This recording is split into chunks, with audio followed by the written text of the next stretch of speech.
All right. All right. All right. All right. Z's. Let's see another message. Okay, what else we got? We're waiting for invitationals only. Let's hide. I'll check the audio. Uh,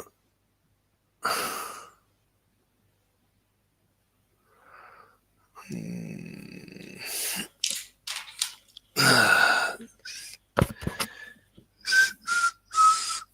uh,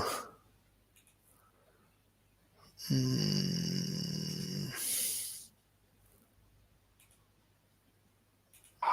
hide. I'll check. So I'm exchanging texts with a chick, and she says she wants more information before we move to chatting, which is to me unacceptable. So I'm just gonna unmatch. Boop, gone. Gave her a shot.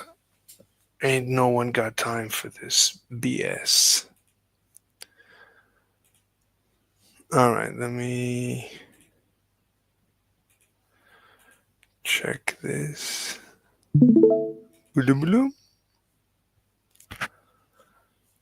So, I mean, she's asking for my Facebook, my Instagram. I mean, that's too much. Like, if that's where it's heading, I know where these things.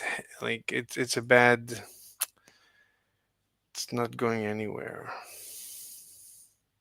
and she's not worth it. Let me see.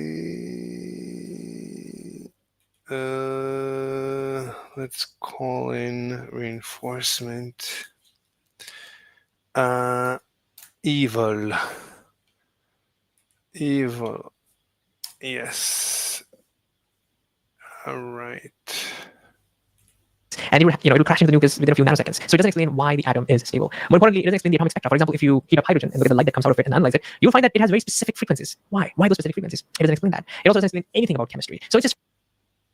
But where is it confined between? Where is our electron wave confined between? No. Hello. String. And I'm like, I Hello. understand that, Stringer. We know about the waves on a spread string. Hello. What are you doing now? I was watching this Indian dude explaining. You know him? Never heard of him before. Yeah. Is Tommy ever gonna join again? Excuse me? Is she ever gonna join again? Who is she? Who? Tommy. Tommy? She said no. Who's Tommy? The chick, Come on, some Roman Catholic Chiquita. I don't know if she's pretty. She was being a dick. Like, she wasn't. Just didn't want to answer what? her. What? You didn't really want to answer her. Okay, that's a lie. I mean, she cut me off and pretended as if I'm not answering.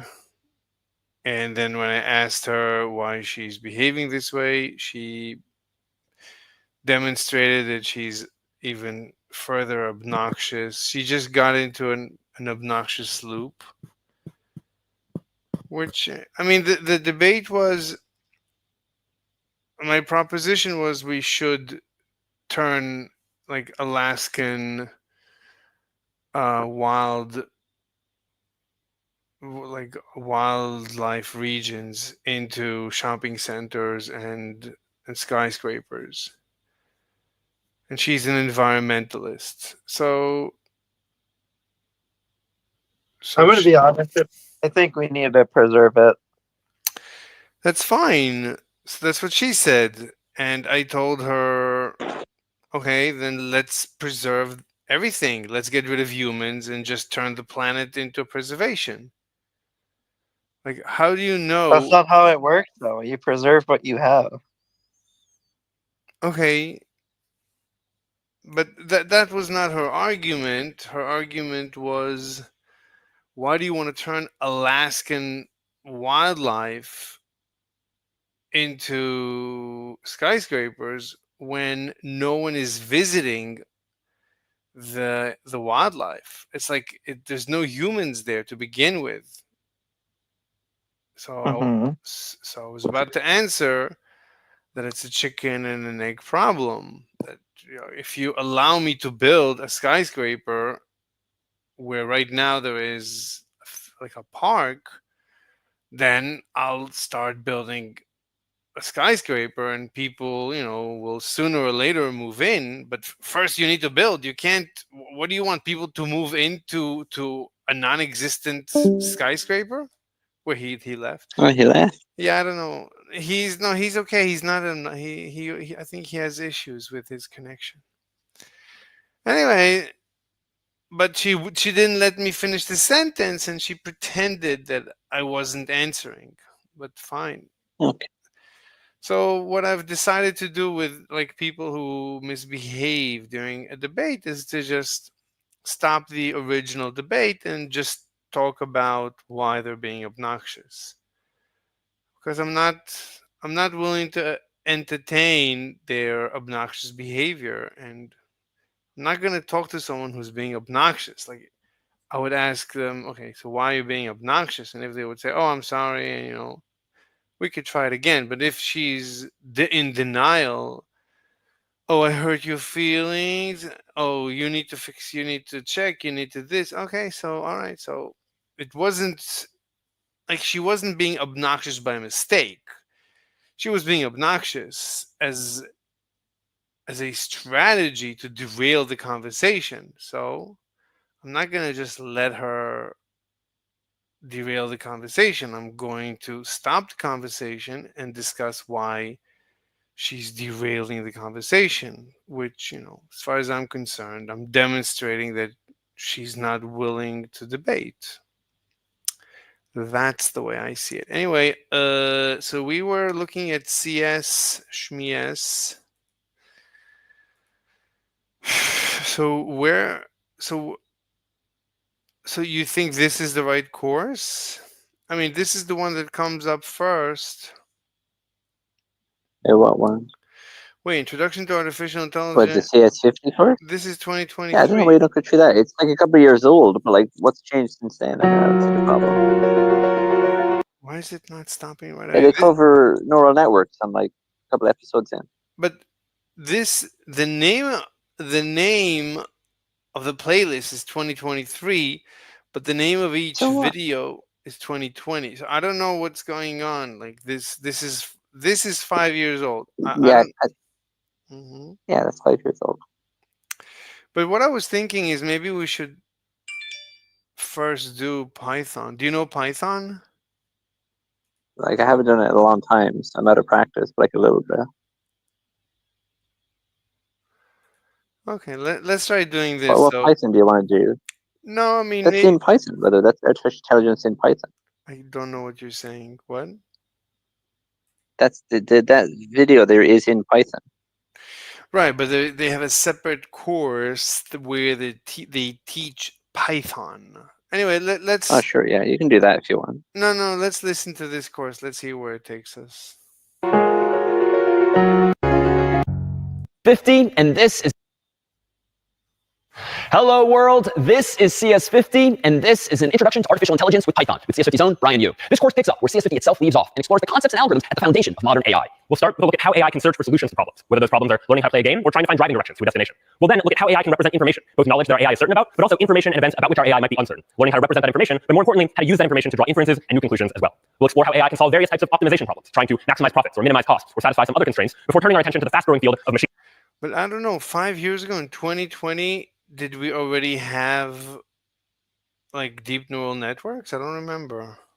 learning, where we won't tell our Okay, inbox and spam, that's deep learning. That's fine. AI exactly how to solve a problem, but instead give our AI access to data and experiences so that our The problem with a course from 5 years ago is that it might not be purely neural networks. They might be teaching other techniques. AI can learn on its own how to perform these tasks. In Yeah, they particular, are. we'll They look at teach neural other techniques. It's just a general overview of artificial no. intelligence.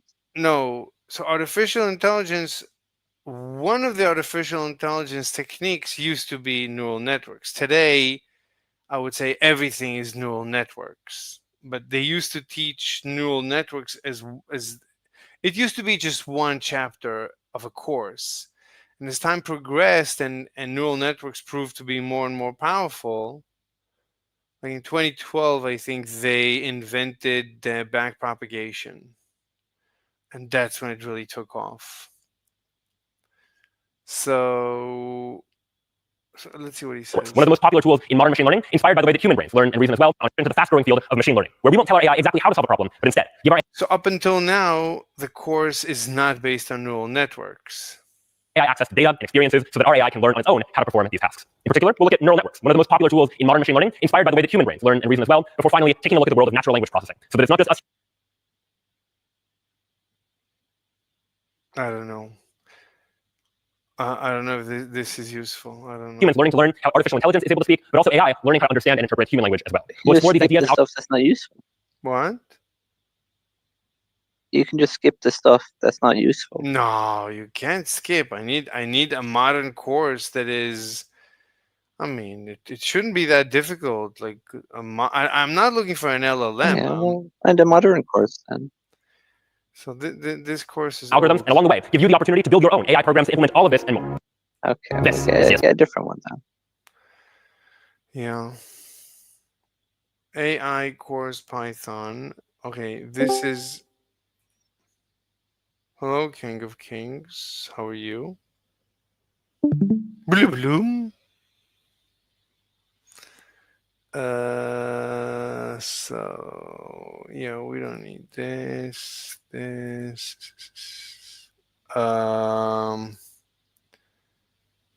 is initialize frontier to just the starting position of what?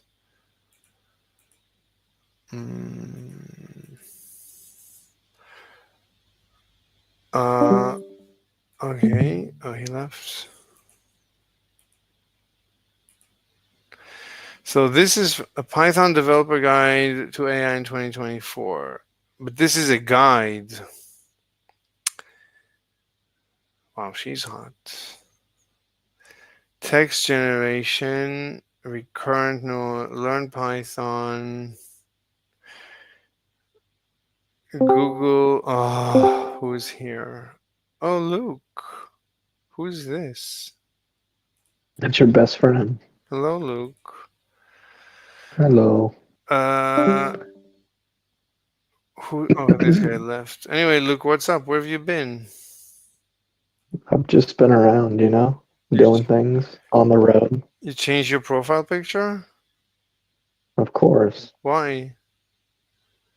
I need to keep it fresh, Oh, okay. American, Italian jeans, track, football, vegan, coffee with vegan milk. God save America. God save America. What was that? I mean, God save us from your vegan milk.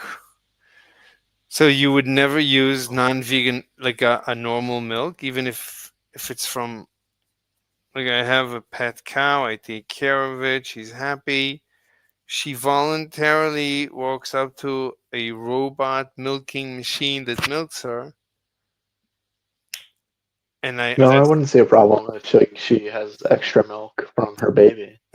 no, there's no baby. The baby is long gone. She keeps What? giving. Why would the baby be long gone? That doesn't work like that. What do you mean? The Cows baby. only produce milk for their babies. No. So what happens? Yes, that's true. As far as I know, that's not true. So what happens? It is true. Okay. Well, you don't want Do me you know to. how long Yeah, a cow produces milk for around 9 to 11 months after giving birth. I don't think so. One Google search will show you this. Okay, you can Google search it because, as far as I know, that's not true. I literally just did. You literally just did. Yes. You mean if you keep milking, like with humans, after the birth, the cow will generally produce milk for 10 months. Future learn milk production before they are given a period of rest of about 2 months before the next calf is born. Yep, which means they're artificially inseminated before they have to give. Okay, I'll tell you what I know. So, like, I know with humans, like, we know that humans can breastfeed their children to I think I've seen it to the age of 6 and 9 and maybe even 12. So as long as you suck the milk, the female body, the breasts will continue producing the milk. The way they stop producing milk is if you stop um, feeding. If they stop breastfeeding, then the pressure builds up and then the body stops producing the milk. Yeah, So, but it's really bad to continue uh, squeezing the milk out. Like it's not good for the cow, just like it would be bad for like a human to continue producing milk and lactating. okay, what's your evidence that it's bad? Bad. What's your evidence for that? I can find you some. Well, just tell me what's your evidence? Just tell me about it. Well, like it's just not natural. Like cows aren't supposed to be milked So you for don't their entire life. so you don't have evidence, right? By saying it's not natural, that's not evidence that there's That's any. not what happens naturally in the wild. Yeah, but that's not. You could argue that, but you're arguing that there's a health issue, that it's bad for the cow. Yeah, there is a health issue. And I ask you, what's your evidence? And your response is, it's not natural. Yeah, so when it comes to like factory farming, No, it's bad for the cows to produce milk year round. you're not providing evidence, though. You're just asserting, and all you're saying, your evidence is it's not natural. Not natural is not evidence for anything. Okay, sure. Like, I'm I'm living in a house. It's not natural. Like, humans used to live in who knows what. So it's bad for me to live in a house. Okay, that's Yeah, it is. Okay. fine. Fine. If that's your argument, then it's not. I honestly don't care. I'm not gonna go live like humans X years ago. Whatever you decide, like, you're gonna tell me I should live. I'll decide how I want to live, and it happens to be that a cow that produces milk voluntarily walks up to a Yeah, milk. so here. I'll tell you why. I'll give Wait, you let me. actual evidence. Okay, just So tell me. Yeah.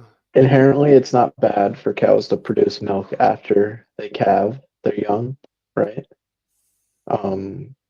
But in the dairy industry, the reason why I wouldn't eat milk produced by the dairy industry is because they're frequently impregnated yearly, and then this leads Okay, to that's constantly not the lactating hypothetical. You're to physical changing. strain. Okay, you're changing the But yeah, if hypothetical. I had a cow, I wouldn't see an ethical problem with that. I wouldn't do it because I don't like milk, and I think it's weird to drink a cow's milk for that is intended for their baby. But like, if I had to, as like a source of food, or if somebody else did it, I wouldn't think it's inherently bad if the cow was treated well and like wasn't raped to produce the milk. Hmm. So But why that's did? not how you get your milk or anybody else gets their milk. How do you know? It's how 99.999% of people get their milk. How do you know? I just assume. Yeah, that's meaningless. Like all you have. What? Look, I can literally find you numbers. I asked you, how do you know? You're saying I just assume. Most people get their milk from How dairy do you know? industry. How do you know? I can look it up. No, how do you know? Look, you're making an assertion. You can't look it up. Yeah, it's a Look, you can't look it up after you make the assertion. My point no, is, I can. look, my point is that when I speak to vegans, they just spread disinformation. Wait, okay, so what percentage of people do you think have their own cows and drink the milk from their own cows? I don't care. It's actually, Yeah, it's not that many. I don't care. It's It's actually, almost none. okay, please don't interrupt me. I never interrupt you. Please stop. So let me speak. So I don't care. It's actually thoroughly irrelevant because when you go to the supermarket, you can actually buy whatever milk you want to buy. If you can even go to a farm, you can drive to a farm, you can find a farm that, the cows are in whatever conditions you like. Or you can have your, No, what do you mean no? you cannot buy milk from a farm that like doesn't artificially inseminate their cows. That would be very, very hard to find. And Okay. it's not I'm feasible for the sorry. average I'm person to sorry. do. I'm sorry, Luke. You're just as like all vegans. You're just spreading disinformation. I'm sorry. That's just Do this. you do this? How do you get your milk? That's irrelevant. That what you're making. Look, you're just spreading No, it's disinformation. Yeah, you're no, it's spreading. extremely relevant because we're No, talking about you and how you get your milk. it doesn't matter. It Because does. it's a It's personal ethical it choice. doesn't look. You're just spreading disinformation. That's No, I'm all. not. Yes, you are. What disinformation have I spread? About the fact that I cannot buy a certain type of of milk. From the grocery store? No, you can't. Okay, look, I told you you can go, you can find if you really want. So like you're saying it's impossible. It's not I impossible. Okay, it's not impossible. So that's it. My proposition is it's not and at the end, if you can't find, grow your own cow. You can have your own cow in Yeah, whatever conditions you want. sure, but what people have the That's accessibility to that? irrelevant. Irrelevant. That's irrelevant. Why are you? How? We're It's talking about becoming vegan because no. veganism is like a accessible thing to people. People. I don't know what you're talking about. I don't know what you're trying to argue against veganism and say like that you can get ethically sourced milk, which I don't agree. I don't disagree. You don't disagree? I don't disagree. Okay. You can find ethically sourced milk. Or you can create ethically what you call ethically sourced milk. You can create it. No one is stopping you. Sure, but it's very rare and most people don't do it. I don't care. That's thoroughly And irrelevant. You keep making this point as if it's relevant to our conversation. wait, there's a lot of like I think you can ethically kill and eat an animal if you are starving in the woods. Like this doesn't Okay. fight back against the vegan worldview or philosophy. Okay. All of these things. Yeah, like and I think you would have to the reason I'm so adamant about this is I think you would have to be very careful to find ethically sourced milk. It would be very hard. You would have to let your cows produce naturally, so have sex like on their own accord. You would have to allow the baby calf to be weaned off her mother for a couple months and then continue like milking the cow if she allowed, which I think it would be a very hard thing to do. So you don't have to do anything. Like you like if you want to be, it's between you and yourself. Like no one is forcing you to do anything. You can, I can create my own farm in which I treat my cows in a certain way, and and there's two loops. Yeah. And whoever wants to buy my produce is welcome to buy it, and I can use it if I feel like it. Anyone can create their own produce. It's not like if you want to. Hmm. I don't think anybody can, but Yeah, you need like fertile land. You need like precipitation cycle. You know, there's lots of like factors that go into making produce. Hmm. yeah, it's much harder than like the average person, especially people living in like cities, don't have the capital or means to go out and start a farm. It's just it's really impractical. Yeah. Yeah. That's disinformation. You're spreading disinformation. If somebody, If you okay, hmm if everyone wanted, let's say let's say half an hour becomes farm space, there still isn't enough farm space for all the people. You know what I'm saying? no, That's why I don't look. I No. don't care. If you want to create whatever farm you want of whatever, however vegan you want the farm to be, no one is stopping you. Okay. Yeah, so what Except does for this mean? no one is stopping you except for vegans don't want to do it because it has That's No, like because it that's like has I would saying like prefer you do that. What? because it has Mr. Shark, I would nothing prefer because you. vegans have nothing to do with the animals. Vegans are just Yes, evil. it does. Vegans are What? just vegans are just evil bullies who discover that they can bully everyone around them using veganism. That's all it is. I think you. Like I think you just. if you really wanted to create vegan milk, you can create vegan milk, but no one creates vegan milk because vegans don't want to solve a problem. No, the reason is Vegans are most vegans evil. would. Vegans like it. No, Like the I mean nut vegans milk. will no, create the no. problem. Vegans Vegans don't actually want to create exploit the animals. problem. That's a No, they lie. don't. That's a You're insane. lie. Vegans are liars. That's not true. Wait, how? Vegans how How? okay, look, like it doesn't matter. Like Me not wanting to buy milk from cows that are raped through artificial that's insemination stop and have spreading the Uh-huh. cows. stop That's the chain. spreading That's the chain of disinformation. reactions Stop spreading of reality. disinformation. You're just spreading Wait, Cows. is disinformation. wait, Okay, what wait. happens, right? The cows make more milk because they want to, like, they think their babies are going to come back, right? So they keep making milk. That's fucked up, man. Wait, no, I'm pro eating meat. I'm on the wrong side here. Fuck, my bad. Wait, Mr. Slade, do you think that? How do you think cows are produce children in the dairy industry?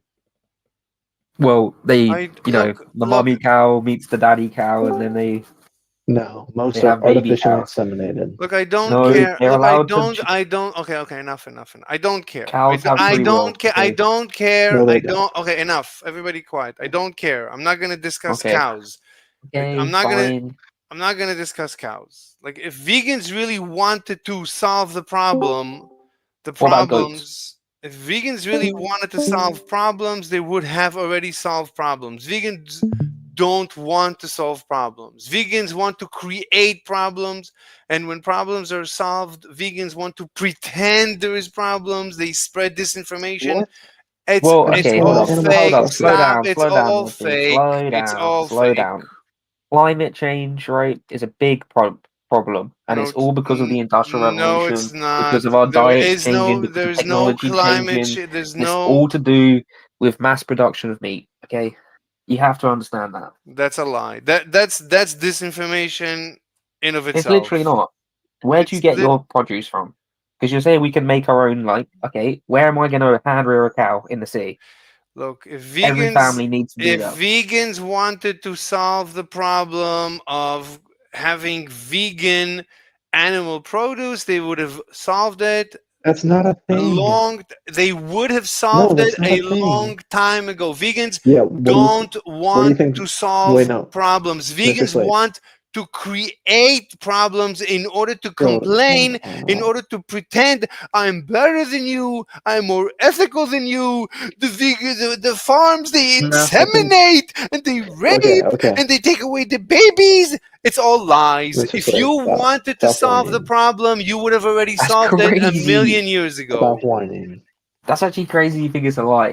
Do you know what Wait, Mr. battery Slade. farming is a real thing, right? Well, Mr. you Slade, well, what is vegan animal produce? I don't care if you No, wanted to what are solve the the problems? problem, you What are the would have problems? already How would solved they the solve problem. When it? I solved the How would they solve problem, it? How would they solve it? when I solved the How would they solve problem, it? How would they solve it? let me speak. When I propose a solution, you tell me, I don't want to drink milk. Milk is disgusting. Milk is disgusting. Okay, I okay, literally enough. told you And it's I okay heard to it. Look, drink. look. Every discussion with every vegan is the not same. that bad. You're You so dishonest. pretend to drink milk. You love milk. You're so You dishonest. eat fake ice cream and fake burger and I'm fake out of meat here. and fake chicken. And I tell you, okay, here's real vegan milk and vegan egg. No, it's disgusting. I don't want it. It's disgusting. But you're eating fake. You're doing your best. You're eating garbage chemicals in order to fake the original flavor. Here's the Yeah, it's original and planet. it's completely ethical. No, it's disgusting. I don't want milk. I hate milk. You're liars. Pure liars. That's all you are. I literally told you I didn't drink before I was vegan. I never drank You dairy drink milk. Do you coffee. It realize says that? in your, I wrote it. You said you drink coffee with milk. Yeah, I Coffee didn't drink with dairy big milk vegan before. milk. You pretend. Okay, Do look. you know why? Okay, it doesn't matter. Look, it doesn't matter. It It doesn't. does matter. Look, no, it doesn't matter. It doesn't matter. It does You because look. You're part I of a drink it cult. You to get spread. iron. You spread disinformation. It's No, all lies, you're and you so don't want to dishonest. solve. Oh When my I offer god. solutions,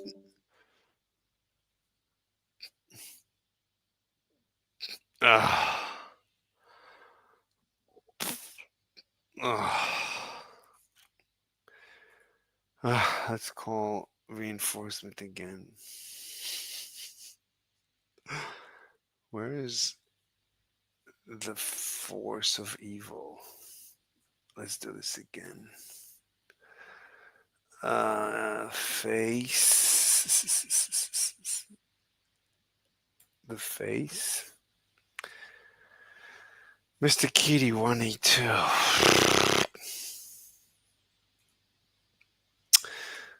All right, let's see. I gotta find a normal course that I can sit and study comfortably. AI course.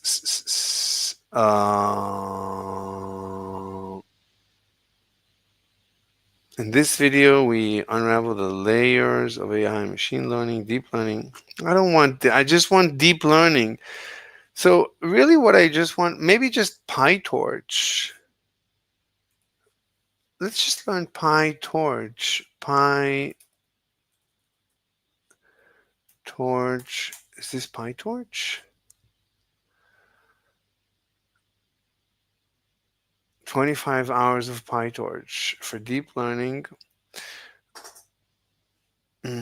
But I want to start from the theory of AI.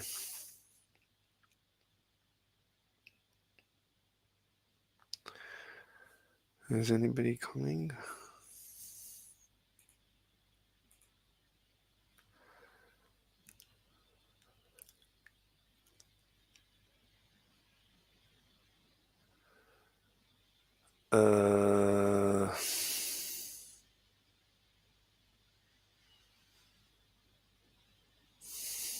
Or TensorFlow. Which is it?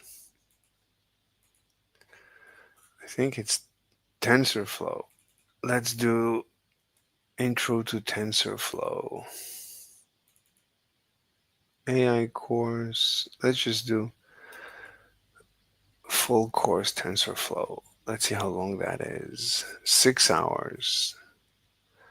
4 years ago, 2 years ago.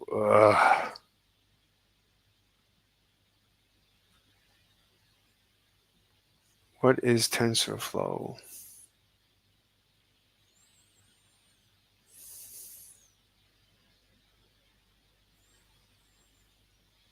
Roadmap. Let's try this. If you're looking to break into AI efficiently, you're in the right place. In this video, I'm going to show you how to self-study AI with proven roadmap, all free of charge.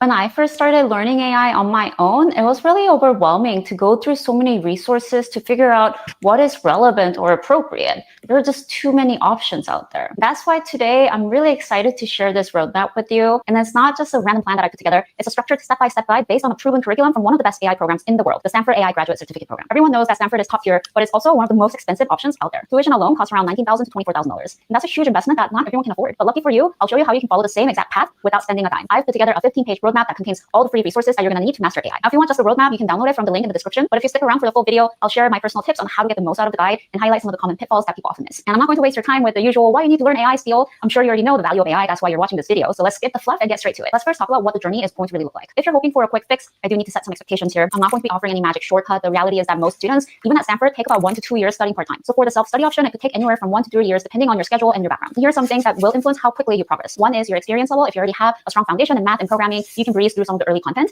Otherwise, you'll need to dedicate more time on those more foundational topics, which we'll cover in a bit. 2 is time commitment. The more time you put in, the faster you'll get through the material. You can think of it sort of like building muscle in the gym. Consistency is important. Number 3 is depth of learning. If you're looking to master the material, you'll need to go beyond the basics, which could take longer. But remember that this is not a race, so focus on understanding and really learning the material so you can set yourself up for success in the future. First, you need to lay a strong foundation in math. It's a crucial step in AI, especially in machine learning. So if you're already comfortable with basic math and programming, you can jump ahead to phase 3, where we dive deeper into AI fundamentals. So first, you're going to need calculus and understand key concepts like derivatives, integrals, and fundamental theorems. Stanford usually covers these in Math 19 and Math 20, but you can find free resources on platforms like Khan Academy or MIT OpenCourseWare. I personally like to learn from books. So if you're like me, the book that Stanford recommend is called Calculus by New Horizon. They recommend at least 6th edition or later. And this is a paid resource, so you can get this on Amazon. For each topic in my guide, whenever I find free written materials or courses, I've linked it in the roadmap. Otherwise, I marked it as a paid resource, so you can look out for that mark. Next is linear algebra. You're going to need to master matrix operations, vector spaces, and linear transformations. Free courses include Khan Academies and Sheldon Axler's Linear Algebra Done Right. Another 4 to 6 weeks is reasonable estimate for this section again. Next is probability and statistics. The Introduction to Probability and Statistics by MIT OpenCourseWare. It's a great free resource. If you look at the syllabus for probability, you will learn things like counting, random variables, distributions, conditional probability, joint distributions, and central limit theorem. For statistics, you'll learn the Bayesian inference with known and unknown priors, as well as linear regression. If you're just starting out with these topics, take it slow and practice with examples till you get comfortable with it. You can also start exploring basic machine models and AI projects while building up your math skills at the same time. Okay, once you have your math foundations, it's time to build your programming skills, which are crucial for AI development. Again, if you're already familiar with this step, you can go ahead and skip to phase 3. First thing you're going to need is Linux command line, since many AI tools run on Linux-based systems. There are free resources like Linux Academy or Ubuntu's Beginner's Guide, and I would spend about 1 to 2 weeks here. Next is object-oriented programming. Stanford recommends this as a prerequisite. The OOP principles are essential for AI, so get familiar with the basic concepts like data types. Up until now, she hasn't said anything interesting. Control flow functions. This is way too much preparation. Check out free resources on I just need TensorFlow. Isn't this a TensorFlow course? I don't color think patterns. this Next what is I data structures and want. algorithms. This is another essential for optimizing your AI models. You will want to understand lists, stacks, sorting algorithms, and search algorithms. Time for about 4 to 6 weeks here. Next is probably the most important part, which is Python. Python is a primary language for AI, so start with free resources like Google's Python class. There's also a free book called Automate the Boring Stuff for additional resources. Okay, once you're comfortable with Python, you can dive into Python libraries like NumPy, TensorFlow, PyTorch, or Pandas. Expect at least 4 to 6 weeks for Python basic courses, plus another 4 to 8 weeks for the deeper dive into the machine learning libraries. Now comes the exciting part, the AI fundamentals. Here, you're going to choose one of the 2 paths versus machine learning or broader AI topic. While Stanford's AI program asks you to specialize in one or the other, you can always explore both if you're learning independently. And if you're not sure what is the difference between the 2, I do have another video explaining it, so you can watch it later. But for now, if you're not sure what to do, or if you want to do both, I would recommend you start with the broader AI class. This will give you an overall understanding of AI, covering topics like constraint satisfaction, game playing, markup decision process, graphical models, and logic. There are lots of Absolutely useless. Absolutely useless. Nothing to do with modern AI. All we need is just neural networks. Jesus Christ.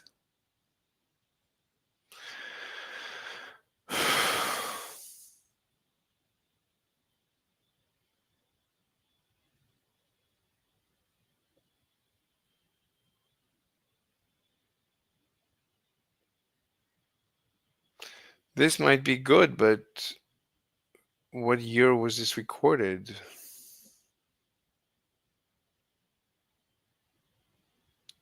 The problem with playlist is there's no date on the content of the course.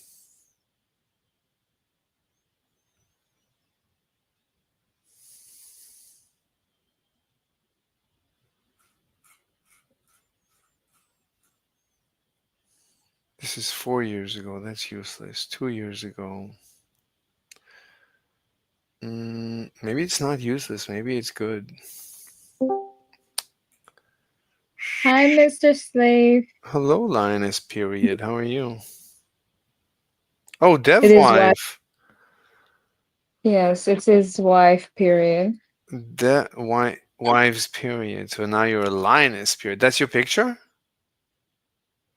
Hmm? That's your profile picture. No. Yes, that's my profile picture. You're not black. I am black, actually. Mm, I am very much so black. your hair is straight. How's that possible? No, that's not me in my profile picture. Oh, right. That's what I thought. How's everything? I'll show you what I look like real quick. I'm streaming, so do you want me to share it or not share it? No, Okay. don't share it. Okay, so I'll open it in my iPhone. Mhm. By the way, did you think about 9/11, about our discussion? Did you like change your mind or anything? No, I did not change my mind. Okay. I just had this debate with like a bunch of vegans. We started yelling. Are you on your phone? Yeah, I'm both. Like I'm streaming on my laptop, but I'll take the message on my phone. Oh no, I'll just turn my camera on. No, everybody will see you. Oh, okay, never mind. Yeah. I almost did it too. I can turn off. No, I can't turn off streaming. Yeah, I can turn off streaming. Let me turn off. But I just hope I don't forget to turn it back on. Let me turn off stop streaming and stop streaming. Okay, no one can see your camera now, so they can't even hear you right now. So you can turn it on. Oh, but somebody else will see you.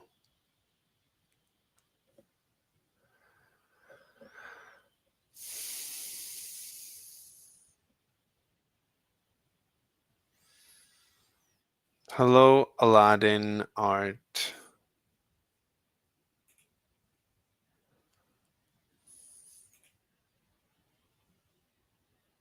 Linus, are you turning on your camera?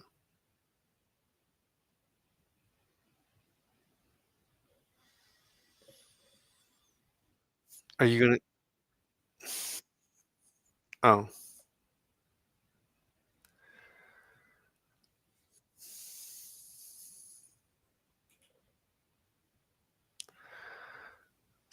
There's 3 people watching, but they're not gonna see you. Are you gonna turn on the camera? Okay. Wow. Oh, hi. Oh my God, you're gorgeous. How did you become so beautiful?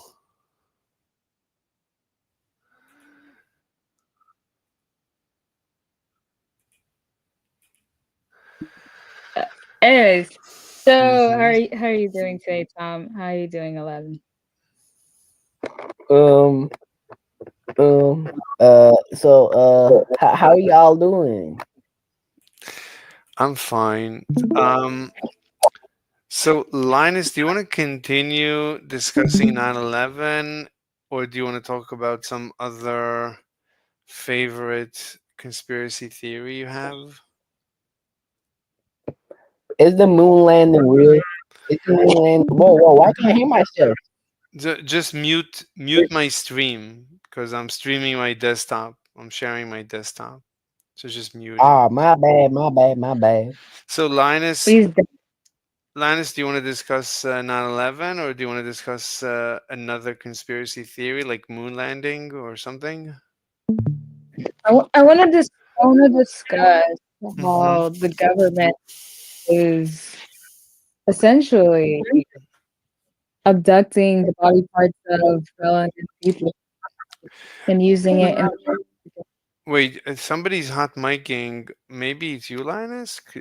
Maybe you should try. You should mute my stream, my desktop, because like I'm hearing like background noise or something. let me see. Hello? Yeah. Okay, keep talking. I'll tell you if it's better. Hello, Yeah. testing, mic, Yeah, mic, two. it's very good. Much better. So, Okay. how the government is abducting citizens? Yes. Yes, it's abducting citizens, taking their body parts and using it in the black market. Really? In America? Oh yeah, definitely in America. I don't think that happens, but carry on. Like, okay, Oh, what do you think that happens? you think it happens? Like because of evidence, like you can see on the internet, like you can search these things up, and you won't find nothing like that, Smithy. Oh no. You won't find that on the internet. Obviously, we understand, especially Google. You will definitely not find it on Google. Google's search engines are so rigged and so biased to the point that like the other day I searched up what was the engine fuel that was used in Flight 11 during 9/11.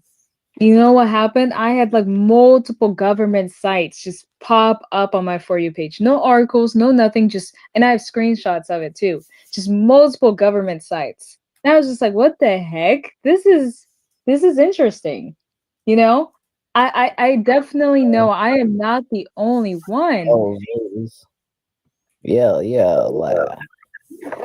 Wait, why can't I hear myself? Somebody needs to mute my stream. I don't know what to tell you. Yeah, I muted you. My bad, old G. Okay, so like, Linus, you feel that the government. So right now, Trump is the government. Do you think Trump is doing this? Oh, dude, Trump has only been the government for what, 11 days? Yeah, but okay, he was there before for 4 years. So for 4 years, No, he was there for 2 years, wait, he was, right? I think, 4 years from 2016 to 2020. 4 years. It's a No. no. No. That doesn't make sense Hmm. because no president can go over 4 years. Yeah, he was president for 4 years, and now he's going to be president for another 4 years. No, that's cap. What? That's cap. Presidents get elected for a 4-year term each time.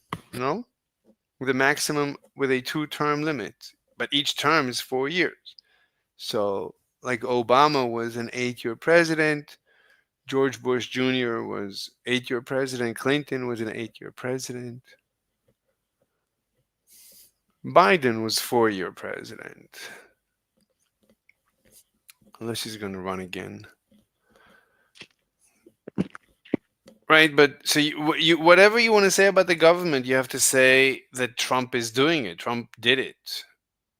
Or Biden did it. Biden, okay, I don't know about Biden, but Trump, you think Trump was responsible for abducting citizens?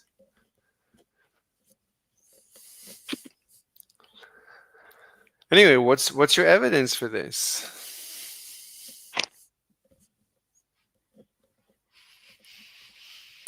Have you made any progress finding a husband? Are you there? Are you Give there? me a second. Yeah, okay. Give me a Okay. second. I'm doing my exercise.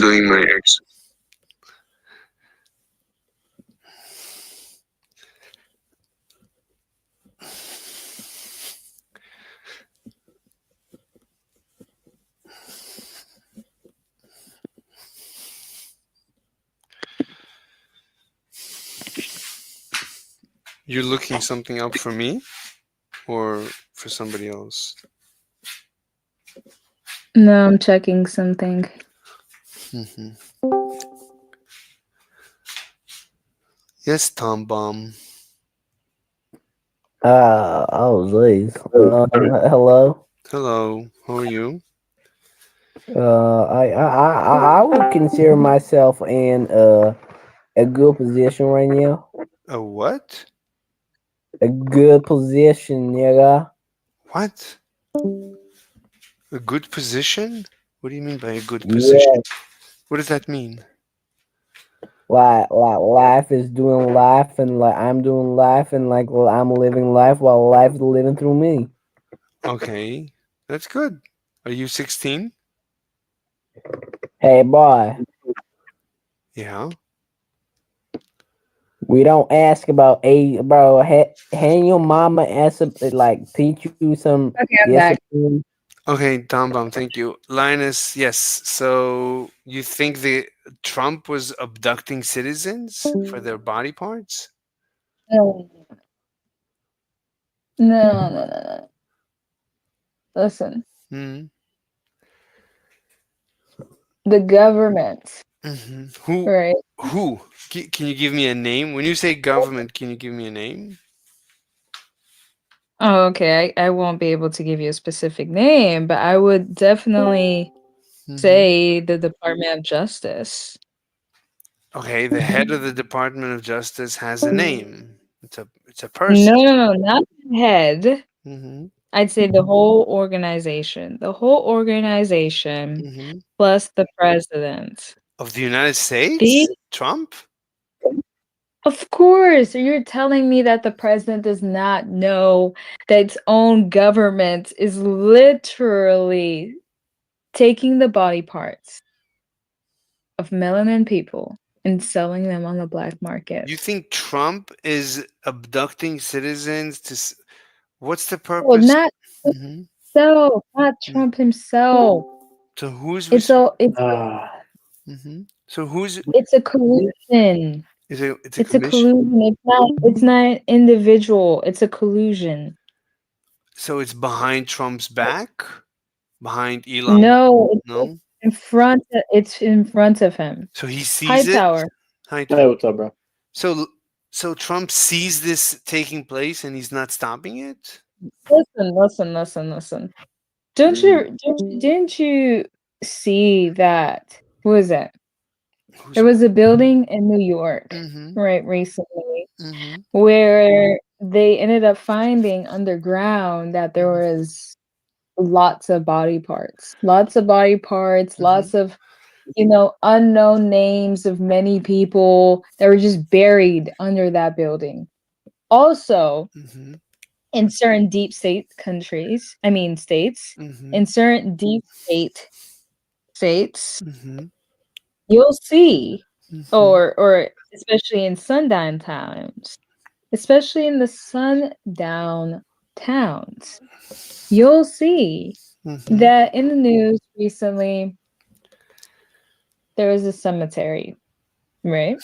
Okay. There is a cemetery. Behind that cemetery, they had a specific cemetery, right? Mm-hmm. And no one knew that behind the cemetery, right? You think you go to a cemetery and just people died, then you go bury them. No, there's actually a quote unquote separate cemetery behind that one.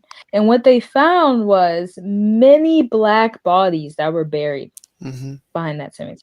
Okay. And it wasn't a Mm-hmm. classical burial. No, it was you dig in the ground and you just find the body. Okay. Okay, buried. That's Okay. how they were buried. Now, Mm-hmm. who is to say Mm-hmm. that this situation hasn't happened in any other states, whether it be the north, the Mm-hmm. west, or Mm-hmm. the east? Mm-hmm. Hi, also. Hi, Arsa. Okay, but Hello. but you're saying that it's the government, the federal government, that's the Department of Justice that's doing this. They're abducting Oh, come on. citizens. What? Do you think federal organizations don't know what's happening in their backyard? I mean, Imagine you take a job with the federal government. Do you suddenly? Oh, be so many skeletons in their backpack. That's But for sure. imagine, imagine you're offered a job to work for the federal government, like in the post office, or any job in TSA. Do you Okay. do you suddenly know everything that has ever taken place in the Of course entire? not. Okay, then why do you Of expect? Why do you? course Okay, so why do you think the government knows? Why would the government know? Like, not. Okay, listen. It's not gonna be just one person at the bottom. Just like it's not gonna be one person at the top, right? but imagine, do you think the government knows what you're doing at home right now? Oh yes, they can literally tap in whenever they want. It's not that How? hard. No, It's not that no, hard, dude. You literally mhm. it's not that hard, dude. Do you It's know They how can many do you know how many from our phone. Yes, Arsa? I said they can from our phones. the what? Yes. Do you Okay. know how many white hackers or black hat hackers or even gray hackers that the government hires? But we know every time there is a leak in one of the phones, every time there is a problem, a security issue with any like Windows or any computer or any hardware software, immediately there is channels that cover it. Everybody's on it. The last ones No, to the last ones to be on it is the government. The government is the least informed. Like the dude. best. Mhm. Oh, I'm sorry. I'm sorry. Go ahead. I'm Sorry. saying the government has the best hackers work for the private sector or have big YouTube channels and stuff. Like there's all these Indians stealing money from old people, and the government can't do anything about it.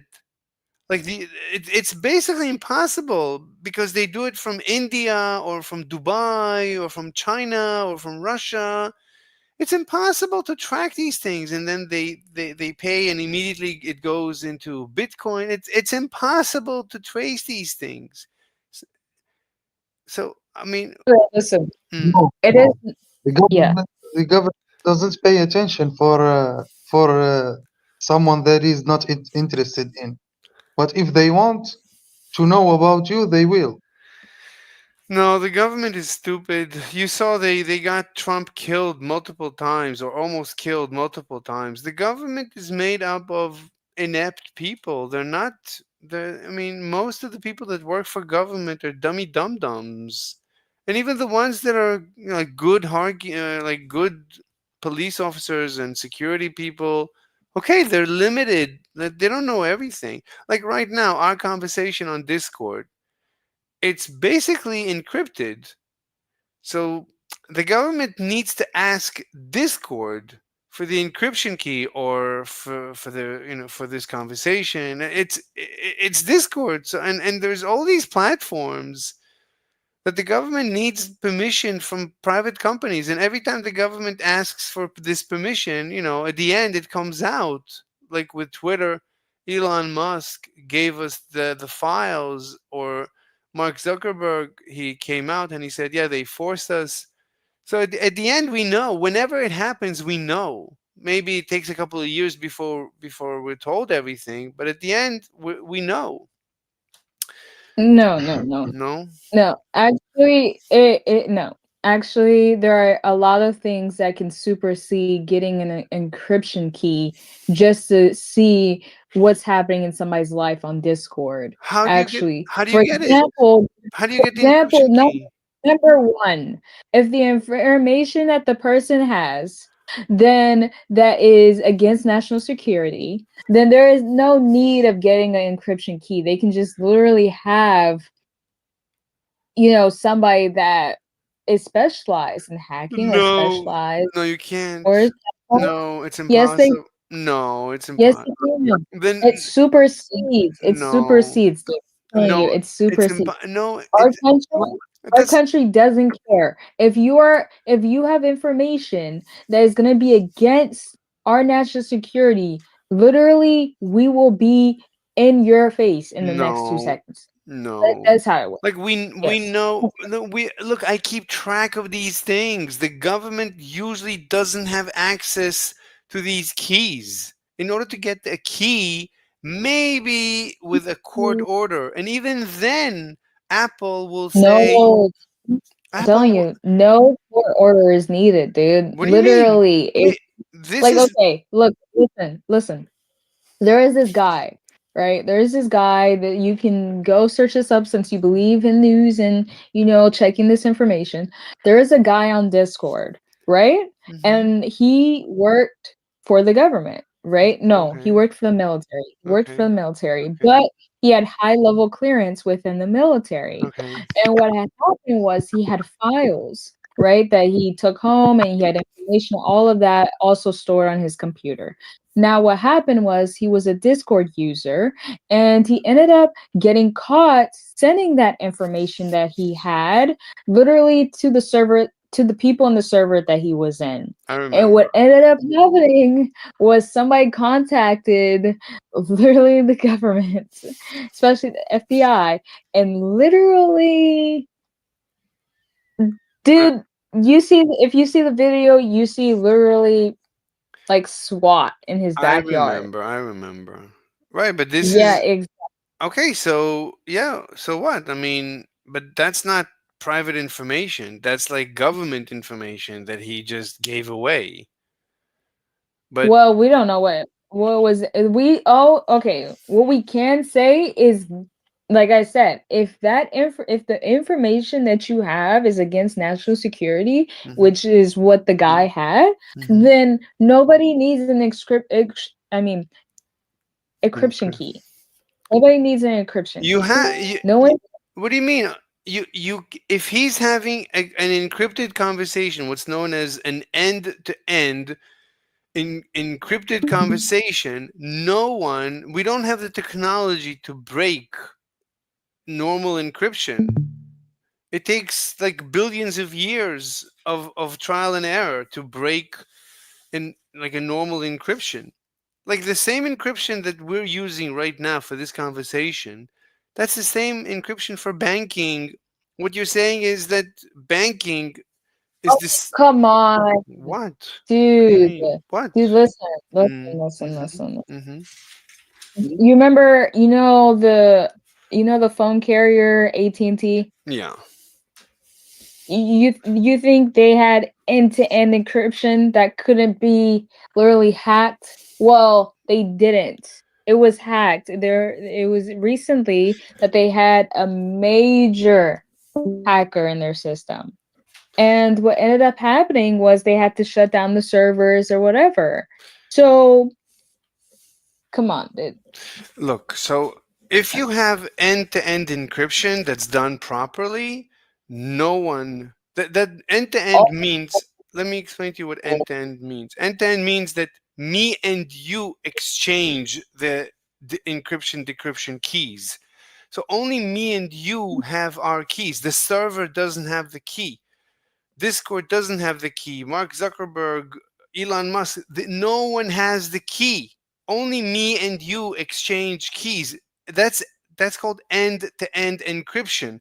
So in that case, no one in the known universe has the technology to break into our conversation.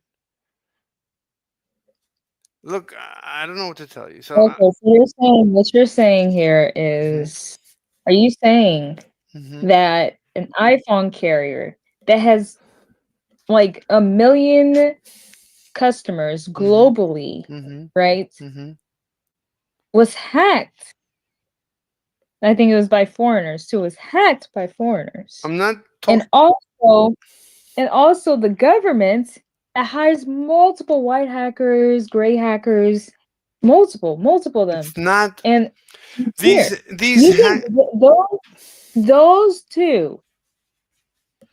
let, You're saying mhm, what you're saying is one of them mhm. can't do it, even though they have what, federal power, which is the government, It doesn't and then matter. the Mhm. other didn't have good enough hackers even though they're one of the biggest carriers in the world, phone carriers. Come on, dude. So like if you like when you text, have you ever used an app called WhatsApp? Yes, I know WhatsApp. So WhatsApp is known to be end-to-end encrypted. It actually tells you when you start a conversation, and once in a while they literally tell you this is end-to-end encryption. No one in the known universe can ever eavesdrop on the conversation. It's between you and the other people in the conversation. You all share encrypted keys. No one else in the universe has a copy. No one can ever have a copy of the key. If WhatsApp was programmed correctly, which is straightforward, it's really straightforward. Okay, Mm-hmm. what do you think isn't programmed correctly? Let's give some like platforms that are like have not hold. I'll tell you. So if you just have a normal phone conversation, that's not encrypted. If you send a text message, that's not encrypted. That's why I never have phone calls and I never have text messages. Everything I do is always using some well-known end-to-end encrypted app like WhatsApp. So that's what I'm telling you. Like we know, like I always keep track of everything that has to do with security. I just keep up and I know the fundamentals. So no one can ever break or eavesdrop into my conversation. Now, right now, my iPhones are listening to me. That's because when I say hey Siri, so they need to wake up and right be prompted. So they're always listening. Any camera you have at home is listening to you. So your laptop is listening to you. Like there's many devices. When you walk down the street, there's many cameras, so you need to be aware of it. So like when you punch in your security code into your iPhone, maybe let's say using the code, cameras are capturing you, and that's when you can say that's the government, and the government has your code and stuff like that. Okay. Well, the thing is, it's like, okay, you're only talking about the app, but you're not getting to the fact that you still have a phone. Not every app, right, on your phone is encrypted. So once they're able to access your information, your data on one app, then they'll be able to get to the others. And if they're able to get to the others, they'll be able to get to your WhatsApp. So you yes. I'll tell you what Snowden told us. So Snowden told us what's going on. He worked for the NSA. He explained to us what's going on. So what the government is doing right now, they're collecting the history of porn habits of Americans. That's all. Do you know why? Can you guess why? Wait, you said they're collecting what? Porn habits of Americans. That's all they want. They just want to know what porn everybody's watching. They just want to keep track of everybody's porn history. Can you guess why? No, I can't. Because if the government ever wants to extract information from you or your cooperation, they can show you your porn history and they can tell you, do you want this to be sent to your family, to your partner, to your workplace? And you would say, I'll do anything you say. And that's how they have. Why? What do you mean? If you've because people don't want their porn history to be known. People like want to keep their porn history private. People are embarrassed. And that's one of the reasons. What do you mean why? That's the nature. I don't know. And that's one of the reasons why government loves promoting anti-pedophilia. because that's one way. Like, you were looking at this 15-year-old underage girl. Oh, we're going to show this to your wife. We're going to show this to your family. Oh, that's the end. So you better do exactly. So if ever you become a high ranking elite politician, billionaire, whatever, they're going to be able to control you if ever they need to. That's why they're collecting in the porn history of Americans only. They don't care about like, if you're not American, you can. They don't care what you watch. You can watch literally popcorn around the clock. They don't care. But Let's if go, you man. excuse me, Okay, okay. what? I'm not American. I was just making a joke. Okay. Anyway, So so Lioness, like that. So Snowden explained this to us, that this is something the government is doing actively. And that's pretty bad. The fact that government is doing that, you need to know. That's why people use VPNs. Whenever you hear people talking about VPN, buy my VPN, use my VPN, they just mean you don't want your porn history to be in the news tomorrow morning. So buy a VPN. That's the purpose of a VPN, basically. It's in order for people to surf porn and not be caught. Keep your porn private. is Do it you- possible that I'm sorry, go on. no, that's okay. You can go. Just a little question. Is it possible, like Snowden didn't tell us everything? Like, there are things that we don't know. I think he I, told us in some things. In some things he was wrong, and some things he told us enough. we will be more suspicious if we know that the government like track us and see the porn history. I explained to You'll be you. more suspicious of I explained to you the what he did. power. I explained to you the power of the government having your porn or an American's porn history. It's very powerful. They can use it as I get, leverage. I get that. I'm saying if that's true, what's holding the government to look up to other stuff on your phone? Why just porn? You can't know.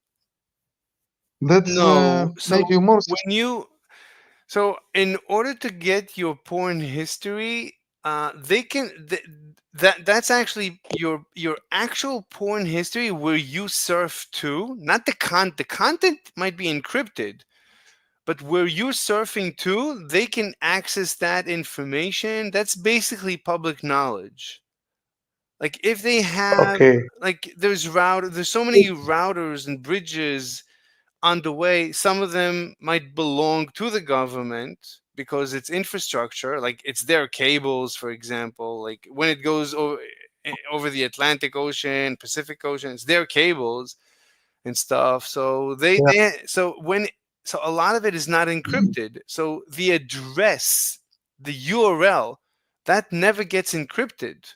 The URL cannot be, even though it might be HTTPS, S means secured, but the URL itself has to travel as pure text.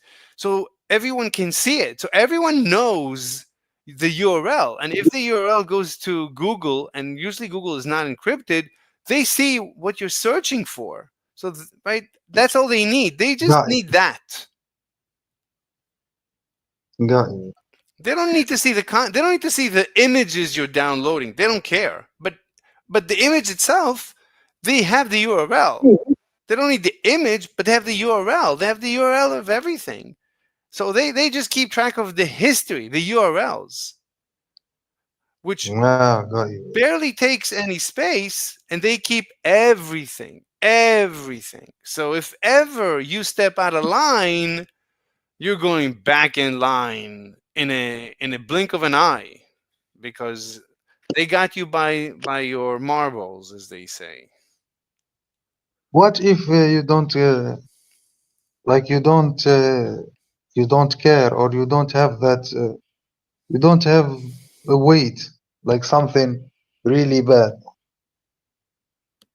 If they don't need it, they don't care. If they ever need to leverage you, to negotiate with you, if they ever need you, if you ever become a powerful politician or a billionaire or something important and they need you to do something, it's just going to be extra leverage. But Got you, yeah. but they don't care. They honestly don't care. If you go watch popcorn right now, they don't care. They're not going to stop you. You can watch illegal stuff. They don't care. It's none of their business. They don't care. You can do whatever. They care only to keep the history so they can extract. They can push you whenever they need to. That's all. That's worth more than anything. They don't need to put you in jail right now. They don't have enough room in their jail system right now. They don't care.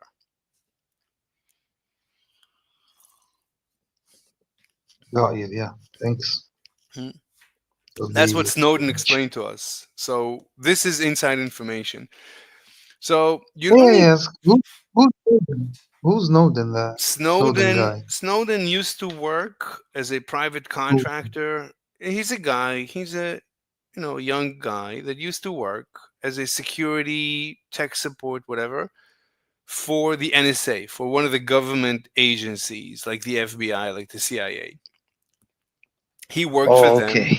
and he saw what they're doing and he said that they're violating the Americans' constitutional rights, privacy and stuff. So he went public with the information, and they want to get him. So he ran away to Putin, to Russia. So right now he lives in Russia. Putin gave him asylum, and he speaks from Russia and tells us everything he knows. Hello, Oh, Yusuf. Anyway, Linus, what do you think about everything I just said?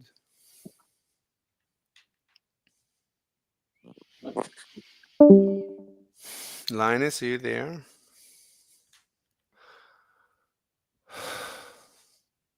She probably wasn't even listening. yeah, I think so. Anyway, where do you live, Arsa? I live in Algeria. Do you know where that is? Yes, it's like there was a famous movie, or is that in Morocco? Casablanca. I'm I'm Googling. Oh, hi, back. I'm back. Linus. Hey, I'm, Linus. I'm actually. Yeah, you're leaving? I need. No, I need to get an assignment in real quick. I'll still be here. I need to get this assignment in. I'm Okay. trying to find 6 books right now. Oh, certain books? Yes, 6 books. 6. Wow. Were you like a literature major? No, it's just I'm doing a bibliography on this paper, Okay. and I need to find 6 books. Okay. Arsa, do you Hold hate on, let me see. do you hate Jews? Is there a rubric? I hate Zionists You hate Zionists? Why do you hate Zionists? because their ideology is supremacy of Jews. Okay, so why do you care? Like, who cares? Why do you care? So you don't hate Nazis? What? Like, Americans are supremacists. Everybody feels their country is the best. Like, No, everybody. but to put it, Mm-hmm. no. If you feel it, it's all right. Mm-hmm. But if you have an ideology that says so, it gives you the right to think that way. What do you mean? It's not the same. Why do you think Now, the? you- Mm-hmm. Go ahead. yeah, that's my point. If you have an ideology that promotes supremacy, it gives it more authenticity. And when you believe in it, Mm-hmm. you could have a country like Israel Mm-hmm. or Germany Mm-hmm. back in the day Mm-hmm. that is okay with genocide and by the name of their supremacy. So Mhm. it does horrors to the world. Mhm. It I gives legitimacy. I don't see how it gives legitimacy. I don't see it.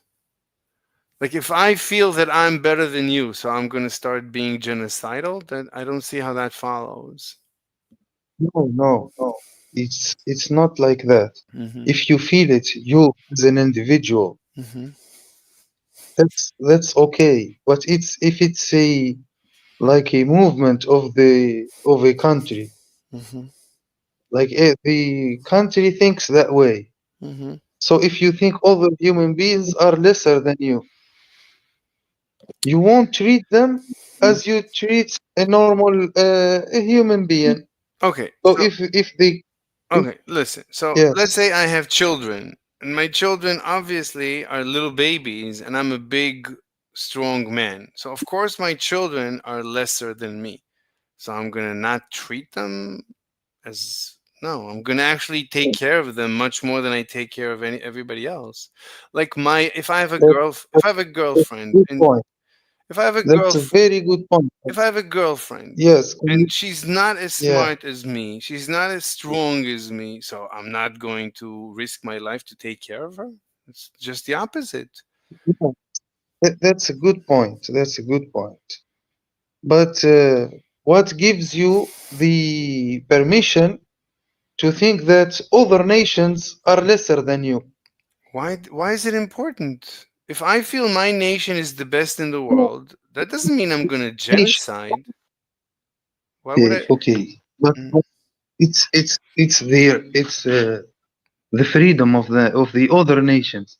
what do The you other mean? nations aren't your children, like you said Hmm. in your analogy. Hmm.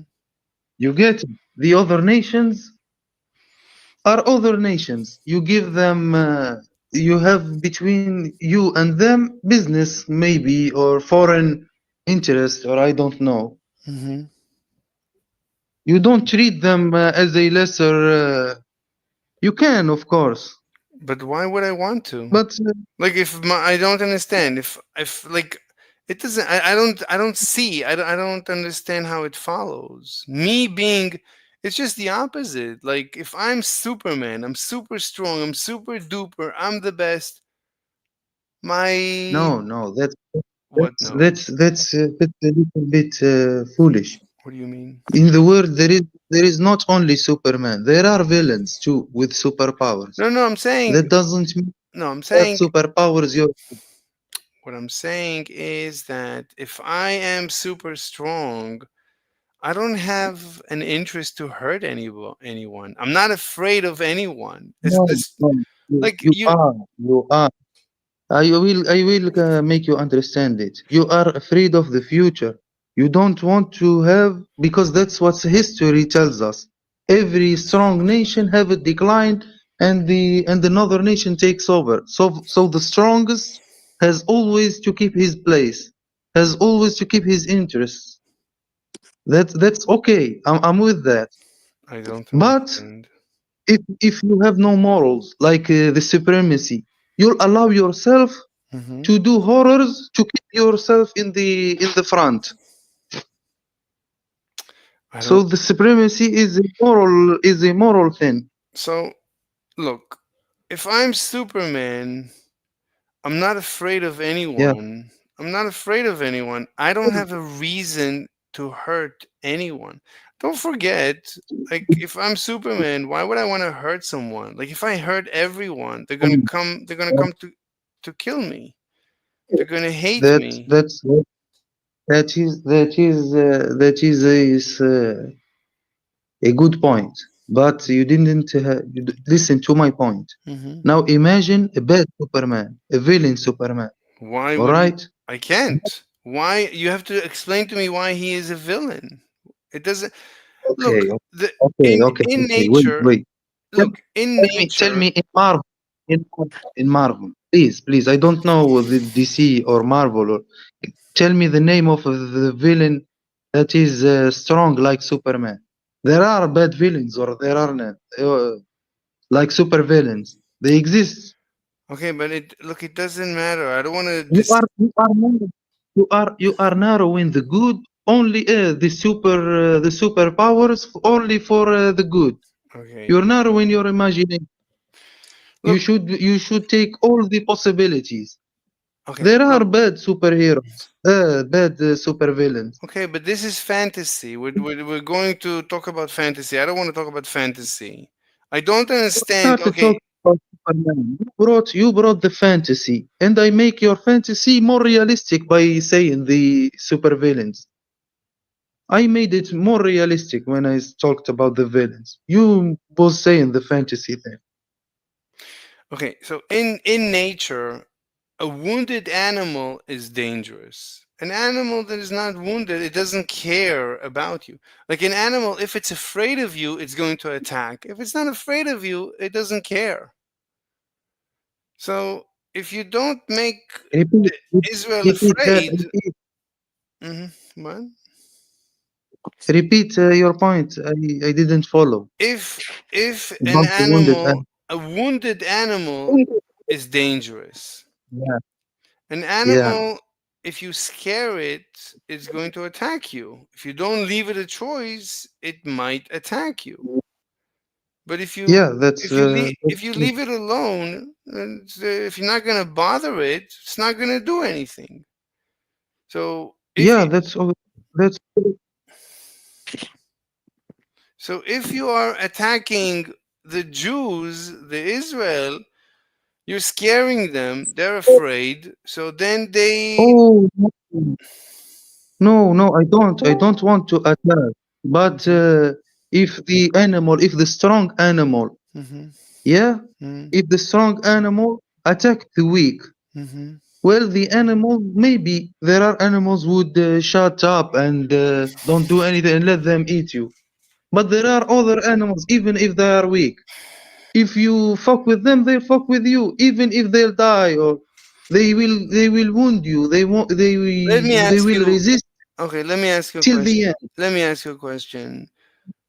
So, Yeah. what do you think is the future? How, like, what's going to happen with Israel? What do you think? What do you think is going to happen? How do you see the future? Mm. My personal view, Mm-hmm. Mm-hmm. I see it like Gaza and the West Bank will be wiped out. Like it's a matter of time they will no exist no more. Maybe just small places they will be neglected, like small places with Arabs. Mm-hmm. They will be neglected. Even and Israel maybe will expand to I mean, Egypt and but to Jordan. you know that Trump said that he wants to move all the Gazans to other countries. You heard about this? I know. That's what I'm basing my But prediction. but that but look, so every like on October 7th, Gaza attacked Israel. It was unprovoked. So No, it was provoked. what do It you was mean? provoked. It was. What do you mean?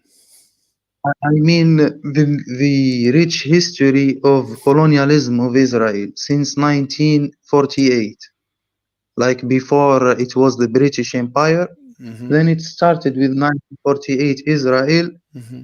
They Wait, they massacred but the massacre of oh, Bir Yassin, okay, for okay, example. okay. But you know, Yeah. this you're talking about a million years ago, and in like No, a few. it's Hold on. 20 years. Hold on. You're going to a million years ago. I don't know what year. This is like okay. 1948. Yes, that's like a million. It's a very long time ago. So It's look. 70 years. Okay. It's very for me. That's like a million years. You might as well talk about the dinosaurs. That you might as well say, do you know what the No, dinosaurs? You listen, no. listen, That's history, brother. listen. It's less than. Listen to There me. are people. Listen to There are me. people. Hold on. No, Listen. you listen Listen. to me first. I You should tell you my point of you view. said You don't get it.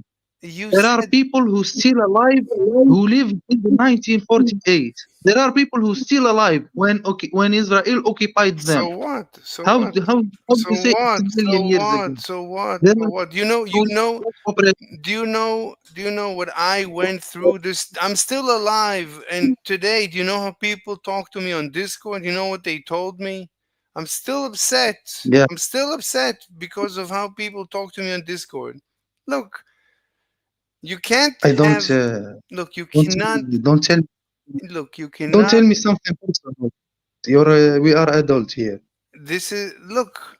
I'm saying we are adults, and you. There's no perfect life. Nothing is perfect. On October 7th, I'm not taking a side. I'm not taking a side. Like, if you let me run the world, Sure. it's going to be a much better world. Everything will be perfect. But What? if you let me run the world, it's going to be perfect. Everybody will be happy. Palestinians, If Israel. I let you, if What? I let you run the world, if I let you, Mr. Sliva, or what is your name? Yeah. Okay, so you're saying if you run the world, it would be a better place. Yeah. But right now, And I'm not running the world.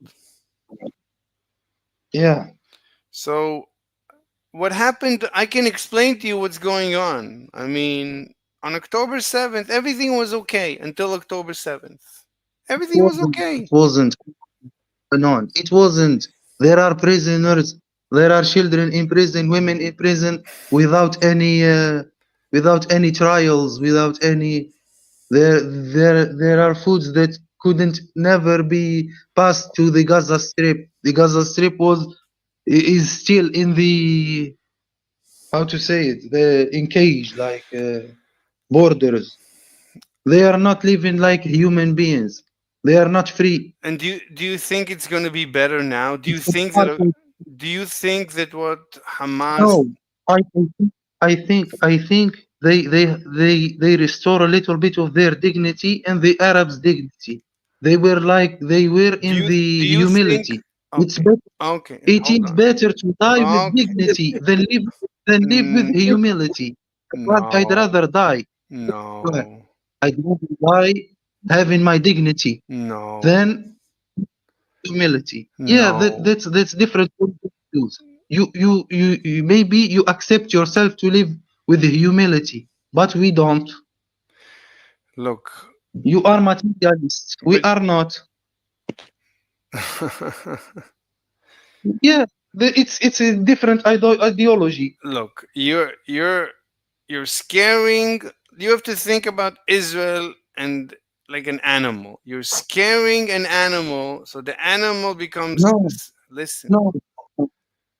Yeah. Arsa, I know. Arsa, No, it is. Arsa, let me I know talk. Let me, I know the attack let me led to the talk. war, led You're to the not, massacre. I know.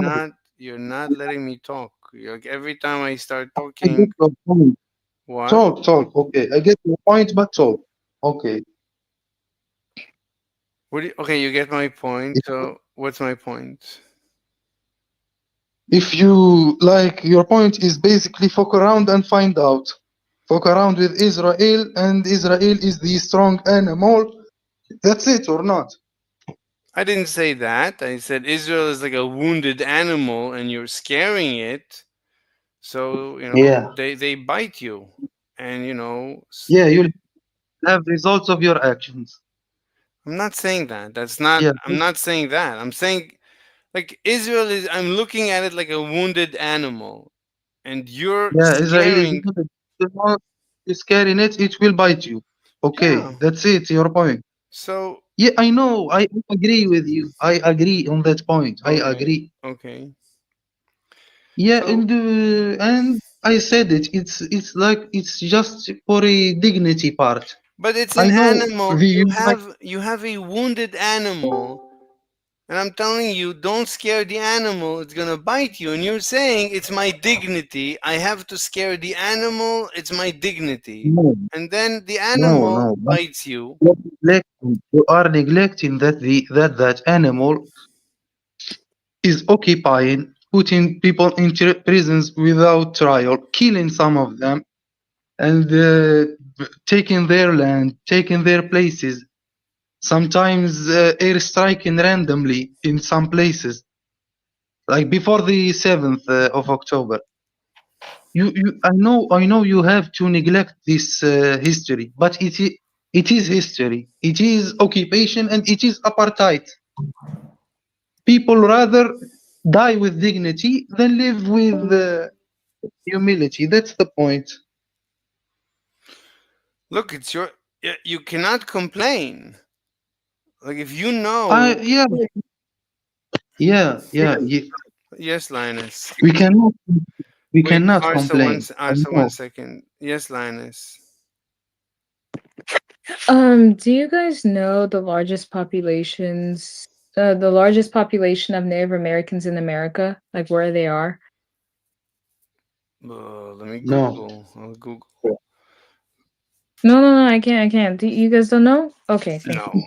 I have no idea. Are you gonna tell us or? No, she's doing an exam or something. Okay. So, look, I mean, you know, right? It's not like you knew, quote unquote, on October 7th, you knew what you're doing. You knew that you're attacking. They very new. What? Yeah. Yeah, I said they knew, yeah. Yeah, they knew that they're attacking a wounded animal and there is a chance they're going to get a bite and they might die. And they took a chance for whatever reason, and and now everybody's now hurt. Israel is hurt, the Palestinians are hurt. Now I'm gonna tell you something. Now Egypt, Jordan, Saudi Arabia, and Emirates. Let me just Arsa, Arsa, just one thing. You don't let me finish. Like every time I start speaking. I thought you're finished. Come on, go on. No. Just for the next time. Right now, you can continue. I really thought you finished. I It's didn't know okay. you. It's you okay. Still... It's okay. Go on. So I said the benefits of the 7th October now for the Hamas movement, the resistance fight. There was a normalization relations between Israel and Saudi Arabia. Okay. Jordan, Egypt, Jordan, Egypt, Saudi Arabia, Emirates, and Morocco. Those five Arab nations now have the Israeli embassies in their countries, and noting that those governments are ruling their people with dictatorships. Okay. So the people are against these policies. But the government is opposing the people, and if someone complains, they'll throw him in jail too. Okay. And that's of course Israel's influence, Israel's lobbies, and the backing up with the United States. Now after the 7th of October, these governments are started to scare of their people. Are scared of a revolution of something. If they did something with Israel, so the normalization are getting back now. So first it's served in a foreign interest, like not foreign, but how to say it, like nearby countries with the same culture and same.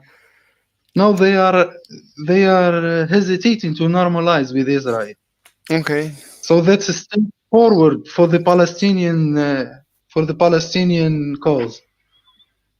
And as we see in South Africa. What is the Palestinian cause? The Palestinian cause. For me, for my personal How is Like it my personal? view. What do you mean? No, no, Are you because Palestinian? no, I'm Algerian. So how, Because people say so why? the argument of the Wait, two state solution of the no, no, 1974. no, no. Hold on, hold on. I'm not, Arsa, hold on. that's my point. I asked you. You Yeah. said Palestinian cause. I asked you what is the Palestinian cause, and you're saying for me. And I asked you, are you a Palestinian? You said no. So I'm asking you. You Yeah, I'm said Muslim. okay, I'm Muslim. I'm but you Muslim said, Arab. but you said, Palestinians are but my you brother. said, wait. You said Palestinian cause, and I asked you, what is the Palestinian cause? Not Yeah. your cause. What is, you said Palestinian cause. Now you're saying Muslims brotherhood. So now I'm Yeah, confused. but So is there I a I Palestinian? said Wait, Arsa, hold on. Is Palestinian there, cause is wait, Arsa, hold on. So is, okay, wait, okay. So Arsa, hold on. Let me ask. So is there a Palestinian cause? Now I'm confused. You're saying that there is no Palestinian cause, that it's your I said cause, but there is a Palestinian cause. I I said already, my personal view. but I already asked you. You said it's free. It's the same as your cause because you're a Muslim and they're your brothers. It sounds like the Palestinians don't exist. It's just Muslims, and there is no Palestinian cause. There's just a Muslim cause. Yeah, Anyway, it's a Muslim cause. okay, fine. What's the Muslim cause? What do you want to accomplish? To get out, make Israel go out. Why? No place for Israelis in Palestine. Why? But the Why? government is the 1974 agreement, Wait. the two-state solution. I'm not with No, that. no, no, no, no. Stop, Arsa, stop. You Why said, you're talking like this? Discussion. Arsa, Why your you're bothered? audio. First of all, there's an issue with your audio. I can, like, some of your words I cannot understand. So that's, Maybe it's I can't hear you. Listen, Arsa. You said Muslim cause. Now you're saying yeah. 1974. What is the Muslim cause? Just answer the question. What is the Muslim cause? I told you, is this the Palestinian cause first is to make it free from the river to the sea. No Israel in Palestine, like it was ever be, like it was forever like that. So what? Israel is an Okay, occupation. okay. So look at the problem, right? You Yeah. said, I asked you, what is the future? You said you're afraid Israel is going to wipe out the West Bank and No, God. I Wait, didn't say Arsa, I'm worried. No, you stop are saying interrupting, something I Arsa. didn't say. I Okay, didn't you say. let me finish. Don't Fine, let me. Okay, don't let say me. something I Fine, didn't fine, say. Arsa. Let me Yeah, finish. don't say something. Arsa, I don't let like me. this. You are lying. Arsa, let me finish. When I Man. finish, let Why you me. talking like this, man? Talk normally. You're never letting me finish sentences. You keep cutting me off. You We are can't have a conversation not like cutting me this. off. Stop cutting me off I cut and you off. lying about what I said. Lying? Yeah, you're lying. You said I'm afraid. I said I'm afraid Israel gonna wipe out. I didn't say I'm afraid. That's a pragmatic, realistic view of the world. I said may in the future, Gaza and the West Bank may they will be deported maybe, or that's my view. But I'm not afraid of it, or like you said, I'm not. The Palestinian cause, it's one thing, is something I look up to. What do you mean Palestinian And cause? Wait. You already said there is no Palestinian cause. There's only a Muslim cause. What is, I asked you, what is the Palestinian cause? I You said, didn't, wait, they are Arsa, like synonyms. stop Me, they are. interrupting. You said, You are the I'm one so interrupting. confused. What? You are the one interrupting. You're mentioning Palestinian cause after we already agreed there is no Palestinian cause because there's only a Muslim cause to wipe out Israel. So you want to It's We didn't agree. I just agreed like, okay, if you don't want to call it a Palestinian cause, you can call it a Muslim cause. But it's the same thing for me. Which is what? Palestine is a Which land. is what? Which is what? What is the Palestinian/Arab cause? What is it? Make Israel go from Palestine. Make it Palestine like it's always been. Okay.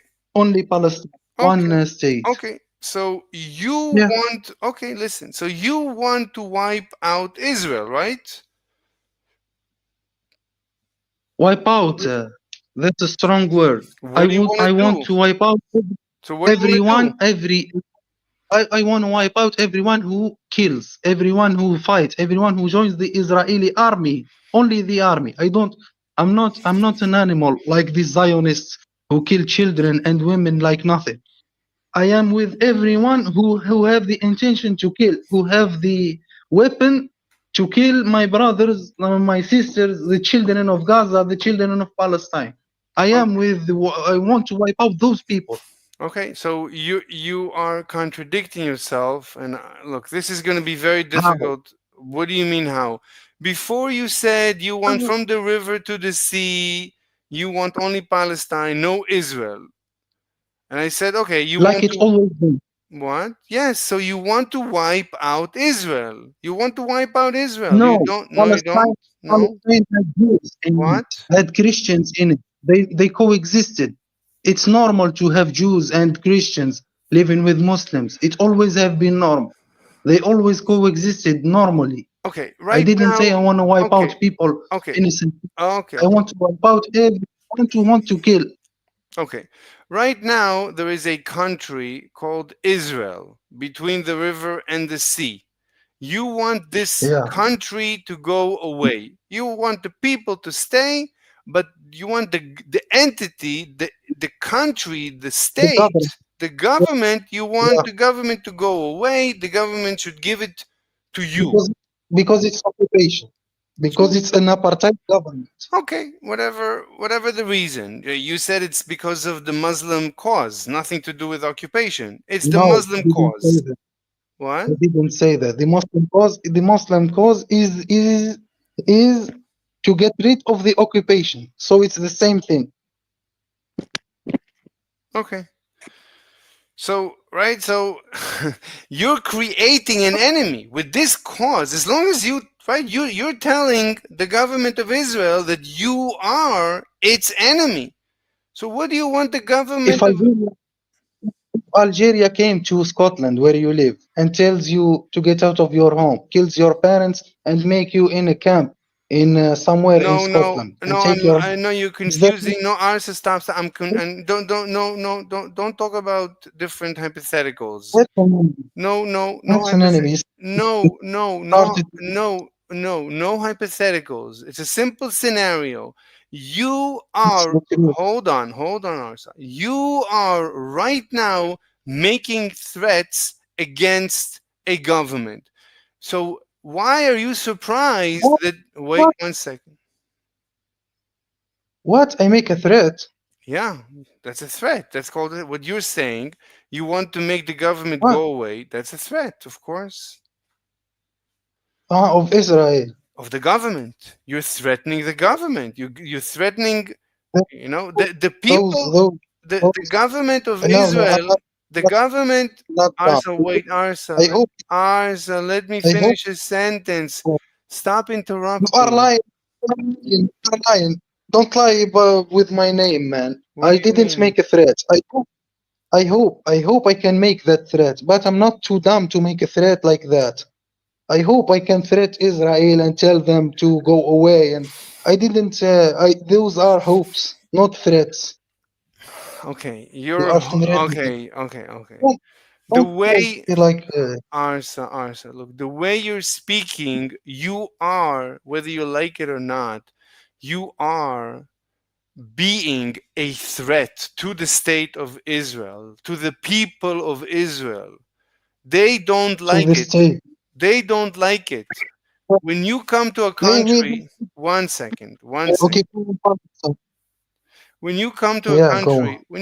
country, and you talk the way you talk, People are afraid. People don't like changes. People are happy with the current situation. And you're coming No, and people like you're delusional now. You are just you are because of your personal point of views. You think people likes normal, but no, people wants to see freedom, wants to see everyone live equally. People strive for that. People die for that. Don't mistake it. okay, look. So you'd commit October 7th, and in response, the government of Israel becomes, responsive, and it attacks Gaza I and didn't. Hezbollah and Syria and Iran. You're attacking Israel. You're trying to make changes, Like I and said, like I said. you're getting a response. So everything was fine, relatively speaking. Everything was fine Yeah, on we October put it to 7th. a relative. On October 7th, everything was relatively fine. Look, New York City, is it perfect? No. Paris, is it perfect? No. Algeria, is it perfect? No. There's no perfect. On October 7th, it was okay. Everything was quiet. It was a quiet Saturday morning. And the Palestinians, the Hamas, they decided for their reasons to attack Israel and destabilize the region. And as a result, Israel had to go in and kill whoever, got in its way. And now you're crying, and everybody's crying. Israelis are dead, Palestinians are dead, Lebanese are dead, Syrians are dead, Iranians are dead, everybody's dead. Everything was fine. On Saturday morning, October 7th, everything was relatively fine. Was it perfect? No. Will it ever be perfect? Never. I guarantee, if I ran the universe, it's never going to be perfect. You're always going to find people who That's are upset, but it was relatively okay. We can move forward, maybe build a future together, not together. We can maybe be friends, more friends, less friends. On October 7th, everything was relatively okay. It was moving in a peaceful are you, direction. are you finished or you gonna repeat this? Look, I it's get not it nice. It's now. not Can you nice please? that you keep interrupting me. I don't interrupt you. I let you finish. You kept saying the same idea again and again and again, and I just told you I get it. Can I respond to that? But go But on. let Continue with what. you should let me finish. Like I want, it's not just for you. There's other people in the room. They don't know like you know. You know more. So let me finish.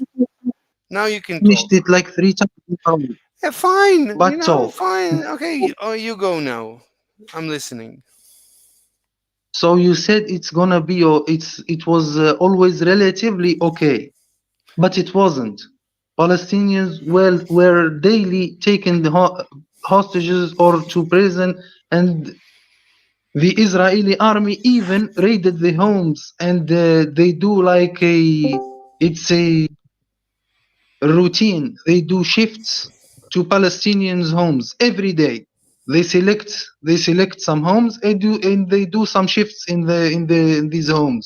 They take the home. They tell the people to go down I for am 12 here. hours Wait one I second. or delivered 48 Let me this slave. wait, Arsa. Let me take off or my 20 hours. headphones. I need to take off my headphones. Give me 1 second. Okay. Okay, I'm listening. Wait, did anybody say something? Yes, No, it was no. me. Oh, Felstaff is here. Wait, Arsa, 1 second. Felstaff is here. Hey, Felstaff, what's up? What's up, man? So Arsa is from Algeria. That's actually very close to. You're from Canada. It's not close to Canada. So Yeah, it's actually really far away from Canada. yeah. Yeah. Okay, Arsa, continue. So Arsa, you're saying on October 7th, Israel was taking prisoners from Gaza? No, not in October 7th. Before and after. So it wasn't Yeah. normal. You Yeah. said you said it was normal. It was relatively normal in Palestine. The life was relatively normal but not perfect, like Algeria, like Paris, like you said. Yeah. But it wasn't like that. It wasn't like Algeria, and it wasn't like Paris. In Palestine, people lived in a apart state. They were not treated like human beings. They were, like I said, taken like hostages, and the Israeli army, for especially the Israeli army, that's without the settlers. So the settlers, they do their thing like whatever. Okay. No one talks to them. But the Okay. Israeli army, that's a government. That's a government thing, Okay. not people thing. Okay. So The Israeli Arsa, army raided Arsa, raids Arsa, homes. Wait, Arsa, Arsa, can I Arsa, finish? Did I Arsa. let you finish? Did I let you finish your point? But what you're doing now, it's called it's called gish galloping. You're bringing up many stories. I don't care, man. You did the same thing, and I did let you what you said. So let me finish what I said. What I'm saying. So the Israeli government have these routines, and with the things I'm saying from Israelis How do you that know? left How do that you left. know? How do you know this? How do you know everything you're saying? How do you know? You can It's because Google it. he's a NATO blue People, hat. He's on the ground. Arsa, you're in what? Algeria. How do you know what's going on in Palestine? So He's a NATO. He's a UN blue hat. and many media resources. We are in a media time. I don't. Let's not argue this. I have. No, because everything you're saying, I claim is there's no evidence for anything you're saying. The same for me, brother. The same for me. You said the life in Palestine is normal. You said the life in Palestine is normal, and I didn't say nothing. I oppose you, of course, but I didn't say nothing. So let But me. how do you know? How do you know what's going on in Palestine? How do you know? So that's what I'm saying. There is an Israeli soldier who left Israel, who was sick of this state of Israel, of the inhuman things that they were doing, and he gave this information in an interview. They said there is a routine to raid Palestinian houses, like 12 hours, sometimes one day, and they make the family go away. They just get in and people go out. What is the name? No What question what asked. is the name? What is the name of this soldier? So all your information is based on one soldier? Who told you that life in Palestine was relatively normal? Who told you that? Look, I didn't. Who said that? I don't think I used the word. This same media that you appeal to, right, has these videos of like the Palestinians returning to their homes, Yeah, and they're all it's hunky obvious. dory. He's saying like he wants to gaslight, or I don't know, but it's a stupid argument. How's that a I stupid don't even. argument? If I see a bunch of media coming out of the place you're talking about, showing a bunch of people returning to their like untouched towns, why is that not like relevant information? You're talking about after the war.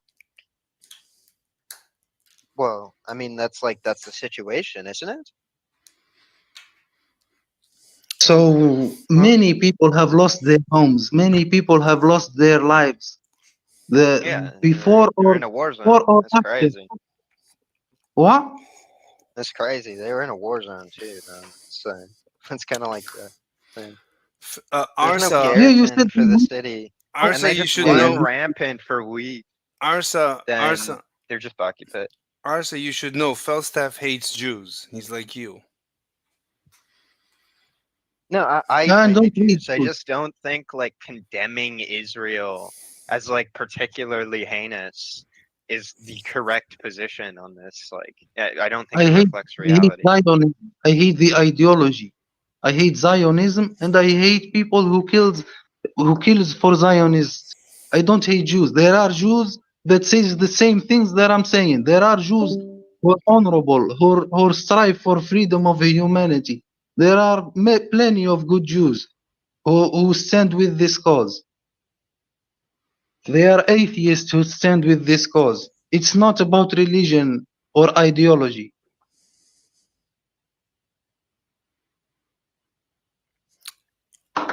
Anyway, Arsa, how do you see the future? What's the future? Future for what? Palestine, Israel, Middle East. Yes, so the close future I already told you. I don't think it will be more Palestine. In the Okay. near future, like realistically speaking, it will be like that. And maybe even some Egyptian land and Jordanian land will go to Israel. It will like Israel. I think it will expand. Can you? Okay, but whose fault is it? Whose fault? Yeah. Is that something bad? Is that something bad? So you agree that Israel expansion is something bad? Okay. Answer the question? Whose fault is it going to be when Israel expands? Whose fault is it? Well, the fault is on Arab governments, like they sold out. They are dictatorships. What about Hamas? They Is Hamas to blame if Israel is going to expand? no Hamas is in not the to blame. country. If Trump Look, evacuates look, Gaza, is look, Hamas to look. blame for the evacuation of Gaza? What's your opinion? Absolutely not, because Mm-hmm. this Zionist view of having Palestine and some pieces of Egypt and Jordan and maybe a little bit of Saudi Arabia too from the north. This is a Zionist view. With or without Hamas, they were going to it, and in fact they were having this prophecy of like sacrificing four red cows. They were going to do it in this year, How do you like know? before the. What's your evidence? So look it up. It's a sacrifice No, of four cows. I'm not gonna look it up. Just tell me how do you know this? Just tell I'm me. not memorizing the names. Just I'm tell just me. saying Okay, what I'm. fine. Just tell me what you remember. Why do you say this? Yeah, I was telling you till you told me give me the source or give me the facts, and No, just I tell me. honestly I say don't I need. don't. Just tell me. How do you know? You're saying Israel was going to go into Gaza anyway in order to sacrifice 4 goats or No, something. no, What's your Gaza. evidence? I didn't say into Gaza. No, I didn't mean it like that. I didn't say they have. Look, I I'll ask you said again. they Let me were ask they you. Let me ask you again. Let me ask you have again. prophet. Let me Just, ask just, you. just, Let me Arsa. Let me ask just you again. Let me ask you again. go, Let me He's gonna ask. ask you go. again. Ask me, okay? Ask. Okay. So how? Okay. So if Trump is going to end up evacuating Gaza, whose fault is it going to be? Is it going to be the Hamas for October 7th? Yes or no? Look. This evacuation it was a matter of time. All right. Are you going to answer the question? It was. I said Okay. absolutely not. What's your I evidence? already Okay, answered. it's a matter of time. What's your evidence that it's a matter of time? What's your evidence? My evidence is Israel from 1974 when they did the two-state solution. No. What's your When you look evidence? at the map, What's your evidence? that's my evidence. No, That's my don't go into evidence. If history. No monologue, Arsa. No monologue. Just tell me how you know it's just a matter of please, time. What's your evidence? It's just the evacuation of Gaza was always going to be just a matter of time. What's your evidence? okay, can you let me talk? Don't be No, without no, interruption. no. You're not going to You tell don't. me no 1974. How do you know? Just give me the source of information. How do you know It's just a matter of time before Gaza is evacuated. How do you know this? What's your source of information? Just tell me the source of information. Because Gaza and the West Bank got smaller and smaller by time. Israel kept expanding on What's your on evidence? Gaza and What's on your West. evidence? What's your evidence? When you look at the map from 1974 till now, you'll find out every 5 years, every 10 years, Gaza and West Bank kept getting smaller and smaller, and their lands were given to the settlers. So it's an occupation. So now you see that Israel having this What's your evidence? expansion. What's your evidence? What's your evidence Look that at my Gaza? evidence. Wait. Look at my What's your evidence? evidence. Wait. Look at I my let you evidence. finish. What's your evidence that You did Gaza has been shrinking? What's your evidence Gaza has been shrinking? look at the maps, bro. What do you mean? I don't know what Yeah, that bro. means. I don't know what that means. Show Yeah, me you have a what's your two-state solution evidence? from the Okay, if I'm going to 1974. look, There is what's your source? Show me a source where it's going to say that I'm going to read that Gaza has been shrinking. Show me the source. What's your source? He's angry. yeah, my brother. I'm not gonna tell you a URL to go see. You look You for. I'm have saying to fact give checking. me. Look, you're just making up stories. You're making up. This is just Okay, disinformation. then. This is just Okay, disinformation. it's so easy to prove me wrong. Just go and give me the map of 1974 and the map. No. You give me. I'm not gonna give you. You okay? Enough. Ow, Okay. ow, ow. Yeah, see how he talk. He just want to cut me off and speak normally. Speak with intellect. Speak your mind and don't get threatened by words. Okay, Arsa. When you're ready to present your information, your I presented sources, it. you did not. Put it in the side Yeah, chat. go look for. No. So you Arsa, what was your statement? What was your original statement? Gaza is. Arsa. He claims Still, Gaza has been shrinking. don't talk over me. Can I speak? He said, "Give me an evidence of that Israel is expanding. Was gonna expand whether or not 7 October happens or not."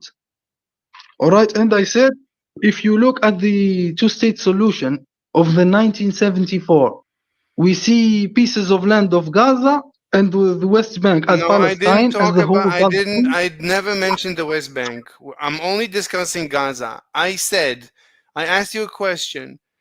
If Trump goes ahead and evacuates Gaza, are you going to blame October 7th I said no. Hamas? Are you going to blame Hamas for this? Yes or no? You said no because the evacuation of Gaza was just a matter of time. I said, how do you know?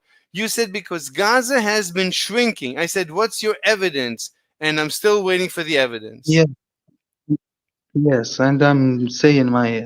No, you can't So say. No, you have to present your evidence. Otherwise, you're just talking spreading to. this. It's just disinformation. Okay, can I misinform? Can I misinform Tommy?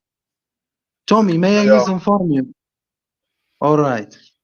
So if you No, look I at don't. the map of. No. You have to I'm, present your sources. I'm lying. Present your sources.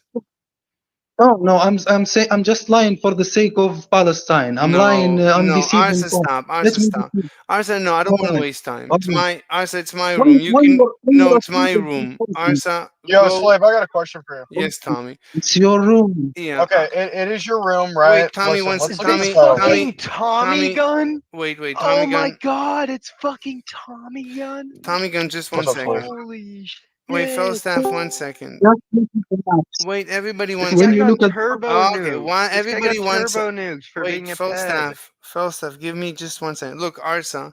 I have a question for you, No, Slave. yeah, Tommy, I'll take your question in a second. Just I'm letting Arsa know. Arsa, look, we've been through this discussion. Thank you so much. We can continue maybe some other time, maybe later. But for now, let's give some other people the chance to talk. Thank you, Arsa, for now. Yes, Tommy Gun. Okay. Welcome. When the title says vegan equals equal, do you mean veganism? Like the actual, like what it means to be a vegan? Or are you talking about people? Both. So you think why do you think the movement like veganism is wrong? How do you think that's wrong? I don't know if you would say wrong. I would say it's evil. So veganism is it proposes to reduce animal suffering or violation of animal rights. That's, Okay, and it does. Would you agree with that? wait, let me finish. This has nothing to do with reality. This is just the proposition. The proposition of veganism equals evil. So let me just I'll explain to you why this is my opinion, my proposition. So veganism, there's two definitions. Either it proposes to reduce animal suffering or animal rights violations. That's the proposition. Now, if we take this proposition seriously, then the minimization of either animal suffering or animal rights violations can be accomplished only through the sterilization of the universe. Only that will accomplish the very minimum of the proposition of veganism. And the sterilization of the universe, of course, is evil to me. So that's why veganism. Sterilize Mhm. sterilization of the universe. What does that mean? Like So if you want to what? minimize, let's say, animal suffering, so you don't want animals to live because as long as an animal is alive, it has the potential of suffering. So you want to put it out of its misery as soon as possible. So you want to end all life in the universe as soon as possible. And as long as there is a potential of life arising in the universe, there is the potential of life suffering. Therefore, you want to sterilize the universe. So there is never any chance of any life ever arising in the universe. And that's why veganism is pure evil. What? What are you proposing would be a I solution still to don't get it. sucking a I bull's still don't dick get and it. swallowing the sperm instead of killing the adult cow it would produce? I'm sorry, right now I'm discussing this with Tommy Gunn. Tommy, are you happy? Are you satisfied? No, I don't. I still don't understand it. Like in my mind, it's veganism. Okay, it's really simple. There's less animal suffering, right? We don't like animal suffering because they should have rights. You know. Again, I asked you the same question yesterday. Why do you not kill a cat? Why are there not like hundreds of factories to kill cats, right? But there are for cows or for pigs. Why are we not eating dogs? You know, it's just we blindly pick and choose what animals we're slaughtering. Tommy So Gunn, Tommy if it's the Gunn, case that if it's the case, slave, that okay, well we don't want stagnation. We can't just keep every animal alive. Well, then why are we picking and choosing? Shouldn't we just kill every animal and just eat it? Tommy Gunn, you're completely ignoring my argument. So for now, let me take questions from somebody else. Pirate Johnson, did you have a question? What? I didn't ignore it. Yeah, Yeah, Tommy you didn't Gunn, ignore it. Tommy Gunn, I'll come back. I'll come back to you. Yes, Pirate Johnson. When you can answer me, right? Yeah, I'll come back. Okay, Pirate Johnson, what So did you want to ask? my understanding is you're saying the longer the animal lives, the longer the animal suffers. Is that right? I don't The more know. suffering the animal can possibly have if it lives longer. I wouldn't say that's necessarily the proposition of veganism. Is that what your statement was a moment ago? Tommy So, Gun, we can hear you fucking fidgeting in your car, bro. yeah, Tommy Sorry. Gunn, yeah. So, Pirate Johnson, what I said is right, all I know is the definition from vegans of veganism All I know. is that, right, let's say they want to minimize the suffering of animals. So, if you want to minimize the suffering of animals, you want to put all the animals out of their misery as soon as possible, because life entails suffering, right? Right now, in this conversation, there is some mental anguish that I'm experiencing. So a vegan says that suffering, he doesn't like it, and a vegan says, let's reduce this suffering to a minimum. So if you want to minimize my suffering, you want to put me out of my misery, right? The human condition entails always suffering, always. And every animal. Are you for euthanization then? I'm not taking a position. I'm just explaining what is veganism. No, I'm not. Wait, but I want to ask you, like, are you for euthanization for human beings then? If someone's suffering and openly wants to die? I'm just explaining why veganism is pure evil. Nothing else. Just tell me if you understand my argument. Yes or no. I'm not involved in this discussion. My proposition is that vegan equals evil. Veganism is pure evil. And I explained why. If you have questions, I'll take questions.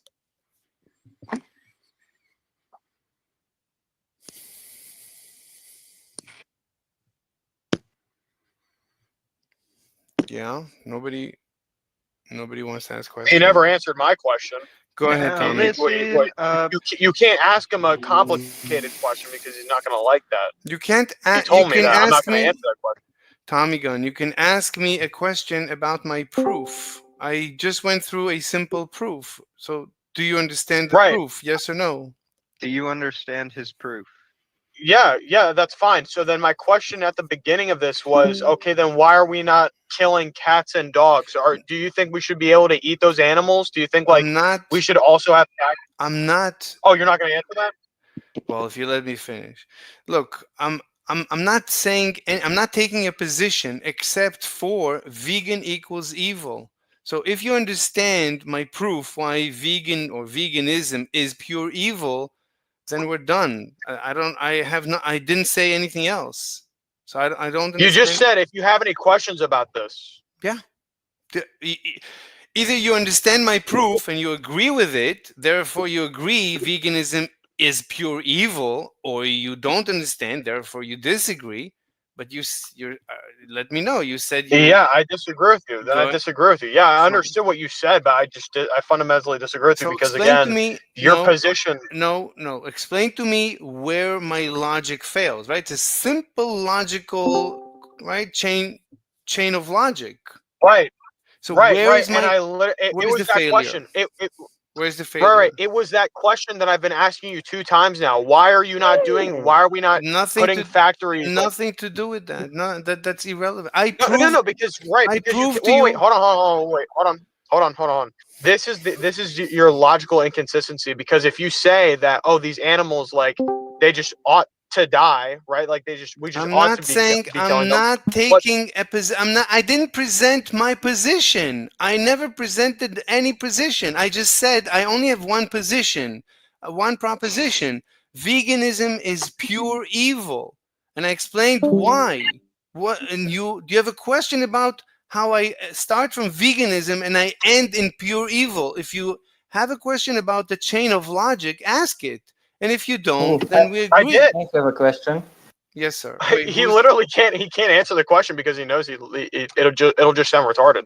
Okay. With the way yes, that you view veganism. Excuse me, Pirate. With the way that you view veganism, do you believe that veganism is just like the desire not to eat animals, or or do you also consider it to be like a desire to make sure that you do eat plants? So veganism, as I understood from vegans, is a proposition. It proposes to minimize animal suffering, or as Vegan Gains says, it proposes to reduce the animal rights violations. That's the definition. And from that, I derive, therefore, pure evil. What's the question? Okay, so your take that it would want to make all life cease to exist is kind of wrong, because they need plants to live to be able to eat. They're not anorexic. Okay, I went through a proof. Tommy Gun, we can hear you like sipping the ice. So mute yourself. Can I ask a question? Yes, Zigmund. So, Mr. Slave, Yes, do you sir. like to suffer? That's irrelevant. That's irrelevant. I went through a proof. I'm just proved. asking. You can't answer him any difficult question. I'm only right now. Look, you're just. This is all red. These are all red herrings. I have a simple proof. I Why start you from smell like veganism apology? and I derive pure evil. Do you have a No, question no, about the chain of it's logic? Yes connected. or It's no? connected I have a to the question. logic. Yes, I have It's a connected question. to chain Slave, of I have a logic. question. Okay, let's go with But Zigmund. Hold on, Tommy. You'll be next. Yes, Zigmund. Yeah. I just asked, do you like to suffer? That's irrelevant. Yes, Tommy Gunn. Oh, okay, that's irrelevant. Okay, you say that. so the reason why we should kill the animals, right, is because they're going to suffer if they stay. Like that's the whole argument is that if we keep them alive, they're still going to suffer, or they're going to suffer more. We should put them out of their suffering now and just kill them. So the way I understand it. What's yes or no?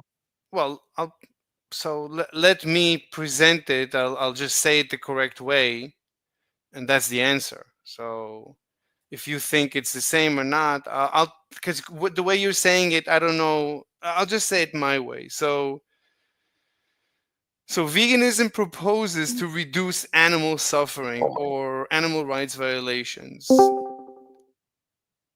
Bro. As long Yeah. Yes, Linus. Oh, I'm sorry. I thought I was unmuted. I mean muted. Sorry. Oh, okay.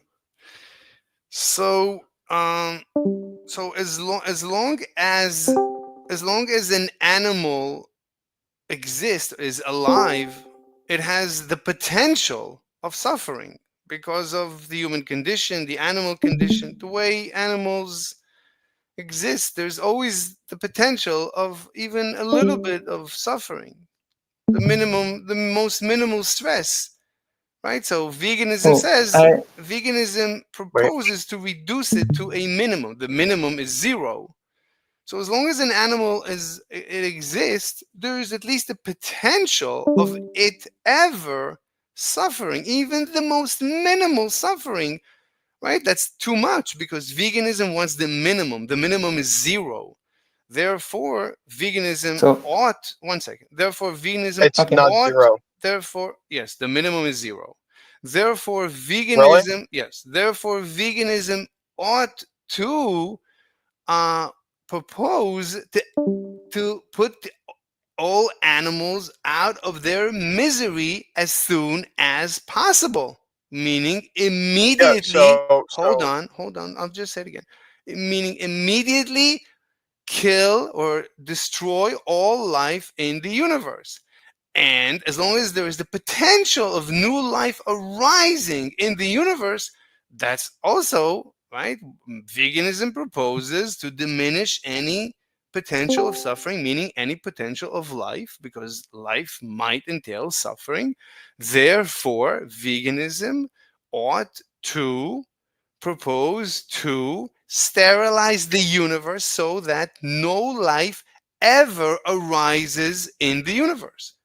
Therefore, yeah, dude, that's not what it means. and That's since not what yes, they. okay, I'll give you a chance to show me where my logic fails. Yeah, And after the since monologue. okay, 1 Right second. after the let monologue. me just okay. I'm almost done. And since the sterilization of the universe to me is Hitler to the power of Hitler, to the power of Stalin and Mao Zedong to the square root of 2, meaning it's more than the purest evil I can imagine. Therefore, veganism is pure evil. Questions?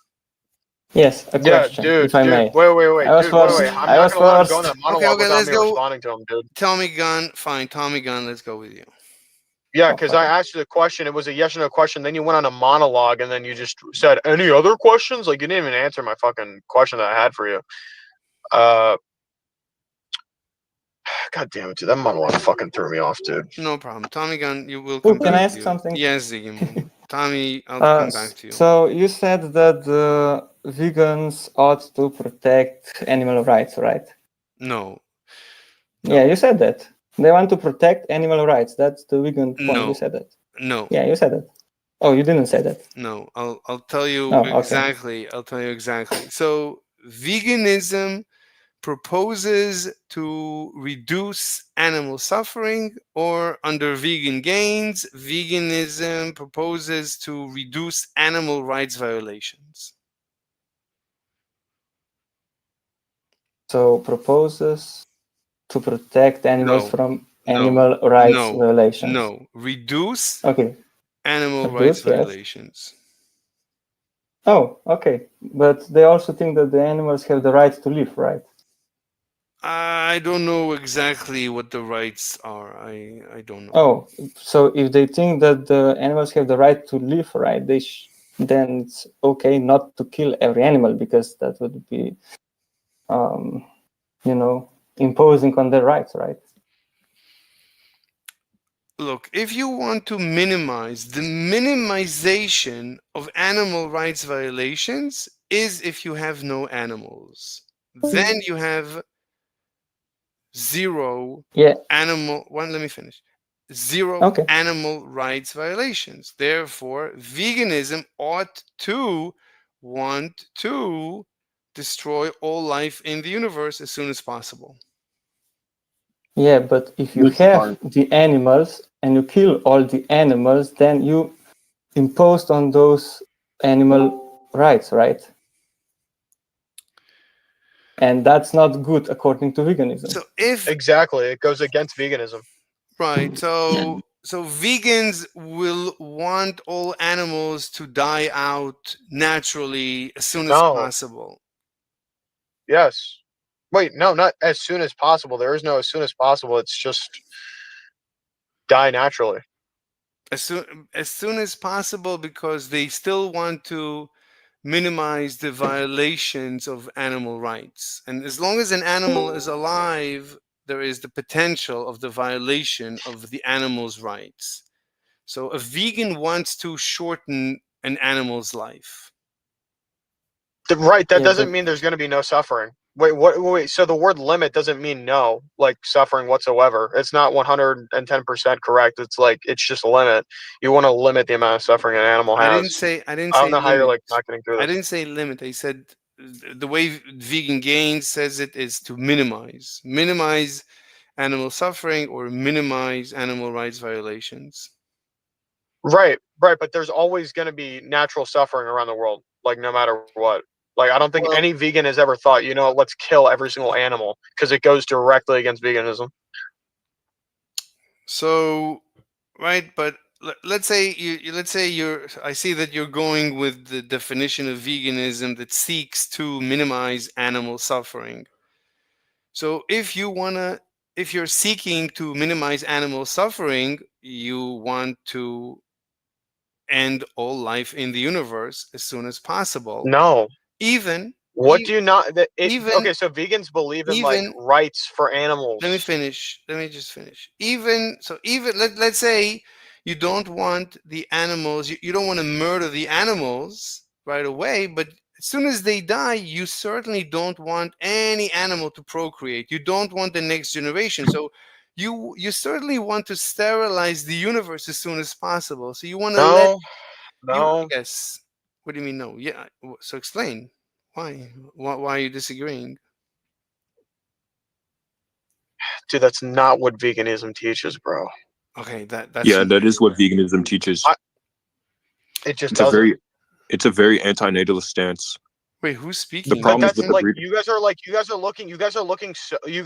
at it so what's the word, like retarded, nihilistic about it. Yeah, you guys are like nihilist, because can you guys bring me one vegan that actually thinks that that's okay, right. Like no one. Majority of vegans are like anti-natalist. Yeah.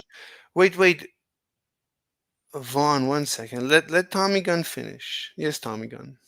But like Slave, have you met a vegan that thinks this way? I'm not discussing vegans right now. I'm discussing veganism.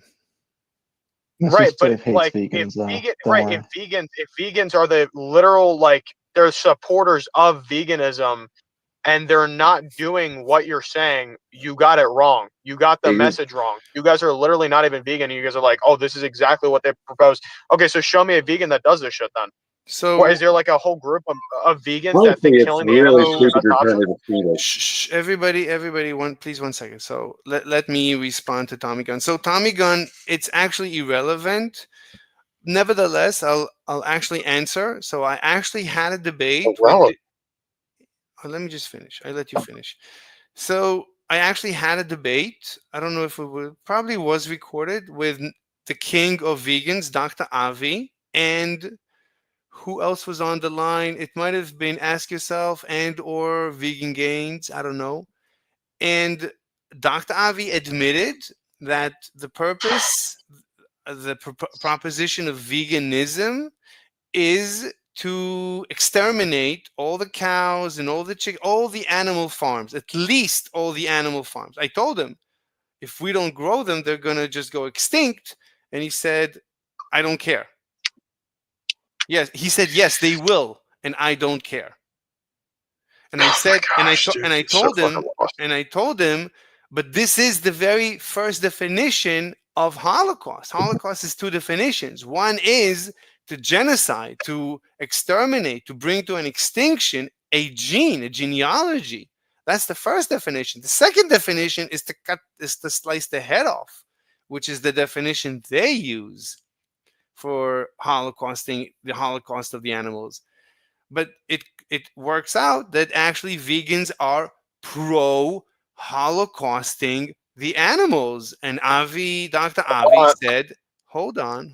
Dr. Avi conceded, yes, we are pro holocausting the animals. So, but that's irrelevant. Everything I just said is completely, I don't care, because I'm talking about veganism right now. Veganism. Wait 1 second. It's irrelevant. So I'm right now discussing the proposition known as veganism, and I prove that veganism is pure evil. So, but you got it wrong. You're getting definitions wrong. Like, I don't know how this is hard for you to understand. It's not. I don't know why you're trying to not distinguish the difference in a vegan and veganism when you can't even understand the difference in like a fucking anorexic person and a vegan. Okay, one Or someone that second. wants Okay, one at a time. Wait, are you talking to me? No, Mr. Slave. He's dumb as fuck. Oh. Wait, one at a time. Wait, yeah. Well, the thing is, he gets his definitions completely wrong. Tommy, once. Wait, how's he getting his definitions wrong? Now he's gonna go on another monologue. No. Wait, how's he getting his definitions wrong? No. Wait, everybody, 1 second. So, Tommy, I keep giving Just you. 1 second. You already got a second. Okay, Tommy, I gave you the floor. Even if I go on monologues, I let you finish. All I wanted to say is Pirate Johnson said something, and if he has something to say, I'm interested in his input. So did you say something that's interesting? So wait, he interrupted me, and then he just gets the mic now? I mean, like, can I just interrupt you when you're in the middle of talking, and I just get the stage? But Tommy Gunn, I succeed all of my time to Tommy. I would like Tommy to have all the time possible to tell you you're fucking stupid, dude. Pirate gives Tommy the time. All right, go ahead, Tommy Gunn. Yeah, so Slave, you're getting like, you're being nihilistic again. You're being extremist. No, like, when you look up the definition of veganism, it goes against everything you just said. You're just looking at it in the most bizarre lens that not even the most like crazy vegan out there could have thought this, dude. Like, because it goes against what it proposes, which is animals have rights. You're not supposed to take those rights away. Therefore, they can't kill them. Okay. And also that they should have a right to life. Like, these animals should have a right to life. So that automatically just gets rid of your whole argument that, oh, like, we have to just let them slowly go extinct. Like, no, we want them to keep repopulating. You want that. That's a good thing. Okay. Again, I don't know what this. Wait. You're also saying like the animals are gonna suffer. Yeah, I don't know what vegan says that there's no suffering in life. There's obviously going to be suffering in life. There's always suffering, right? They just want to minimize it. They don't want these animals to get their life like stripped away from them by human beings. Okay, like that's just it. Okay, Tommy, I'll come back to you. yes, Vaughn. Okay, when he can answer my question. Wait, Tommy. Wait, hold on. Wait, Slave. I'll address Tommy. Tommy, Slave is actually telling the truth. When they're talking about animals, they're specifically talking about the farmed animals, the domestic animals, and they find it that taking care of these animals is highly inefficient. Right? We're wasting. They have stats to show that we're wasting too much land and energy for these animals when we can feed the whole population 3 times over. So they believe, right, the best way to get rid of these animals is to stop breeding them. They don't necessarily have an issue with the animals being killed and the animals being the animals suffering. Oh my god, you're actually Animals lost. being Buddy, hold on. so lost. They have an issue. They Big have community here, Mr. Slave, huh? They have an issue. They have an issue with the animals being bred. First off, I'm a Mr. Slave OG, so I'm gonna speak when I want to speak. Dude, I cannot think of any more like heretical veganism response. Like, dude, not even the most heretical vegan could ever think of this fucking idea. Bro, Tommy, I'm dead ass. They want to sterilize. They don't want these Oh, farmed right, animals right. So to is that exist. why? Wait. So is that why you usually see these vegans in front of like a meat factory? Is that why, and not a farm? Why are they not at a farm then? 1 second. Okay, Why Vaughn. Wait, Vaughn. No, Vaughn. Yeah, No, no, no. seriously. Wait, Okay, I Vaughn. should Okay, see Tommy. vegans at farms Tommy, then, like Vaughn. protesting. Wait. Where are they protesting? Hold on, Vaughn. This is a Vaughn field of and personal Tommy. experience policy. No, Okay. hold on. Sorry. No, I'm it's sorry. not. It's Wait, not. I'm please, actually everybody. blatantly asking you, why are they always at factories? Tommy. Okay, Tommy, please. You can't let's- answer that. You're going to be Tommy, like, oh, wait, because they're killing them. Tommy. First of all, let's de-escalate. I don't want yelling. If it's possible, please. You're right. It's my fault. You're right. It's my fault. Let's escalate. And no, and I don't want to derail the conversation. Right now, we're dissecting the very. Why? You always do it anyway. Stop. We're dissecting. We're just dissecting. How do you respond to that? I know. So That's a fucking crazy allegation. I know. So, okay. So, look. I mean, Tommy, do you That want sounds to ask incredible, me? Gary. Tommy, do you want to ask me a question about my proof? So, Dude, I've asked you so many questions, and then when someone talks over me, you just say, "Okay, next question, please." I'm sorry. I've Okay. asked you my question. So just ask one question. I'll try to respond. Go ahead. I got nothing to say to you, man. Okay. So does anybody, Pirate, Ziggymoon, Candle, anybody Yeah, wants? yeah, I have a question. Yeah, Ziggymoon, you have the mic. Do you like to suffer? Ziggymoon, right now we're dissecting my proof. So that's off topic. Answer me a question, and then he ignores the question. But my personal, I have a proof.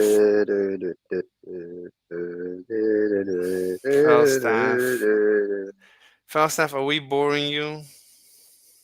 Yeah, this is goring me. It's more than boring. It's goring.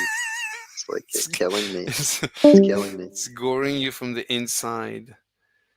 Yeah. Okay, Pirate Johnson, instead of typing, why don't you communicate with us, as they say, verbalizationsness? Sure. Snissily. It would probably be a fairly decent debate on the topic if you just weren't too dumb to understand shit. Okay. Mr. Slave, you are dumb. You're very dumb. I'm sorry. I agree. Yeah, I'm sorry. Wait, why is he dumb? It doesn't matter, Vaughn. It doesn't matter. Look, so Vaughn, let me. Vaughn, can you answer me my question No, for a second? stop. Wait, Tommy. No, wait. I want to have a conversation with Tommy. There's some Vaughn. This is for you. No. Tommy, Slave, dude, I just want to ask him one question. Literally one question. It's one give me a second. I'll let everybody speak. Let me just say something actually very important. Oh my God. I'll let you speak. I'll let Vaughn. I'll let you two talk it out. Just let me say something really important, basically to Vaughn. So Vaughn, I am actually trying to deprogram cult members like flat earthers and Jesus people and vegans. So I've actually accomplished. Okay, but Brew, don't talk. Don't interrupt too much. No, I'm not going to interrupt, bro. I'm not trying to be silly here. I was just listening to the debate, but I'm not going to interrupt, sir. Thank you, Brute. So your point, though? What's the topic, though? The topic is vegan equals evil. So okay, that's what we're talking about. Yes, Brute. So I've actually accomplished deprogramming different cult members, including vegans. There are a few vegans that came to me and said, "Wow, thank you. You basically saved our lives." Oh my god. Now the way Get a grip. Can I ask Vaughn my question now? I don't want to hear this. I will give you to the floor in a second. Yeah, Mr. Slave, you're monologuing, bro. So get to the point, dude. I'm Yeah, sorry. Mr. Slave, I'm guess what, sorry. dude? Guess what, buddy? I've also deconverted Muslims as an atheist, okay? Where's my pat on the back, all right? I don't care. I don't want Wait, to hear sir. this. So Tommy, you're vegan. Tommy, hold up. Are you vegan, Tommy? 1 second, Brute. No, I'm not, but I think it's a fine movement. Shh, everybody, please. It's not a fine movement. It's okay, unhealthy. everybody. There's good people on It's both. unhealthy, bro. Shh, Brute. I don't want to have to. Well, that's actually a debate we could have if it's Let's like. have a debate then. Let's talk about it. Let's talk about it. Let's talk about it. Somebody else will make a JCC room now. Bruce, Somebody else will only make a depends on what JCC life. room now, and then let we me just don't just- invite Mr. Slave. Let me just Yo, finish. stop Is that talking cool? over him. Go ahead. Slave, you're interrupting, bro. Let me Yeah, finish. slave. You gotta stop interrupting, slave. You gotta stop interrupting. Okay, this is an A and B conversation. See your way out of it. So go ahead, sir. No, Brute. It's my room. Stop. Look, let me just finish, and then I'll give the floor for a couple of seconds to each and every one of you. So, look. So, I'm monologuing. Isn't there a U after the G? Anyway, so I think the way, if you want to, like you said, you've converted Muslims to atheism, and I'm sure that Muslims have converted atheists to Islam, and everybody deserves a pat on the back for right? Everybody feels I rescued these souls. I feel I rescued these souls.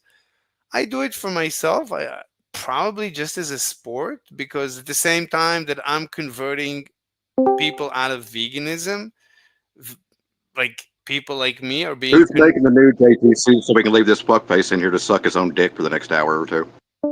Yeah, dude, I'm not gonna lie, bro. Dude, can we just please get on with the topic? Okay, get on.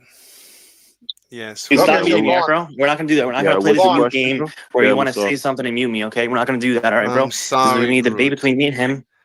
No, Good boy. in this Okay, room, I'll say sorry. no, in First of all, this Bruce, room, wait, first of all, As to why it's only Mr. me Slave, why against. do you believe that veganism is evil? Who's asking? Yeah, That's my question. Sir, he's interrupting. He's interjecting.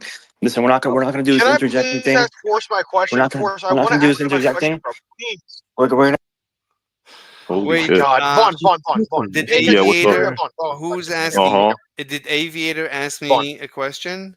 Yes, If vegans are against the breeding process, why are they not protesting at farms and rather they're protesting at the factories where they are being slaughtered? because the animals? their movement is centered around factory farms.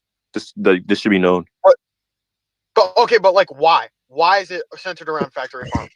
And that's just You know like why? the demand. Because of the supply and demand, factory farms is more common. The production of meat But like, is due to like they're factories, dying. so it's more common. Huh? But they're dying. Like at a Yeah, farm where I'm they're aware actually they're dying, breeding, they but would have a they're just saying that factory farms is just going to be the priority since it's more common, and it's going to be more the case that the abuse and the quote unquote rape and slavery that's happening is going to be more common with factory farms, and there's more factory farms than like smaller scale farms. So that's why you see more of them around like meat industries than like, I don't know, your friendly neighborhood like rancher or something. I don't know. Okay, Tommy and Vaughn. That's good rhetoric. Tommy and Vaughn, why don't you create yourself a room and debate each other, and anyone who wants to This join guy's you. this dude Tommy. His argument is false. He's trying to use the wrong type of debate. I'm gonna bury him right now. If you let me, No, just Brute. let me No, talk to I him real agree. quick. Wait, wait. Before you start, Force, I want to ask you a question. Me and you both agree, veganism is probably not the most healthy diet, depending on what you do. Okay, I'll agree with you. But wrong. I'm saying disagree. depending on what you do. Okay, so How do you disagree Aviator. with Okay, that? Disagree. anyone who wants to debate each other, you're welcome to create yourself a room and invite No, each let's other. just do it here. Let's just do it here. No. But stop muting people. It's between me and him. Okay? No, Brute. No, Yes, we're gonna do that. We're not creating a new room. We're all here. We have an audience watching. You have a YouTube stream watching. We're gonna give the audience what they want. Let me debate him. Stop interjecting. I'll publicize your room and I'll help your room grow. I just want to No, debate. no, just let us debate, bro. Let us debate. Stop interjecting. No, I Stop being a can't. baby. I'm not allowed. My mommy doesn't allow me. She said I have to debate. And your voice is very zesty today, okay? Tone down the zestiness Oh, so I'm we can hear it through the sorry. mic. I'm sorry. Anyway, I hear Aviator. that you get clogged your nose. Oh, I'm sorry, Brute. I'm sorry. Okay, Aviator, do you have a question? Yeah, I asked Well, like let me why talk you to think. Tommy real quick. Let me talk to Tommy. Brute, no. You can go to another room, invite Tommy, debate him as much as you want. Let's go. Why Yes. do you think veganism is evil? That's my question to you, Mr. Slave. Thank you, Aviator 1002, for your wonderfully inquisitive listing questioning question. The answer is the following. Wait. Where's what's his name? Just answer the question. Where's Felstaff? Why is Felstaff not here? Bro, it doesn't matter. Okay, Just okay. answer the question. I'm sorry. I'm sorry. Or are you trying to buy yourself some time? I'm trying to Mr. buy Slave? myself some time. I'm a time buyer. I need to buy time. Okay, Aviator 1002, my great arch nemesis. Yo, he is actually stalling, bro. Oh my god, I'm fucking sorry. out of I'm here. sorry. I'm sorry. Oh, where did Tommy go?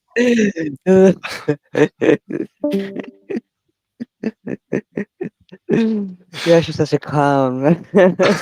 You're gonna ask the question. You're just gonna sit there saying. Yes, the gibberish. question was very good. Let me just first unmute Brute because he's a wonderful Oh my individual. I'm not Hey, stalling. look, he's losing people. He's losing people, so he's unmuting me. Yes, Brute will help me regain the popular vote. There's no one in your space anymore, so you're gonna unmute me because you have everyone leaving because you're monologuing about bullshit. I Okay, that's some know. fucking advice for you right there. I know. This with the zesty tone. The zesty. Fucking zestiness. I'm sorry. Okay, Aviator, let me try. So the proof why veganism is pure evil goes as follows. So veganism, one of the definitions is veganism proposes to minimize the suffering of animals. Another definition is presented by the Honorable Vegan Gaines, Richard Gaines. He says that veganism proposes to minimize animal rights violations. Okay. So the minimization of these quantities can only be accomplished by the minimization of the population of the suffering or the animals with the rights.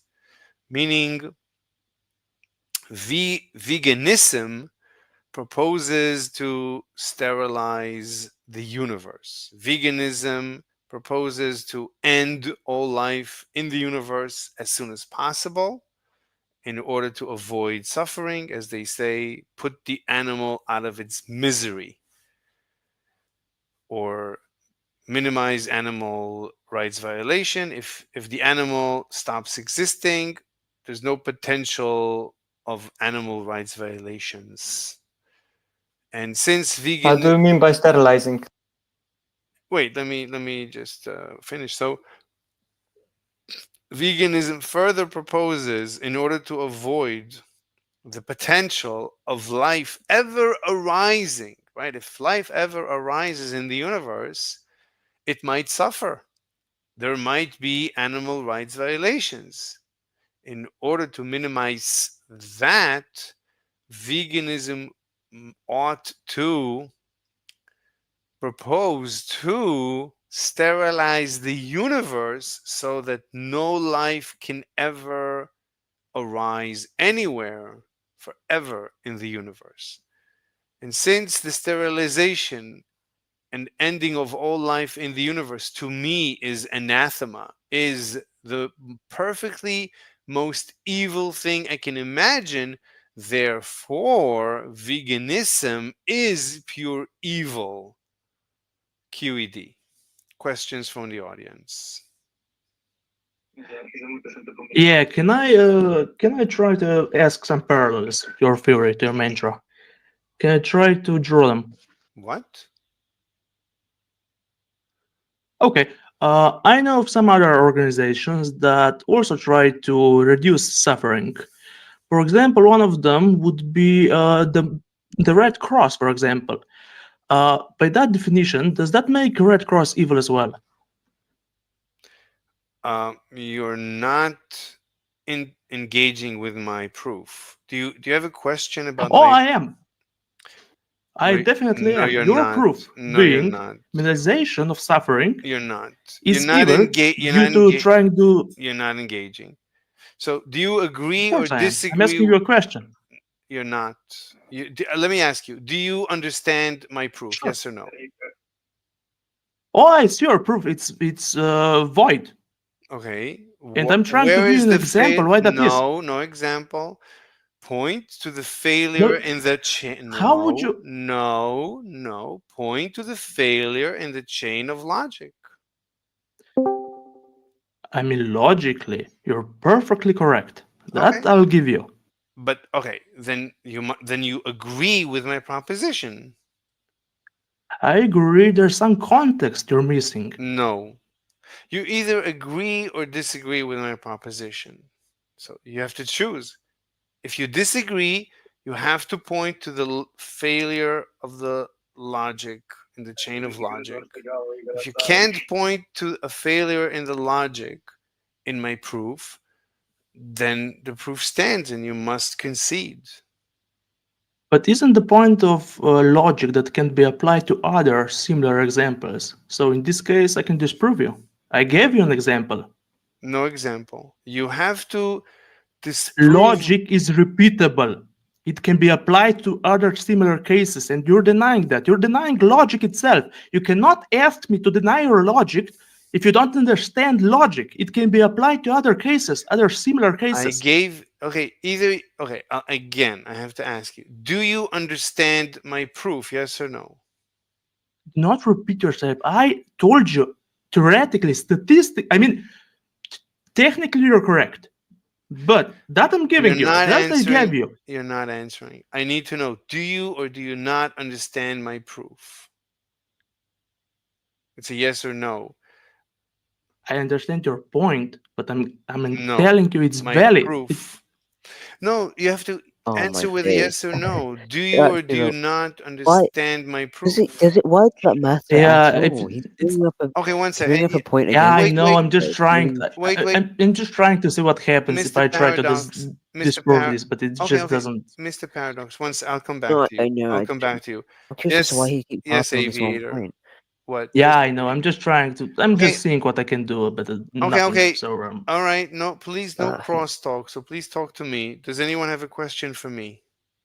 Oh, I have a question for you. Yes, Ziggy. No. Yes, Aviator. Okay, Aviator, go ahead. I'll come back, Ziggy to you. You're next. No, yes. I don't have a question.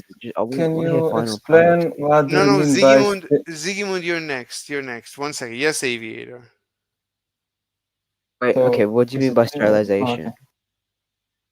What do you mean by sterilization?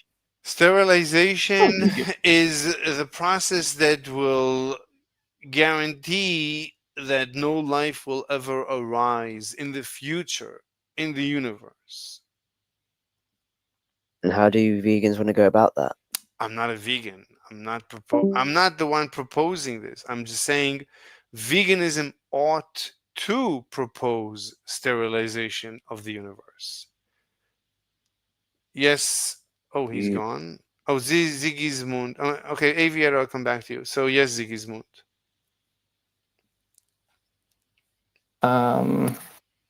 Sorry, can you quickly repeat sterilization? Yes. I was taking a drink. Sure. Sterilization is a process that guarantees that no life will arise in the future.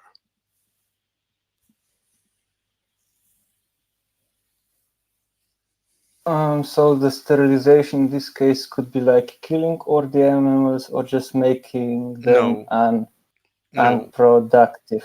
And No, reproductive. sterilization. So vegans ought to propose to end all life in the current universe, but that's not enough for veganism. Veganism ought to also propose to sterilize the universe so that So Marco, no, why is vegan evil? I'll come back to you, Slippy, in a second. So that no life ever That's arises nice profile picture. so that no life ever arises in the future in the universe. Because if life ever arises in the universe, it might suffer. So, because of this non zero probability that life might suffer, well, this might suffer is not the minimum. The minimum suffering in the universe is zero suffering. And veganism proposes to minimize the suffering. The minimum is zero.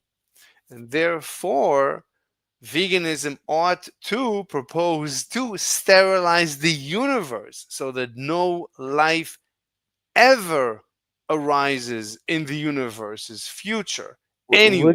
would a softer version of veganism still be evil? Say, instead of your interpretation of the word minimize, meaning reduce to zero, perhaps reduce significantly by, say, abstaining from killing animals. Would that make like? Would you still consider that evil? I'm just repeating the very definition that I've heard from vegans No, and sure, but we tweaked it a little bit here. So We're I'm not going with sorry. this hardline end all life narrative here.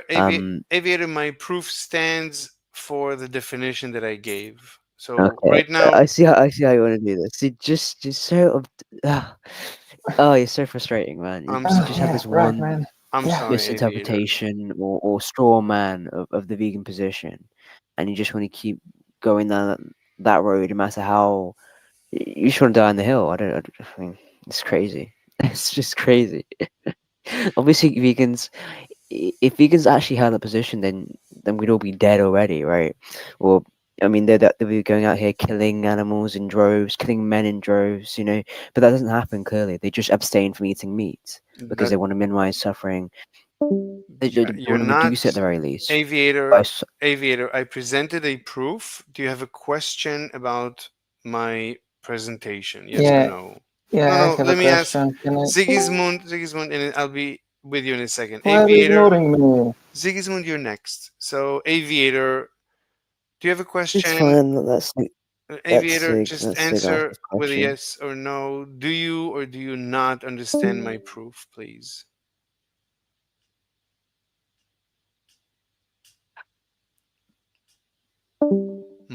All right. Yes, Sigismund. What's your question? So would be then the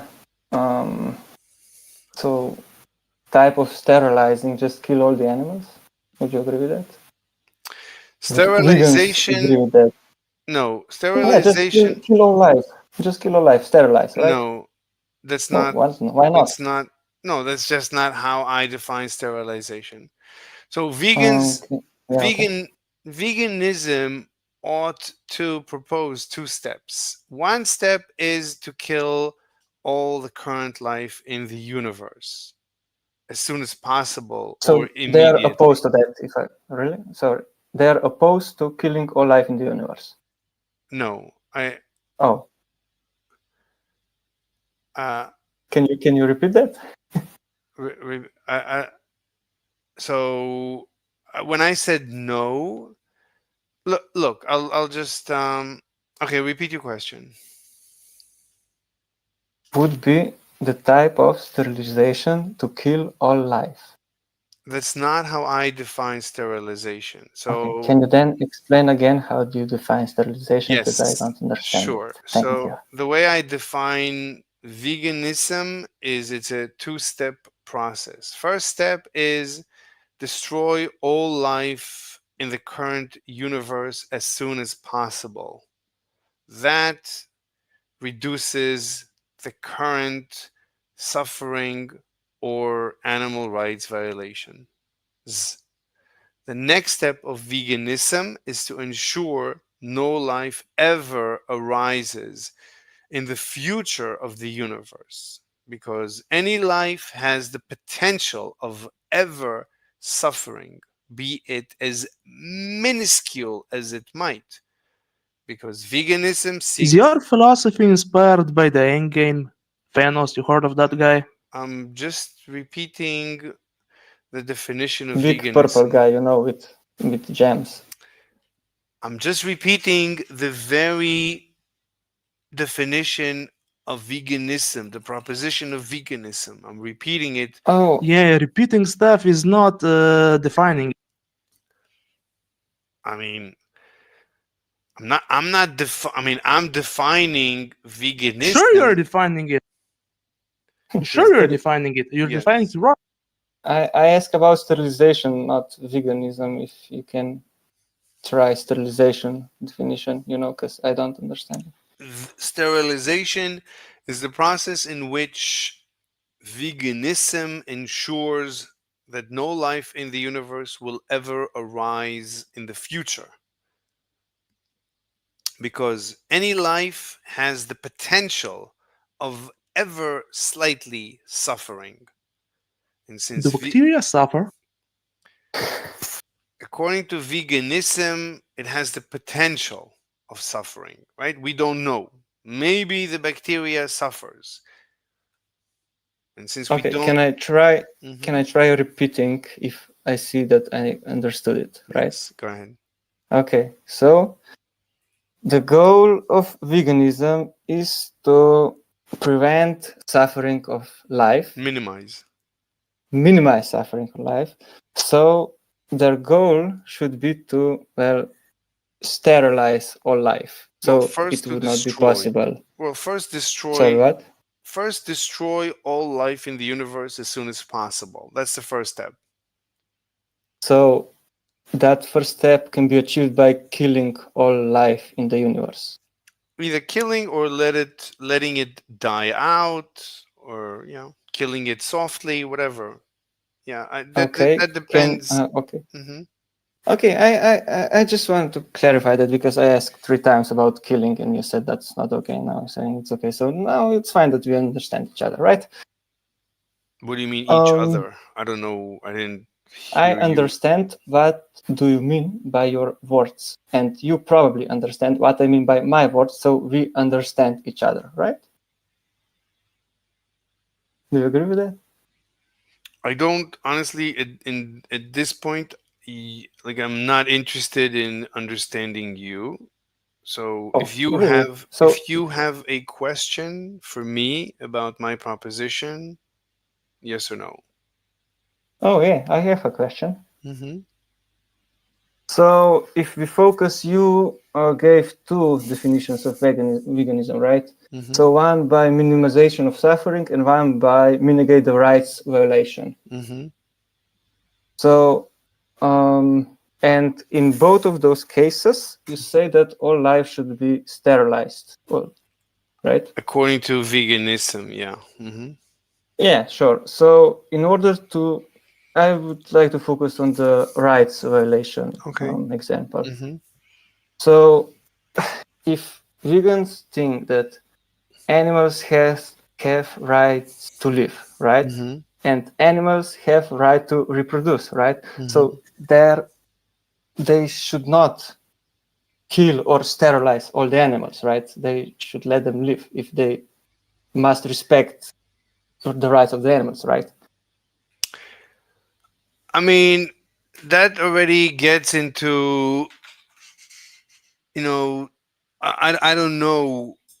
I mean, if you're going to define vegans that animals have a right to reproduce, then I don't know. You're defining it. How do you want to define it?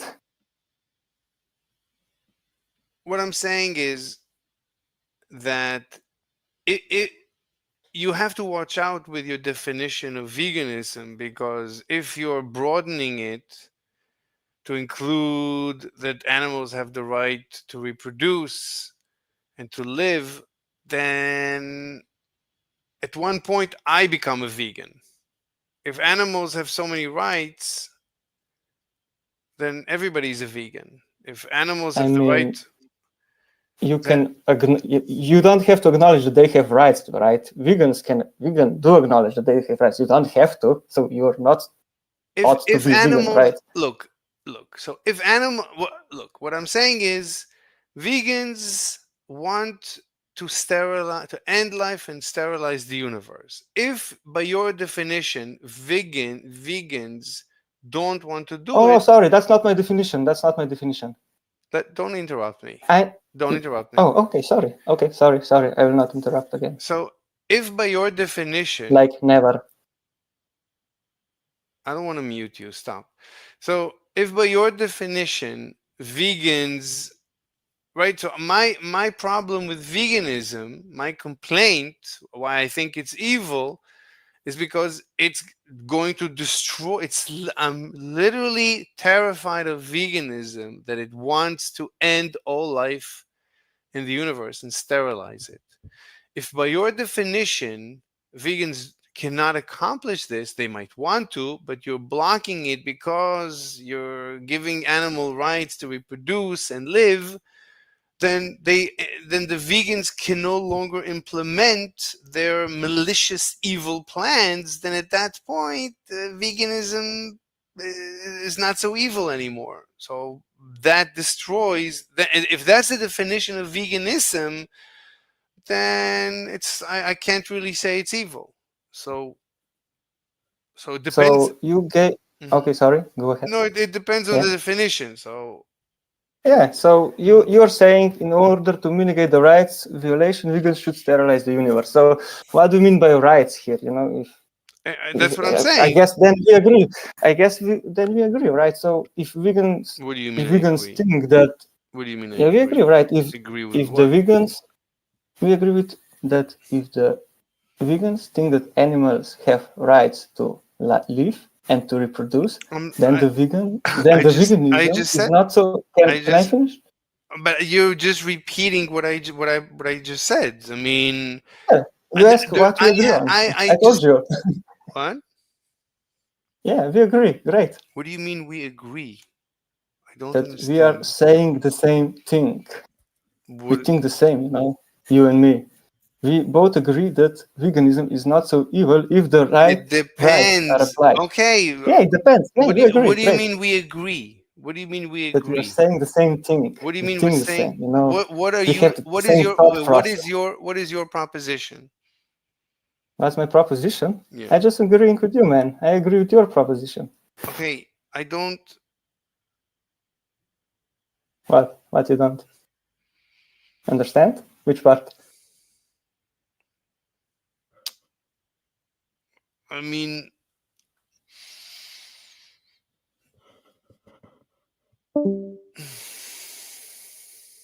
so anything else?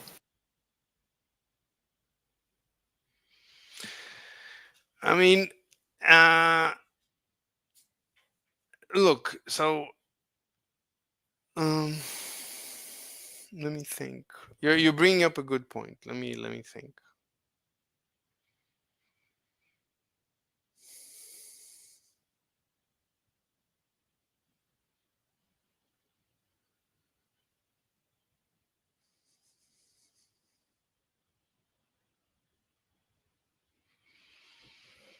Yeah, you found the loophole in my proof.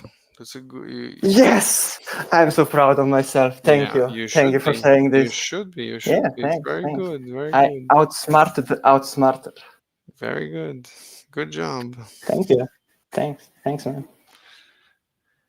Yeah, I'm gonna need to think about it. I concede. You made a good point. You defeated me. Thank you. It's your Thank you. Your victory.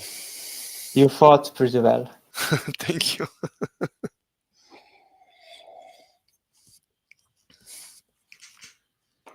Anyway, what else do you want to talk about? Do you like to suffer? Do I like? I personally do. Yeah, I'm Mr. Slave. I love suffering. Oh, really? Yeah. Do you like I mean, not suffering? I mean, it depends. I mean, if a hot chick, I really love my fantasy. What I fantasize about is a hot chick killing me, murdering me, chopping me up, like abusing me. And like if a chick enjoys my pain, that's my pleasure. My pleasure is her pleasure from my pain.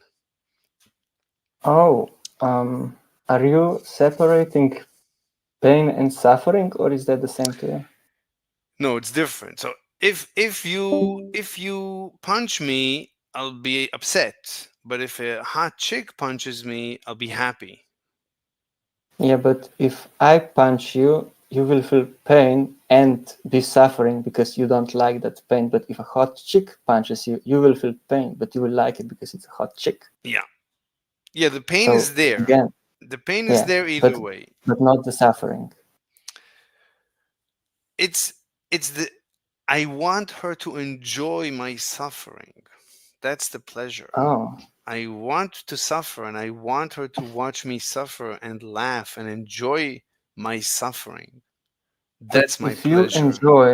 if you enjoy Mhm. watching her, watching you suffering, Mhm. how can you wait? Jack, I kind of looped myself there. Let me think No. about this one. If you enjoy her Mhm. enjoying, you suffering, Yeah. you're not really suffering because you're enjoying. You know, isn't that kind of contradictory? You can't suffer and enjoy at the same time, right? But Or it has do you to be disagree? in my fantasy it has to be real suffering. In real life, it's it's very there's no real suffering. What is the like if she strangles me, am I really suffering? Basically, you're feeling pain, but you may like it, so that's not suffering, I would say.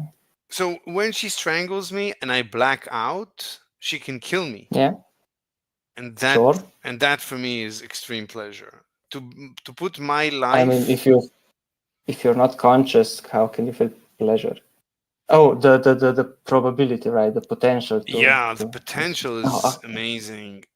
Just yeah, but Mhm. you're not just the word suffering. You know, I want to focus on this how you understand the word suffering, right? Mhm. Because but you enjoy the pain, you enjoy the potentiality of being killed, but you enjoy it. You do not suffer. This can't exist at the same time. At least I think so. It's a contradiction. What can I tell you? It's Yeah. an So again, do you like to suffer? under certain conditions, yes. It's But that's complicated. It's contradictory. yeah. It's like but everything is contradictory. Everything. You enjoying pain, it's not contradictory, right? Because you enjoy pain. But I'm enjoying the fact that I'm not enjoying it. So you're enjoying and not enjoying at the same time. Yeah. I mean, there's Good for you, man. That's epic. I mean, that's some next level shit.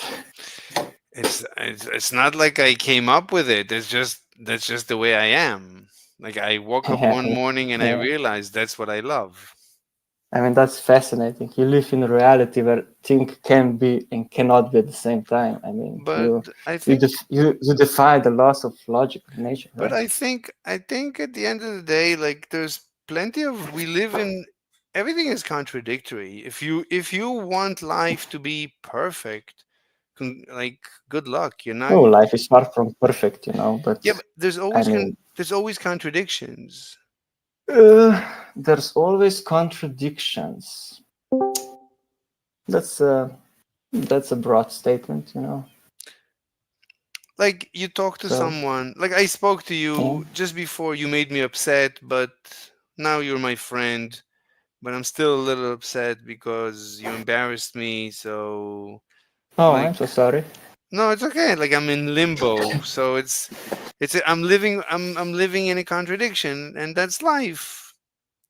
Like you clean your house and by the time you finish cleaning it's already dirty again.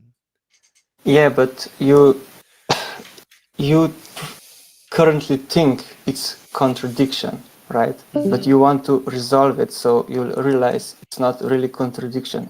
Either Anyway, I'm right it doesn't. or you're right. You Okay, know? it doesn't matter. Anyway, do you Okay, doesn't matter. do you believe in Jesus? No. Are you an so Do you're you? an no? Are you an so you're an atheist? Sure.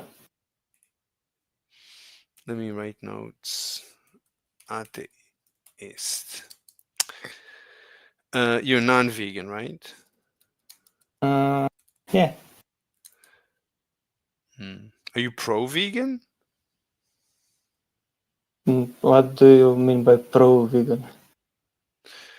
I'm you- not a vegan. Yeah, but I'm not against veganism. And Okay. I guess I'm not pro-veganism. I just don't really care what people eat. You know? Okay. Okay. What do you think of Jews? Do you hate Jews? Don't have a reason to hate Jews. Should I be hating A Jews? lot of people don't have reasons to hate Jews, but somehow everybody ends up hating Jews. So, do you hate That's not really positive thinking, Yeah. right? Do you hate Israel? Do you know the country Israel? The country Israel. I don't think it's really logical to hate country. You know? Trust me, there's plenty of people that hate this country. I mean, I guess you can hate what the country is doing, but Do you hate? do you Do you hate what the country is doing? No, not really. I'm not. Do you like? Are you? Do you like Putin? Man, there's nothing to fight about. Sorry. Wait, do you like Putin? Do I like Putin? No, not really. Do you like Zelensky? Do I like Zelensky?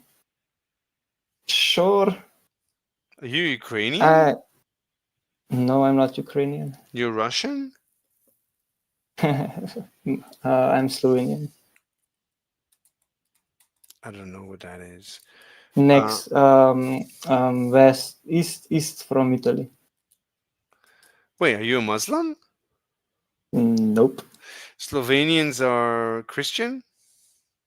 Some of them yes, some of them no. I think it's about 50-50, you know. So you're an ex-Christian or an ex-Muslim? Nope. You were None never of the above. your parents are Christian? You come from a Christian Nope. Atheist? Yeah. The Christianity stuff and with my grandma, you know, and she didn't force it to her children, so you know. So your grandma is Christian. Is it probably not? She was, but she's not practicing it. You know, she was in a Christian family, of course. Everyone was Christian back then, right? But It doesn't matter. after Fine. I just want to know your history. It doesn't your background. So, do you believe in any conspiracy theories? Not really. What do you think of global warming? There's some good evidence that it's real, right? What evidence? I don't know. Probably measuring global temperature and stuff. What do you think about COVID? It is not good to have it. How do you know? Right. I don't know. How do you know? I don't know. I saw people that had it and they were not happy. I see. And it's probably like being sick, right? Because it's like common cold, and I had common cold, and it's not nice, you know.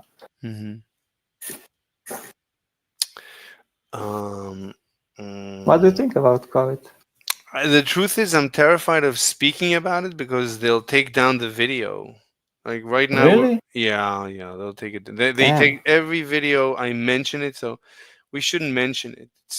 They take it down okay. right away. Like it doesn't matter what you Maybe- say. It's crazy. Really Maybe crazy. maybe we should came up with special language, so we can say that COVID is lizard and the vaccines are flies. So if I ask you, do you like lizards?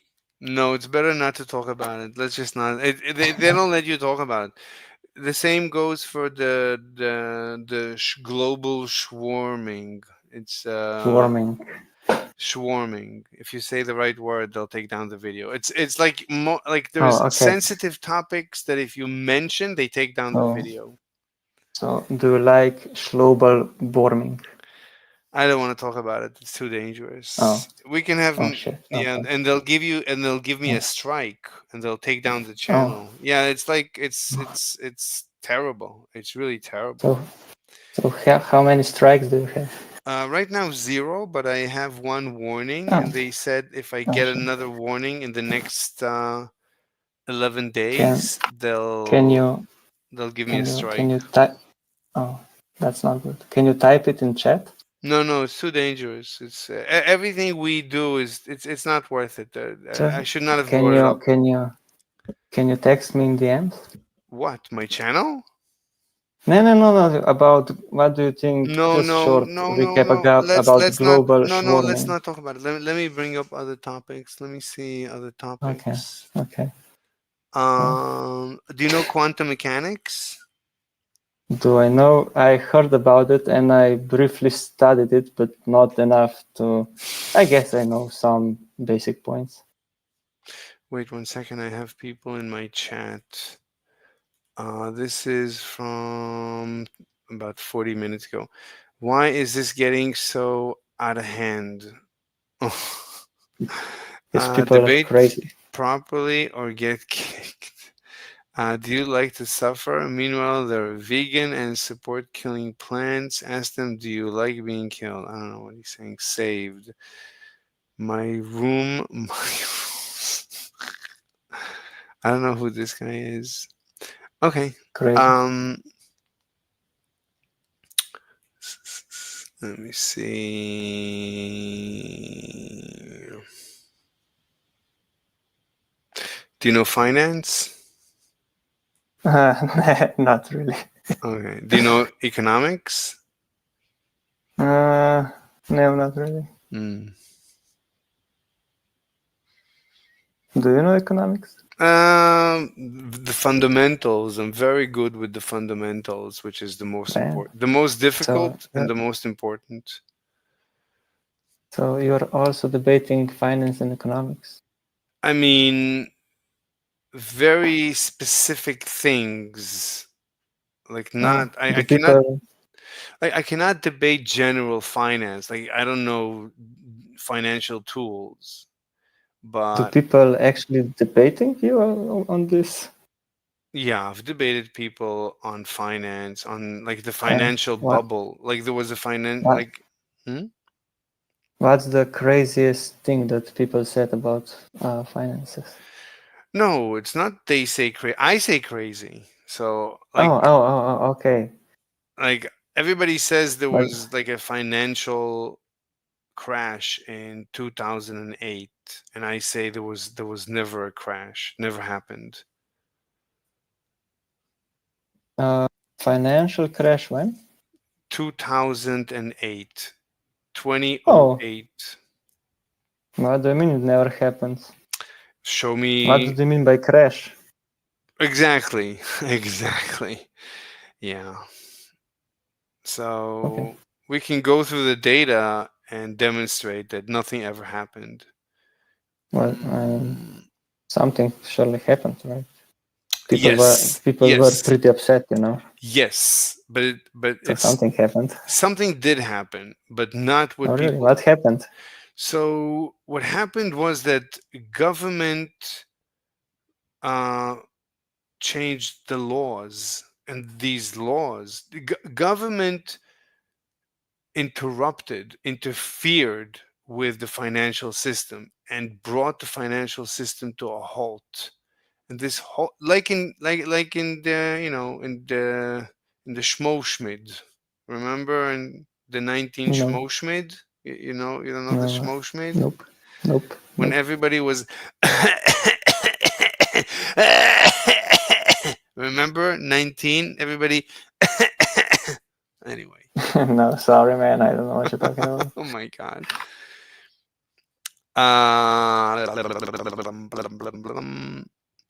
Okay. Any more topics?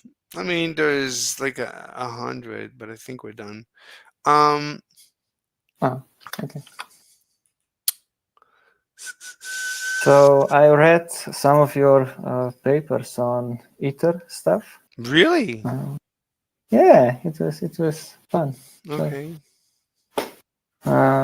So what's the deal with that? Why are you doing this? It's not. I didn't do it for a reason. So I was just sitting.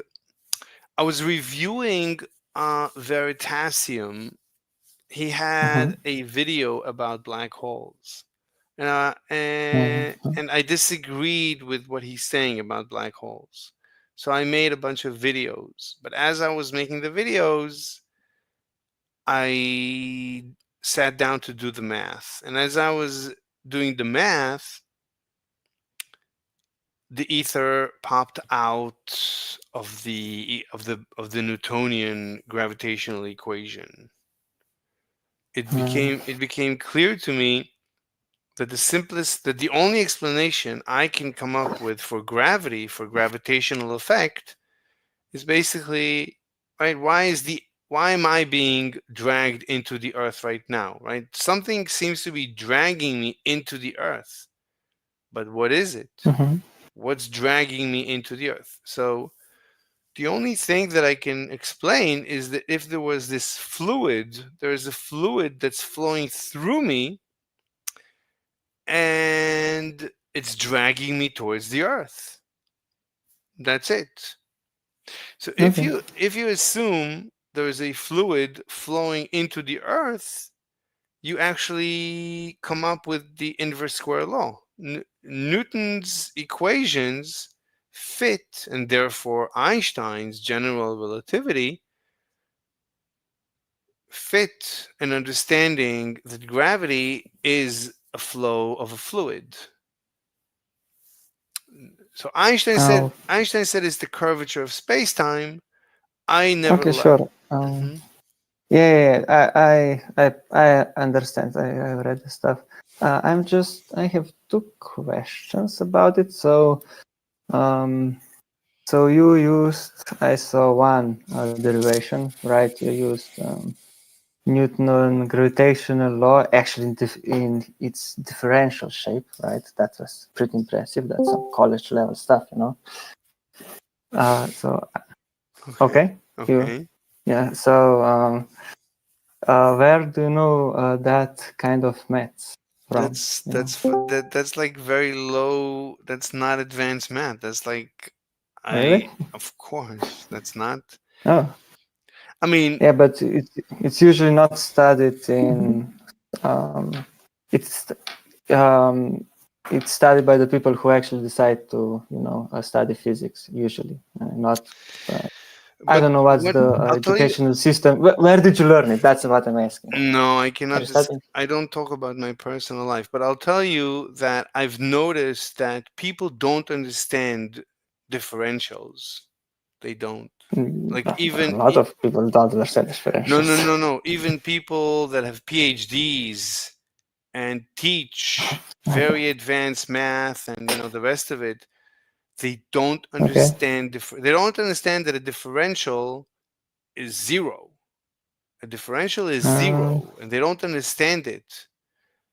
They and they derive when they derive. When you use differentials, when you go from delta x to dx, when you do some analysis, some geometrical analysis, and you derive your differential equation, they incorrectly, a lot of times, they incorrectly derive the equation, meaning someone derived the equation correctly and they know what it needs to be because it works, because engineering and physics, it's been tested.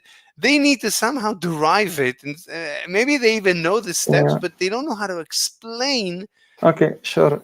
So sorry, I'm kind of in a hurry, and I just want to ask some more questions, if you mind. I don't really want to be offensive or anything, but if I may ask something. No, don't worry about it. So, So the way you're using differentials in your derivations, right? Mm-hmm. That's the correct way you say, right? Yeah. Oh, okay. What do you mean by the differential is 0? Dx is 0. Dx Yeah, equals but 0. differential is df divided by dx. That's basically 0 divided by 0, right? Yes. But is 0 divided by 0, 0? No. So 0 divided by Oh. 0 is a constant, or is a number, is a non-zero number. The Not, ratio, not necessarily, of but course, not okay. necessarily, but it has the potential. So dx is 0, but 0 divided by 0 is not necessarily 0. It depends. So If you're really accurate, Mhm. dx is not 0, but it limits to 0. Of course, so of there's course, of there's a course, slight difference, you know. of course. That's Yeah. it's fine, right? But Yeah. but what's important to understand is that when you see dx, you have to imagine 0. You have to imagine Sure. if it shows up in an No, equation. not It's a necessarily. Sorry, yeah, but I know. Look, really small, I really know, infinitely small I number know, is not 0, you know. I know. Look, the point is, we really need an example to. I can show you a genius that teaches on YouTube physics, one of the great, if not the greatest physics teacher. I can show you right now how he derives. And he gets the maths right. He doesn't understand. He does not understand He does not. differential math. He does Can not. you? Yes, I can Can show you? you. Yes. Can you? Can you say no? Can you just send it because I almost can you send it in chat? Yes. And I will look at it, and you can next time you can explain it to me why it's wrong. Okay. Is that okay? Yeah, I'll find it. Sure.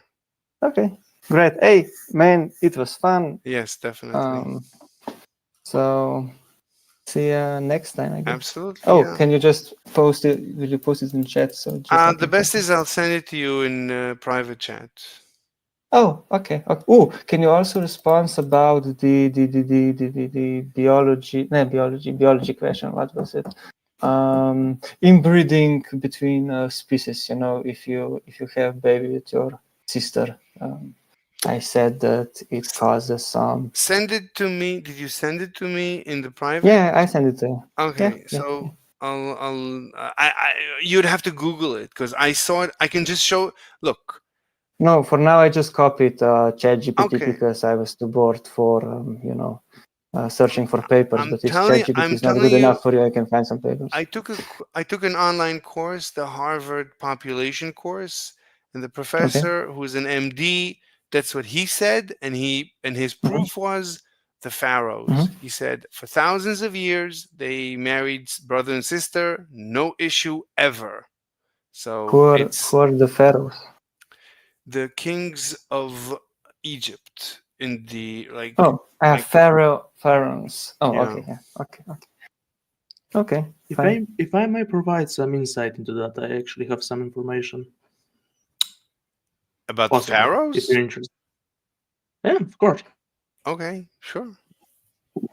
Hey, about thank you guys. You guys were awesome. Have a great day. All right, Lannis, bye. Thank you. Oh, thank you.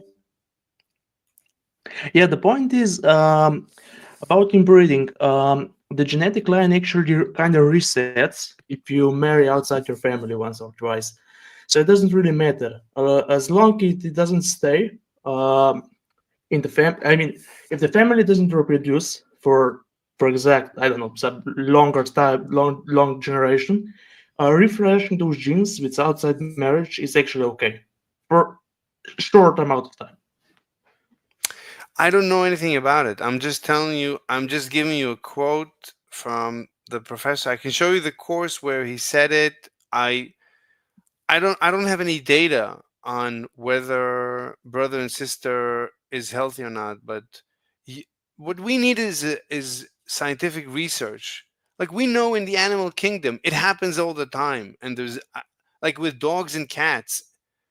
With dogs, it's all the time, brother and sister, especially son and mom. It's always the son with the mother because the mother has puppies, and then one male, you end up with one male, and he becomes her, right? They breed, and you have more children. So it's always with the son, always, as far as I I mean, know. it's not always. Fine, That's but the there's never, important part. Yeah. issue. There's never issue. And Sure, and there's issues. and in hunter gatherer, it was a very small tribe, and with chimps, these are very small troops. So it's always in the Yeah, family. that actually. Yeah, that I agree with. The gene pool you actually need to survive as a tribe is actually kind of small. It's smaller than most of the people think. But sister, as you said, mother and son kind of type of procreation is it's too related. Small tribes, Why okay, would that passes maybe, but why would it create any problems? I don't understand why there should be an issue. I mean, this is just a DNA strand. Why would it suddenly, like, if it's very similar, it should create an issue? I don't understand. Why should that be? You have yeah, to. that's the point actually. Yeah, sure. I can kind of explain that. The DNA has alternative sequences that can actually provide alternatives to some issues, biological issues. And if you're lacking that variety, you're actually less likely to survive. That's the issue here. You're losing that variety, that adaptability. Okay, but okay, but that means you So need. he's saying, sorry, just to, he's Mhm. probably saying that the problem arises on the long run, not just in one generation. It's you not know? just in Yeah, the sure, long of course, run. yeah. The problem only arises if you need to adapt. So in Egypt, they never needed to adapt. The civilization, their society didn't change for thousands of years. There was no reason to adapt. They didn't move anywhere. Like if you move This is somewhere, this man. This is this Yeah, I mean man. that's fair. Oh, that's fair actually. But there's another problem. Genes do corrupt actually. If you have more different these kind of sequences, there's higher likability you're gonna survive. Because if one is corrupted or one of them is less useful in the long run, having more of them or multiple pairs of them is kind of beneficial. So that's the problem here. It's not just about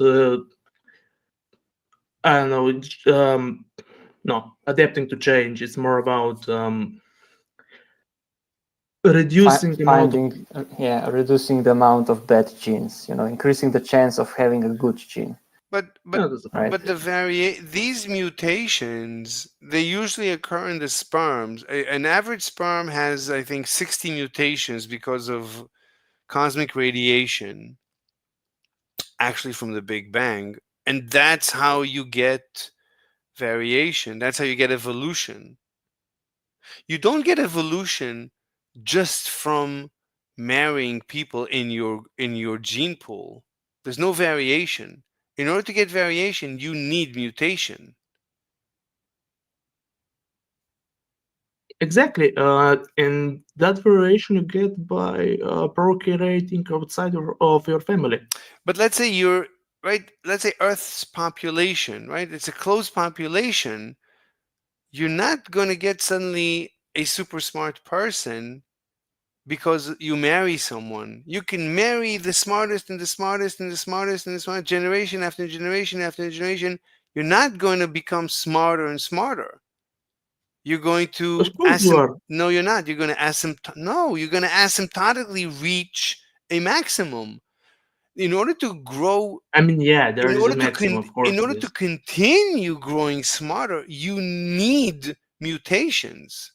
So so Yes, so but you're misplacing mutations to diversity. That's the same thing. you cannot have Mutations cause the diversity. you cannot have adaptation without mutation, which means Yes, but there's no those evolution. creatures You have to don't share. sexual reproduction does not produce evolution, right? Asexual But it does. reproduction, no. Asexual No, because literally when the DNA splits open, the information copy is not identical. That itself will promote evolution. Yeah, that's another Like just the source of just mutation. the just the process of the male and female DNA splitting and recombining itself won't be identical to the previous copy. That itself will promote evolution. Now, will it manifest into something? That's for future natural selection on top of that to select. Nobody can foresay that, whether it's for beneficial or it's deteriorating. Nobody can say that, but the mutation will happen. Wait, I'm saying evolution can only happen using mutation. Sexual reproduction does not contribute to evolution. Yeah, but it does help to maintain that mutations. It spreads them out, makes them more prevalent. Only like okay, if you're saying okay, the population in America is interbreeding with the population in Australia, that's some sort of variation. But as long as let's say the giraffe, how did the giraffe grow its neck? It's not because of sexual reproduction that every generation the tallest guy with the tallest girl had taller and taller and taller kids. That is impossible. If at every generation you always take the tallest and you breed the tallest, you're going to asymptotically achieve tallness. You're not going to keep growing. You're not going to get a giraffe. To get a giraffe, you need only mutation gives you evolution. Only mutation gives you adaptation. And people but mutation in a weaker form is also triggered during sexual reproduction. No. There are stronger forms of it, like you mentioned with radiation. Yes, true. But that doesn't mean that during sexual reproduction an identical copy is sent with no possibility of mutation. Look, when you are saying that mutation is impossible during sexual reproduction. That's not the case. No. I'm saying only mutation gives you adaptation / evolution. Nothing else. And that very much happens during sexual reproduction. No. Incorrect. Absolutely incorrect. Asexual reproduction gives you just as much mutation. I have a feeling that you guys are talking past each other. Oh, never mind. Might be You at this got point. you got this. I actually have to go, so it was nice talking to you, Ronnie. I think you understand this, so have a nice chat. Have fun. Thank you. I'll be back. See ya. Okay, bye. Bye. Ronnie, are you into biology? Into, yeah, but I'm not like a specialist. But do you understand how there's my area would be physics. My area would be physics. Really? You know quantum mechanics? To a very good degree. I won't consider myself a world-leading authority, but yeah, I have standard education in it. Okay, let me write it down. Quantum physics and biology. Okay. Do you believe in Jesus? I mean, no. Okay. You're an atheist? Agnostic-ish, yeah. Okay. But I'm a practical atheist, like in a way that I admit that I can't disprove or prove it. Not important. But for a practical sense, It doesn't matter. No, I'm clarifying my position, even though it doesn't matter. So we need to talk about quantum mechanics. But can I get to know a bit about you? Like, you're into biology, you're a biologist. I heard a bit about the differentiation thing. I did not agree, but I did not know the background, so I just said okay. So maybe it's something. I'm not a biologist. No, I don't know. I don't know anything. I'm not even a generalist. I know a little bit. I just thought about, sometimes I sit and think about something and I come to a realization that everyone is wrong about something.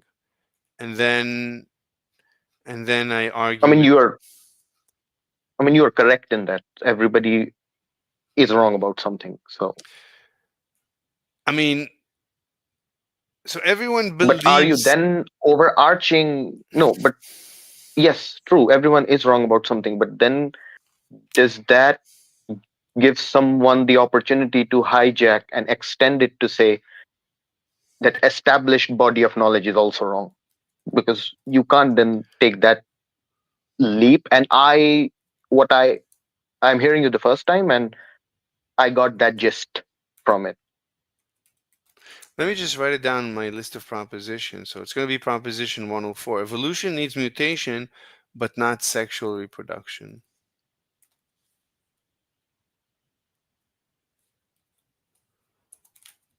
Okay.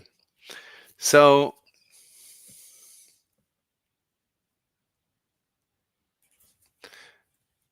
evolution slash adaptation. So what do you think about this proposition? Evolution slash adaptation needs mutation, genetic mutation, which is usually cosmic rays, but not sexual reproduction, meaning asexual reproduction. So asexual reproduction can evolve, obviously. Hold on a minute. Okay. I'll give you. Do you think that asexual reproduction?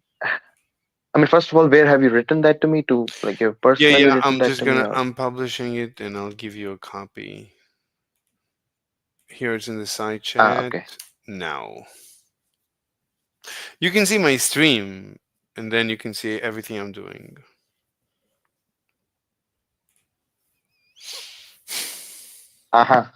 Yeah. You watch him. Nice. Yeah, but he doesn't know calculus, which I is would disagree, but okay. right, which is bizarre because he uses calculus, but he doesn't understand infinitesimal mathematics. He doesn't understand it. He doesn't understand limits. I mean, okay.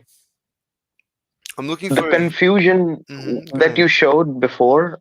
Okay, it's echoing. I'm leaving your. No, you can mute it. Live Yeah, stream. you can. It doesn't. You can do whatever you want. Yeah.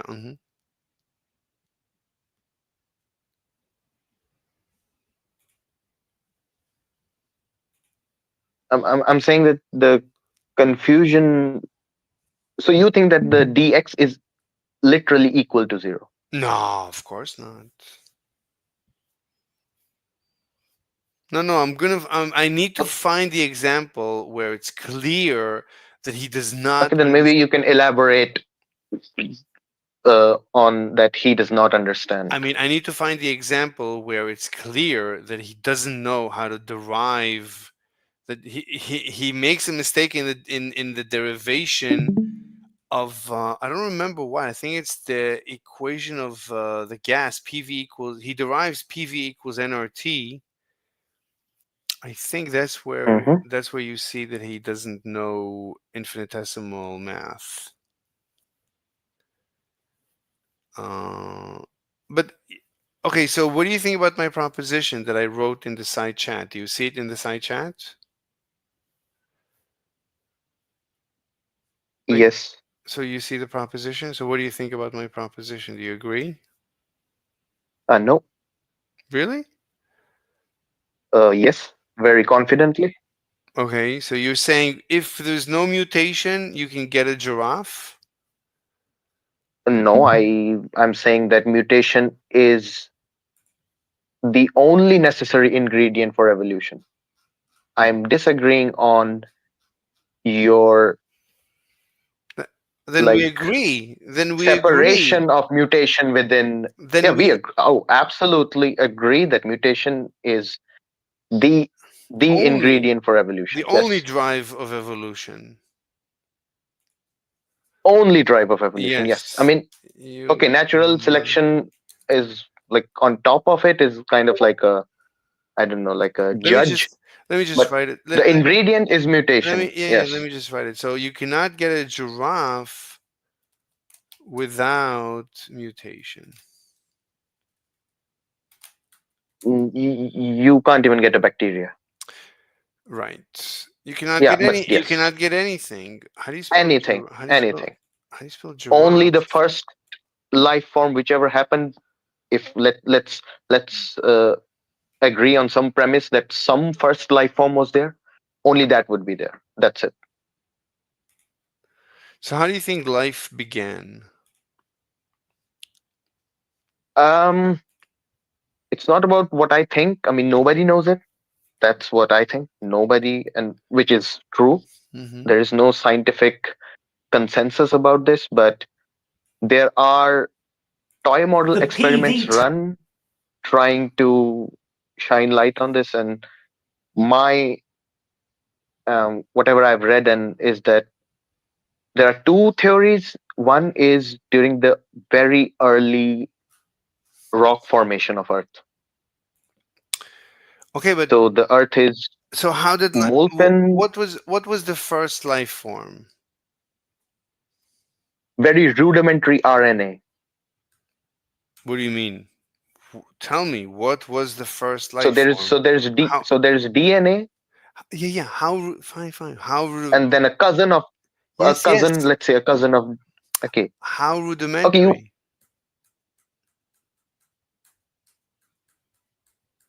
How compared to rudimentary? current RNA. So No. I How do not know many? how rudimentary. How many nucleic acids? Right. It's built out of nucleic acids or something.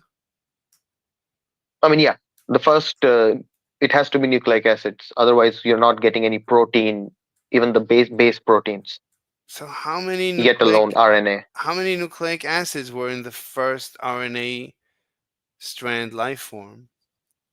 I do not know. 1, 2, 3, 1,000, a million, a billion, a trillion. How many? Give me. It's between 1 and it's infinity. You want to pick a number? Like, pick any But number. that's precisely the no. But that's precisely the point of saying I do not know, because picking a Let me number ask you. Let me gets ask you. you Let to me. the wrong answer. Okay. Okay. Let me ask you. Can it be just one? Yes. So why not just say one? If it can be one, then that's the Okay. answer. For It the had sake of the argument, no. one. What do Okay. you mean? It had right. Imagine right. Let's imagine it started with one, and then you had a right. It went through what's known as wet dry cycles, right? You've heard of the Yeah. So once it's cooling down, then no. There's no the heat. protein. No, there's no heat. There's just wet dry cycle. All you need is a wet dry cycle. You don't need heat cold. You just need a wet dry But there. cycle to grow the RNA. So have you? So you have heard about the what's called the hot spring Yeah, but you don't need. under a volcanic eruption. I'm But saying mhm. those circumstances where the very early life form No, started no. You need. is one of the hypotheses. There's a problem with that. And the reason, There's a problem. How are you growing the yeah, there is a RNA? How are you growing the RNA? How? Tell me how. Because we can do it in shallow springs. In shallow water, that's easy. As long as you have a wet, dry so where cycle. they found the where they found the samples were literally the Yellowstone springs, not springs, but they were semi-active volcanic eruptions. Fine, And but then they conjectured that if that is the case, then when very early volcanic eruptions were cooling down, they got to that state as wait, an but intermediate, and that's where okay, the first life form might have started. but you don't need hot cold cycle. All you need is a wet dry cycle, right? A wet dry cycle is a much more comfortable uh, scenario where this can happen. Uh, I'm giving you a much more extreme scenario, which they surprisingly found out this can also be a scenario showcasing that life might have formed way earlier. What do you mean earlier? You can have earlier than the wet. The wet cycle will come even later in the Earth's development stage. But the look. intermediate. No, it's not. It's the same time because you're talking about there's already oceans. You're talking about Earth No, with oceans. I'm talking even before that. I'm talking before oceans. So before So the crust is cooling. The crust is cooling down, and it's releasing the gases. Hold on. Wait, releasing 1 second. So you're saying the first life showed up before there was water on Earth? Ocean on Earth. Water, sure. Ocean, different. You're saying life showed up on Earth? Ocean needs water in a huge quantity, and that was a mega event. It didn't just water didn't, but water vapors, yes, definitely. Precipitation of water vapors, yes. Again, I'm not saying when life thrived. Maybe you're. No, I'm talking about I'm saying where the very first thing can just come up. Yes, the very first life. 1 second, who is that? Oh, Sigismund, all right. Yeah, looking for his video. Anyway, the way I see it, so you had a single RNA nucleic acid in a pond, and the pond dries, so you have the clay, it dries on clay, and another piece of nucleic acid sticks to it, and now you have and now there's two. So now you have an RNA strand of two, and now But that's not RNA multiplies. The second RNA doesn't stick to it. Why not? Why can't it stick just? You precisely have the dechain. No, you have the dechaining of strand.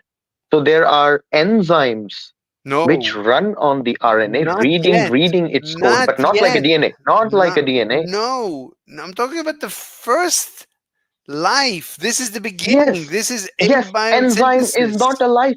Enzyme is not a life. Enzyme is like saying I have a I don't need uric acid sample. I don't want an enzyme to be. You absolutely want enzyme, and they were before life was there. Okay, that's so like you're saying I saying don't want carbon. Okay, That's like saying I don't want carbon. Okay, so you're You saying absolutely want enzymes. Okay, so you're saying okay, let's take one nucleic acid and put it on the clay. Now you're saying you need an enzyme to connect another nucleic acids to the chain?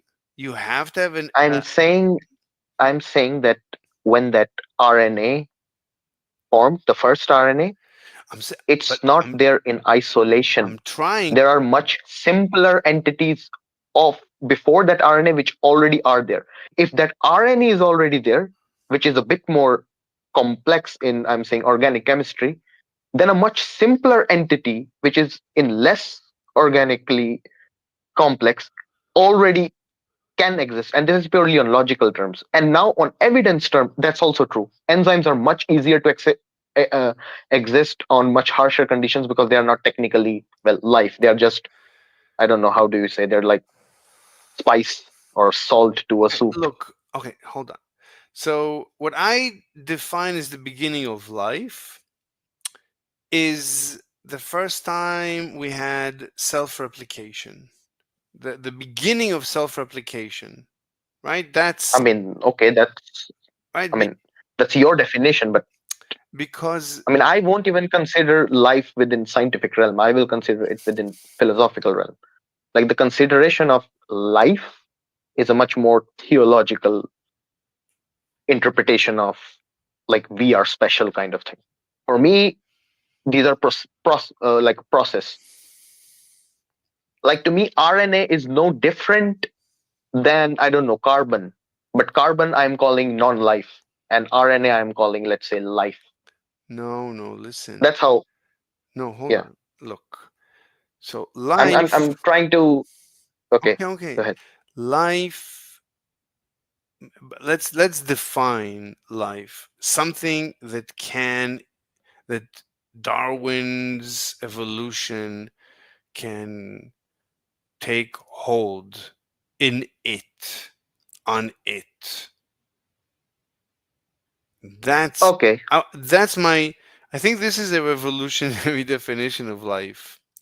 The definition of life. This demands a new proposition. The best this is the best definition of life I've ever heard.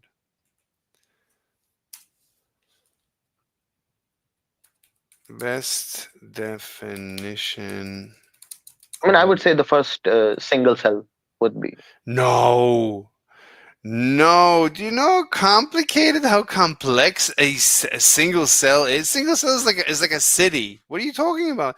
A single cell, it has DNA and RNA. What are you talking about? Organelles. It's like a city. Anyway, best Yeah, and definition of I'm life. saying that I'm calling life to have a standard, and when it's up to that complexity, I'm calling it life. Because No, otherwise, much I can just earlier. take that. No. You have no idea how complex the carbon atom is, or maybe you do. Okay, hold on. But you're choosing to let that complexity to be simple. Okay, hold on. That's your choice. Okay, So I'm just saying that I can do the same thing with your cell thing. 1 second. Let me just write down my proposition. Best definition of life is that which Darwinian evolution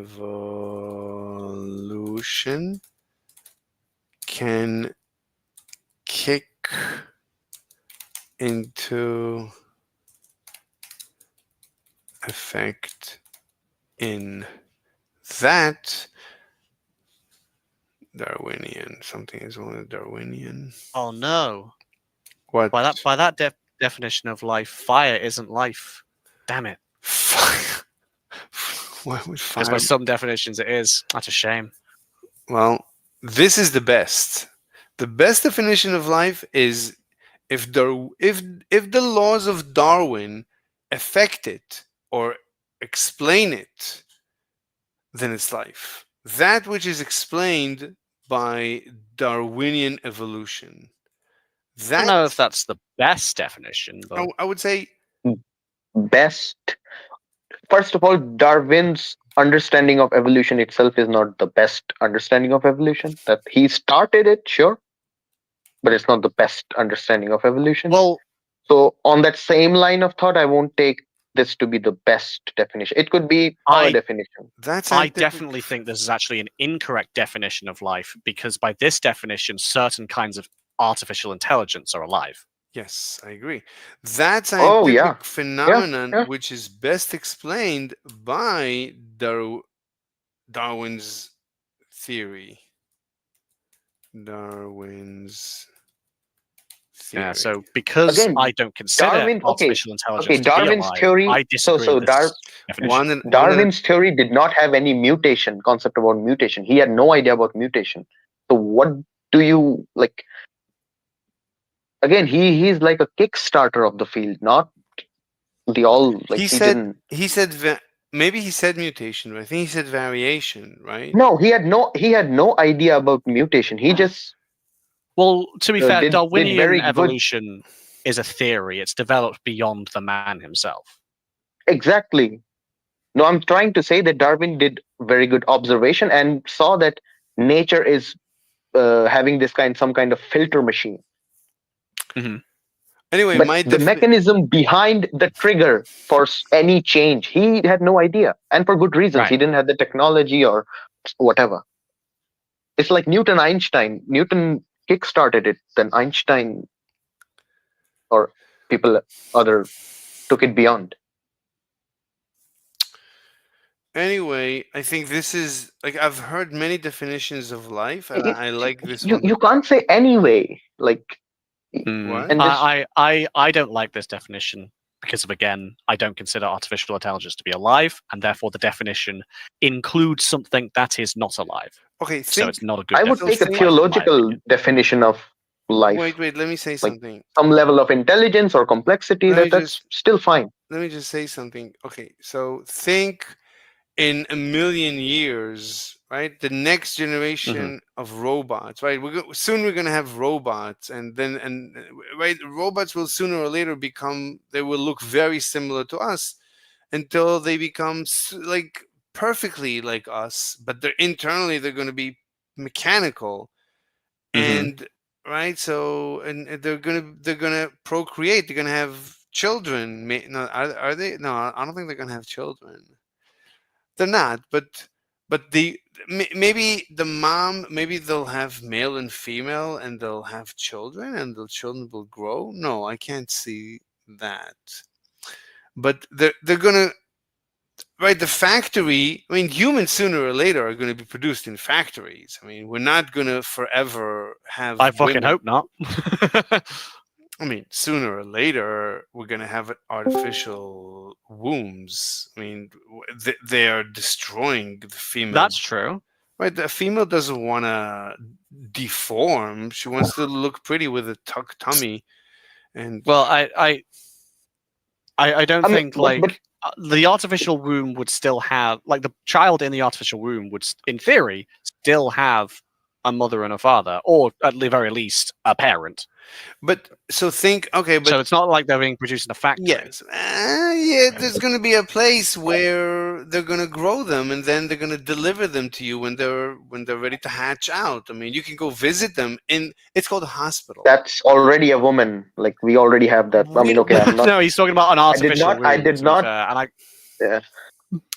Sooner or later, we're gonna. But we've digressed from the original point, which was about mutation and sexual reproduction. Yeah, but we're going to the definition. So sooner or later, we're going to be producing humans in a factory, and then the question: a million years from now, we're going to be producing robots in a factory. What's going to be the difference? The child might grow. Vibes. One as a human. But you would not be able to tell the difference when you talk to it. Just like today, you can barely tell the difference when you're talking to ChatGPT or a human. Oh, you can tell the difference between ChatGPT and a human. Sooner or later, even if you couldn't tell the difference, sooner or later, it still wouldn't be alive. Fine. Sooner or later, you're not going to be able to tell the difference. You're not going to be able to tell the difference between a human robot and a non-human robot. You're not going to be able to tell the difference. Okay, but what are you trying to achieve with this hyperbole? Okay, I grant you at that in point, future he has to concede its life. It's going to have No, I don't. It's going to have feelings.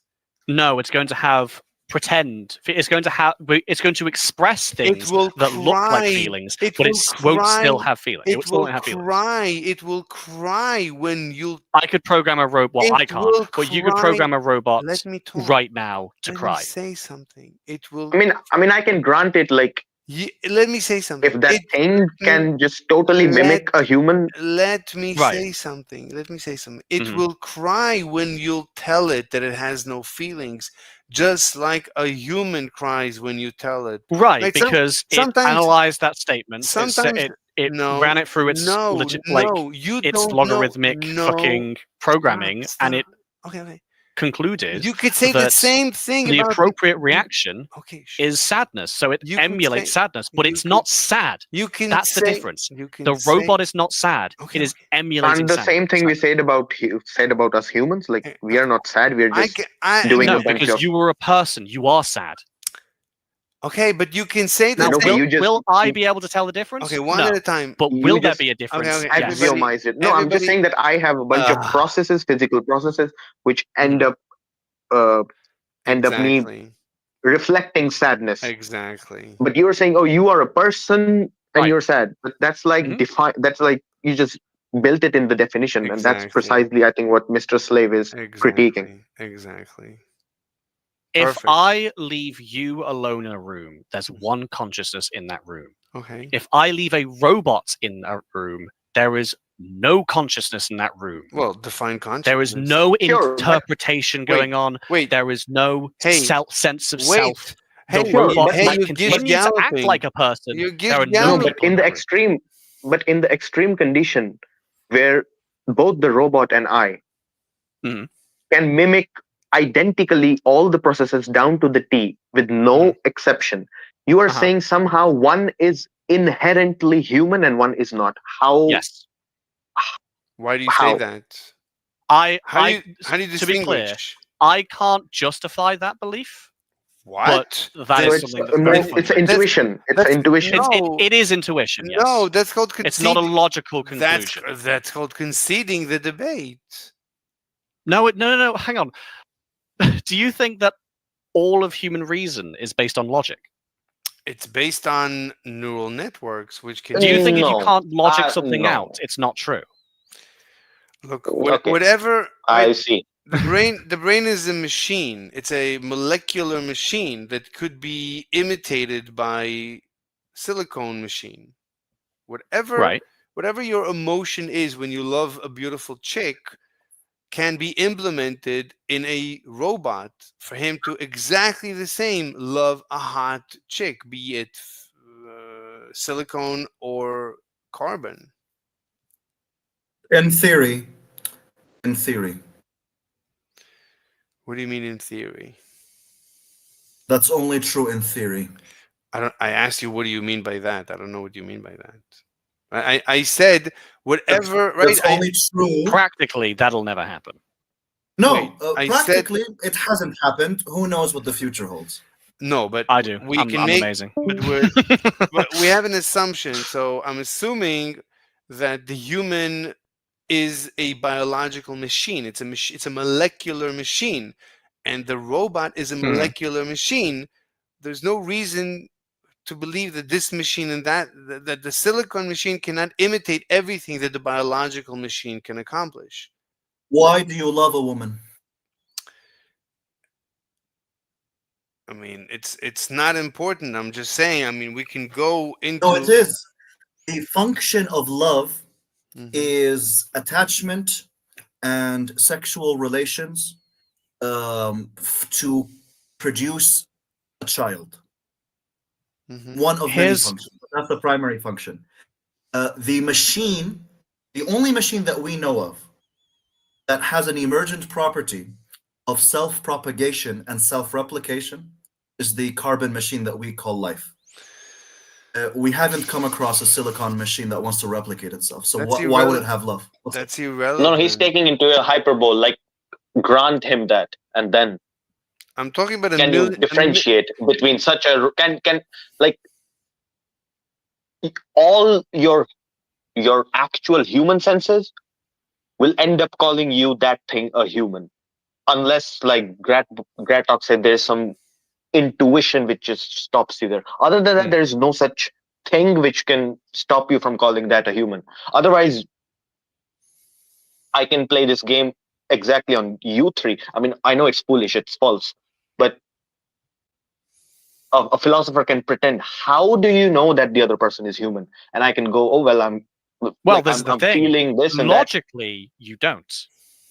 Yeah, that's why I just say it's and you said intuition. I'm like, okay, so that it's an axiom. It's just like an axiom. Like, okay, and yeah. After that, I can't argue or not argue. Not based on logic. Yes, precisely. Like, if that's an assumption, then yes, that robot, no matter what, even if literally becomes a human, it won't become a human. Right. So, like, this is the thing. This is the difference between yours and mine. Like, base assumption. Because I reckon, I can't prove it, there's no way to prove it. I reckon there is something to being a person beyond what is physical. Like what is physically measurable. Okay, I don't think you could 100% replicate. No, it is unscientific. I just said I can't prove it. Okay, then. So at the crux of it, there is something that a robot can never replicate. Like, there has to be some, like, you can call it like feature a soul. You can call it like soul. Okay, this is reasonable. What it is like I doesn't said, matter. This is reasonable. But I think that's the case, and that's why I think that a robot could never be considered alive, no matter how closely it replicated a human. Okay, but that's not based on any logic. Just like empathy is not really based on logic. You assume that other people are real people because that's a nicer assumption. No. It's more polite. No. We can And I think we developed empathy as a form of cooperation because we had to exactly socialize, like yeah, empathy okay, at so the end of the day, how do you know? empathy Go on. and sexual love for women, these are just circuits in the brain. At the end of the day, that's all it is. In fMRI, you see these circuits being activated. We know there's different parts in the brain that are Yeah. responsible for different things.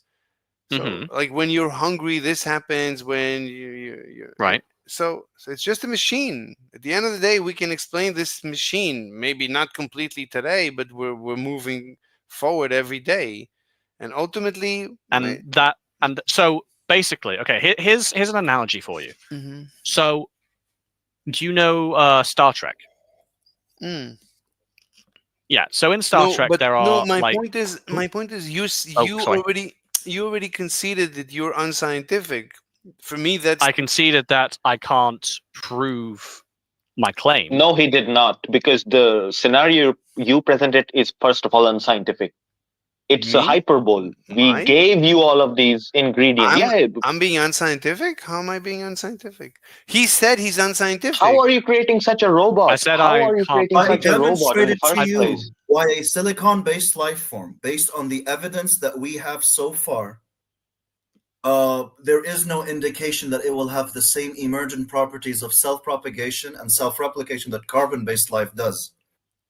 So you can't make this presumption that the circuitry that you can program into the silicon-based life form will turn out, in terms of the end product and in terms of like the way it looks as a behavior, the same. Okay, so You did science fiction, but 1 second. you No, then digressed. No. Look, there's two options. Either we live in a scientific universe, in a physical, materialistic universe, or we live in a universe with a god and spirits and so on. Not We the live two. in Okay. Those It are need not not the be only this two options. either or. Either or. Science is like a What? I don't Like know your from mode where of do you make that investigation. assumption?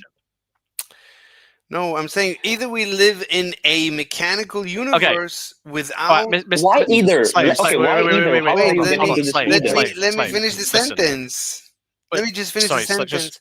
So Okay, fine. there's two options. We either live in a mechanical, materialistic universe, or we live in a universe the same, but with also a god and spirits and so on.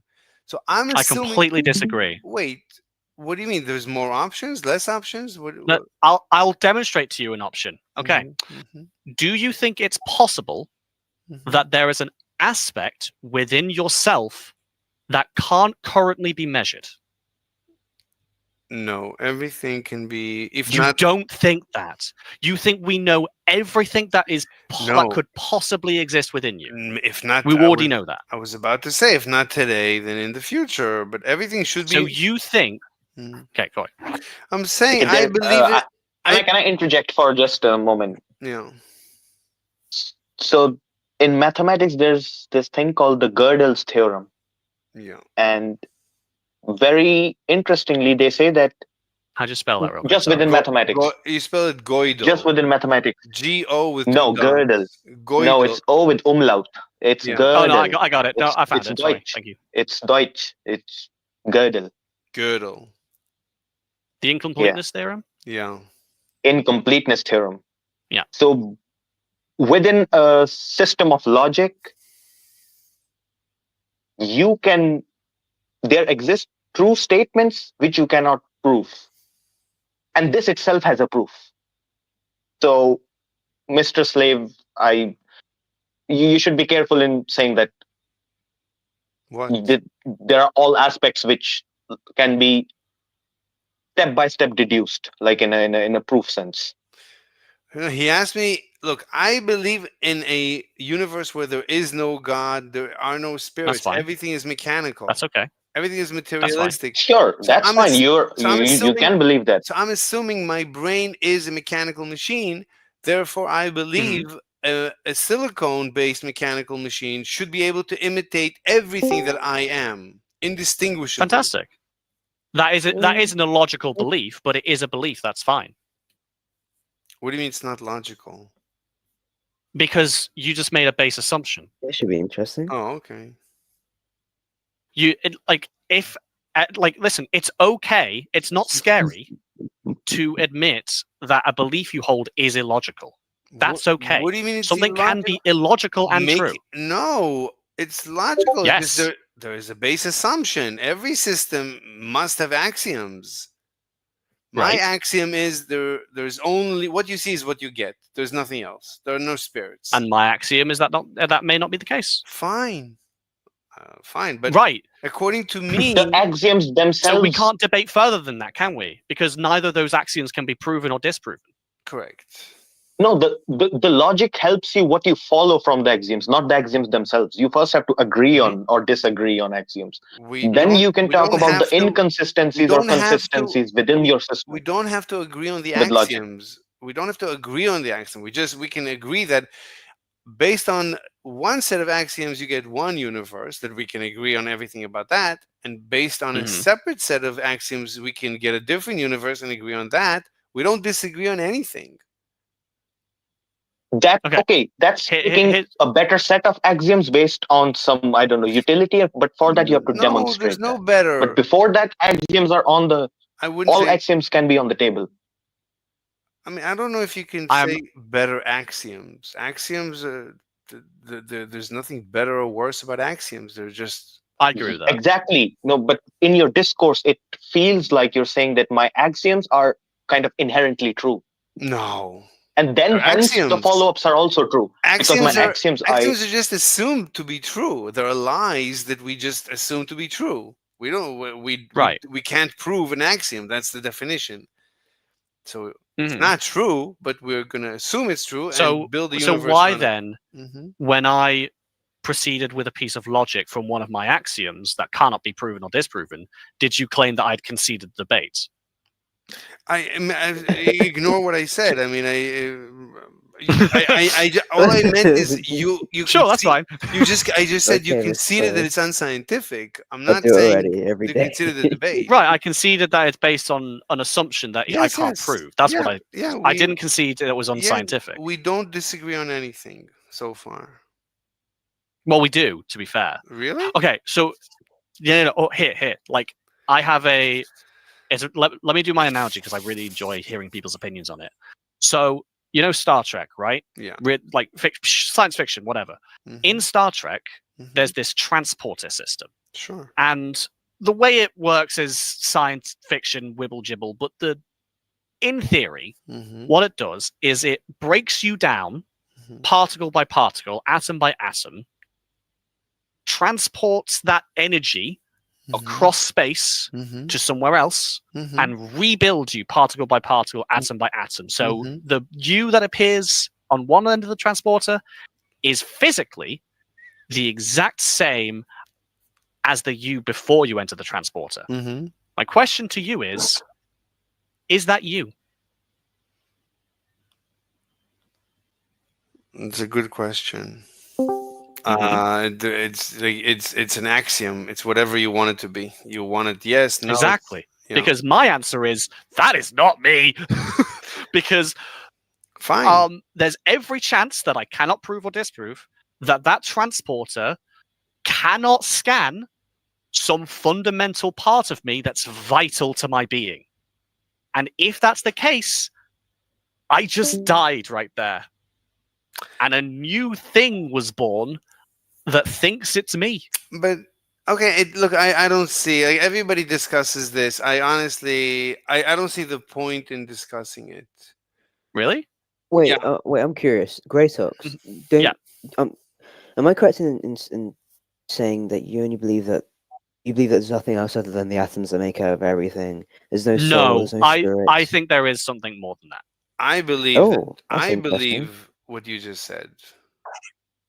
Mr. Slave thinks that everything Mr. is Slave, physical. right now you are having a conscious change. experience. Mr. Slave, right now you are having a conscious experience. Okay. I know for a fact that this conscious experience is an emergent property of the biochemical architecture of your brain. Okay. And the reason I know that for a fact is because anesthesia works. Okay. However, what the fuck is consciousness? Valid. You're asking what It's is definitely real. It's definitely real, but what the fuck is it? I mean, And consciousness. okay, I would say that that can be resolved the moment we understand consciousness on a scientific principle. There was Like, I don't see actually how that there makes was you realize that there is something whatever like the original. Okay. whatever consciousness is. If my assumption is correct, quote unquote, if we go by my assumption, my axiom that there is no gods or spirits, then we should be able to construct a machine that has consciousness. Yes. Yes, I agree. Okay. But again, this assumes that you are able to measure everything that is required to form a consciousness, which is a very arrogant assumption. No. I don't need to copy me into a robot to have consciousness. We can actually let the robots evolve. They'll evolve. You can already see that they're evolving consciousness. They might. They probably will, because the machine. You can't say that. Probably because of capitalism, the best selling. Whoa! Don't bring capitalism into this. I'll die. The best selling AIs will start having consciousness. Every AI that will have better and better. I agree that that it's very likely they'll eventually emulate consciousness very well. That's whether or according not to they your. become conscious That's according to is your axiom. According to my axiom, they will evolve consciousness just like we evolved. And for the same reason. One of your axioms is that there will come a point in humanity's future where we know literally everything. No, nothing to do with that. No, that's not a point. Then there is a potential gap in our knowledge. No. And that gap in our knowledge may exist in consciousness. You don't need knowledge. You don't need knowledge. No, but Mr. Slave, what Yes, you you want do. to achieve from your axioms, you realize that you have to be able to access all in, like Gretos is saying. Otherwise, no. There will always be Greatox can always say that there is one thing about that robot that makes it non-human. No. There will always you can always make it infinite plus one. The only way it is you know all of it. No. Oh no. Sooner or later. Okay, then elaborate. Okay, elaborate. Sooner or later, the AIs are going to program the next generation AI, and sooner That's or right. later, They're already doing that. Sooner or later, no one is going to know what's going on, and no one is going to care. Again, we're already at that point. And no one is going to care. All we're going to care is for the product, that the product is becoming more and more sociable, more and more nice to interact with, a better product. Capitalism is yes, for all practical reasons in that world, robots will become human. For all practical reasons, yes. Yeah, okay. But They that's will not what certainly Greatox is emulate arguing. humans very well. What's the question? I will admit that there is likely a point in humanity's future where I could not tell the difference between a real breathing person and a robot. I agree that that point may well come. Okay. That does not mean that they are real. That does not mean that they are people. That does not mean they are conscious. Just because I don't know something does not make that thing a real What person. do you mean? What do you mean by conscious? How do you define conscious? Oh god, that's a question, isn't it? So conscious, conscious people, right? People like start pooping their pants when this question is brought to the discussion. But actually, there was a guy, a very brilliant guy, actually many years ago. There's videos of him discussing it. He really explains consciousness in a very mechanical way. You can watch his lectures, like interviews with him, and all he just says consciousness. It's just a bag of attributes.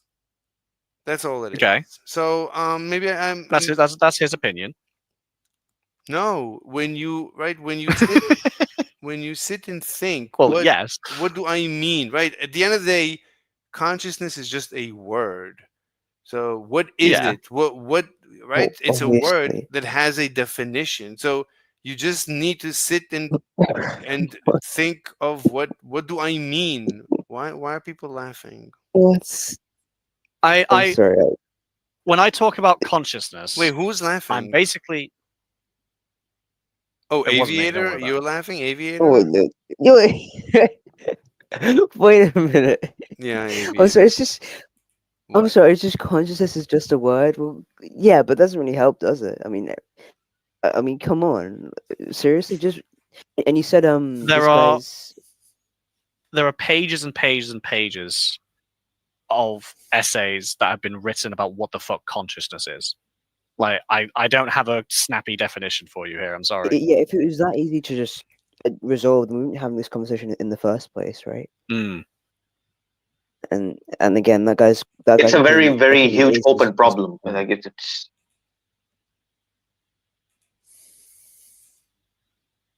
okay, Mr. Slave. But Mr. Slave, can we get seeing as you back to got the all the- original thing where you started all of this, like about seeing as you got all mutation? the cards, what is Oh consciousness? god, that's sorry. That was a while ago. Yeah, so he wanted to define life, and he has a proposition. It's I in the don't know if side. you guys can It's in the read it. side chat. It's In the side chat. it's a hang on. Best definition. Like, And yeah, for that, I he disagree with this needed to define definition. life, That was it. and then he came to robots. But okay, And that's single but listen, cell. I'm not Let's start with just because single I cell. disagree with the definition does not mean the definition is not true, because I don't know everything. It's for the sake of our conversation, Mr. Slave, I'll grant you your robot life, or what do you call life? I'll grant you that definition. But I want to get to that so mutation part. So we were asking. I was asking you, how did life begin on Earth? Mhm. What was the first life form? So the question is, what's the definition of life? So then I came up in real time. And we ended up agreeing that mutation is the fundamental ingredient for evolution. We agreed upon that. No, but first I asked, what's the definition? In order to ask the question, what was the first life form on Earth, we need to define life. And then I came up with and we immediately landed on the problem which you saw in the group, is that life is more like the definition of life. It's better if not put it in scientific terms. Like you immediately ran into these sort of problems. Ronnie, That I can build you an I can build you a life form. I can build you a probably I can build you a life form. Chemical reactions. See, I can build everyone here a life form, and they can still have an ontological feature on top of that, and say, "Oh, it's still not life." There's So that's debate why in the zoological community as to whether viruses are alive.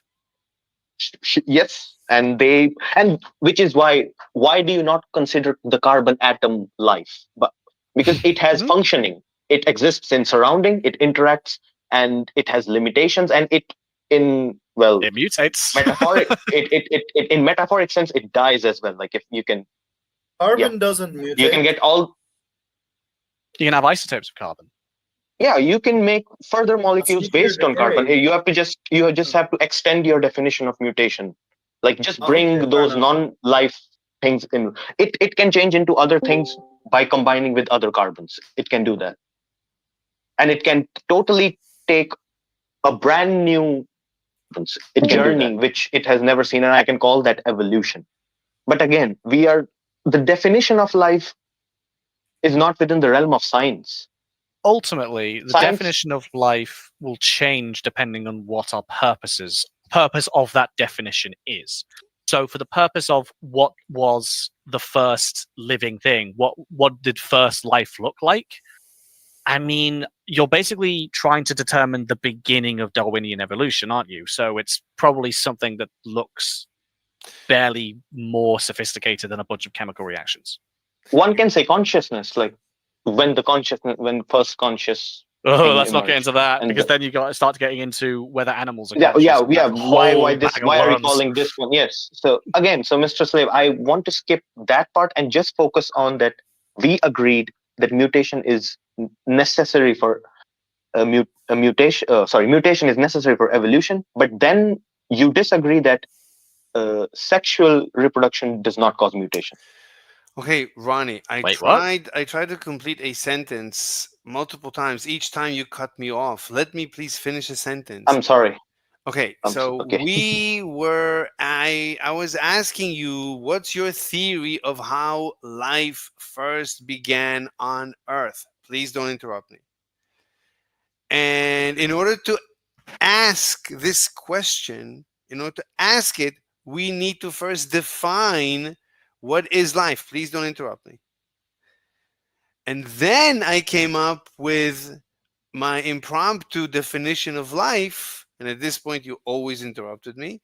That life is that which right? And the proper definition is life is the scientific phenomenon which is best explained by Darwin's theory of evolution.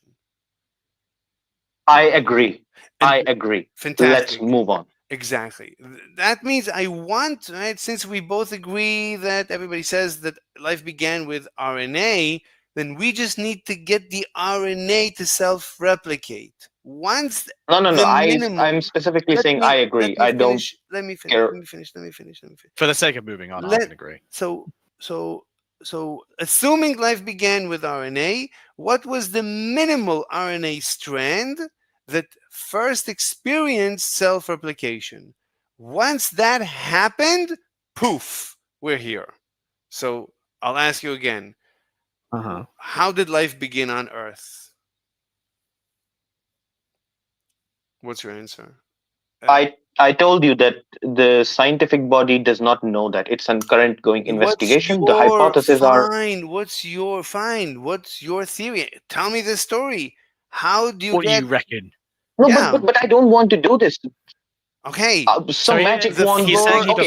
Some magic wand whooshed it. But no, the floor is open. Anyone who wants to talk about how life began. Well, otherwise, I'll give I you. reckon it was some weird chemical soup, and a series of chemical reactions occurred to form the first RNA. No. Now we're no. having. Wait. How can you say? Wait. You're asking for my opinion. Why are you saying no? I mean, no. That you're not answering the correct level at which we're asking. At this point, we're asking at the very nucleic acid level. We know that RNA. Wait. Wait, so you're actually asking us to give you a chemical formula to form life? No, obviously not. So I'm just. So it's not that specific. So my first answer was not specific enough. My second answer was too specific. How specific do you want me? You can use the word nucleic acids.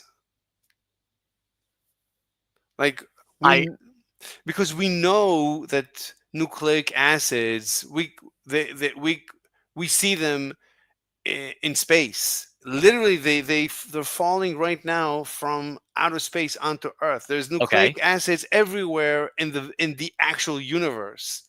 And there's this experiment that they did with lightning and basic ingredients, and they created nucleic acids. So there were plenty of nucleic acids on Earth as it cooled down. So you had ponds. There was water. I'll give you water. I'll give you clay, shallow water.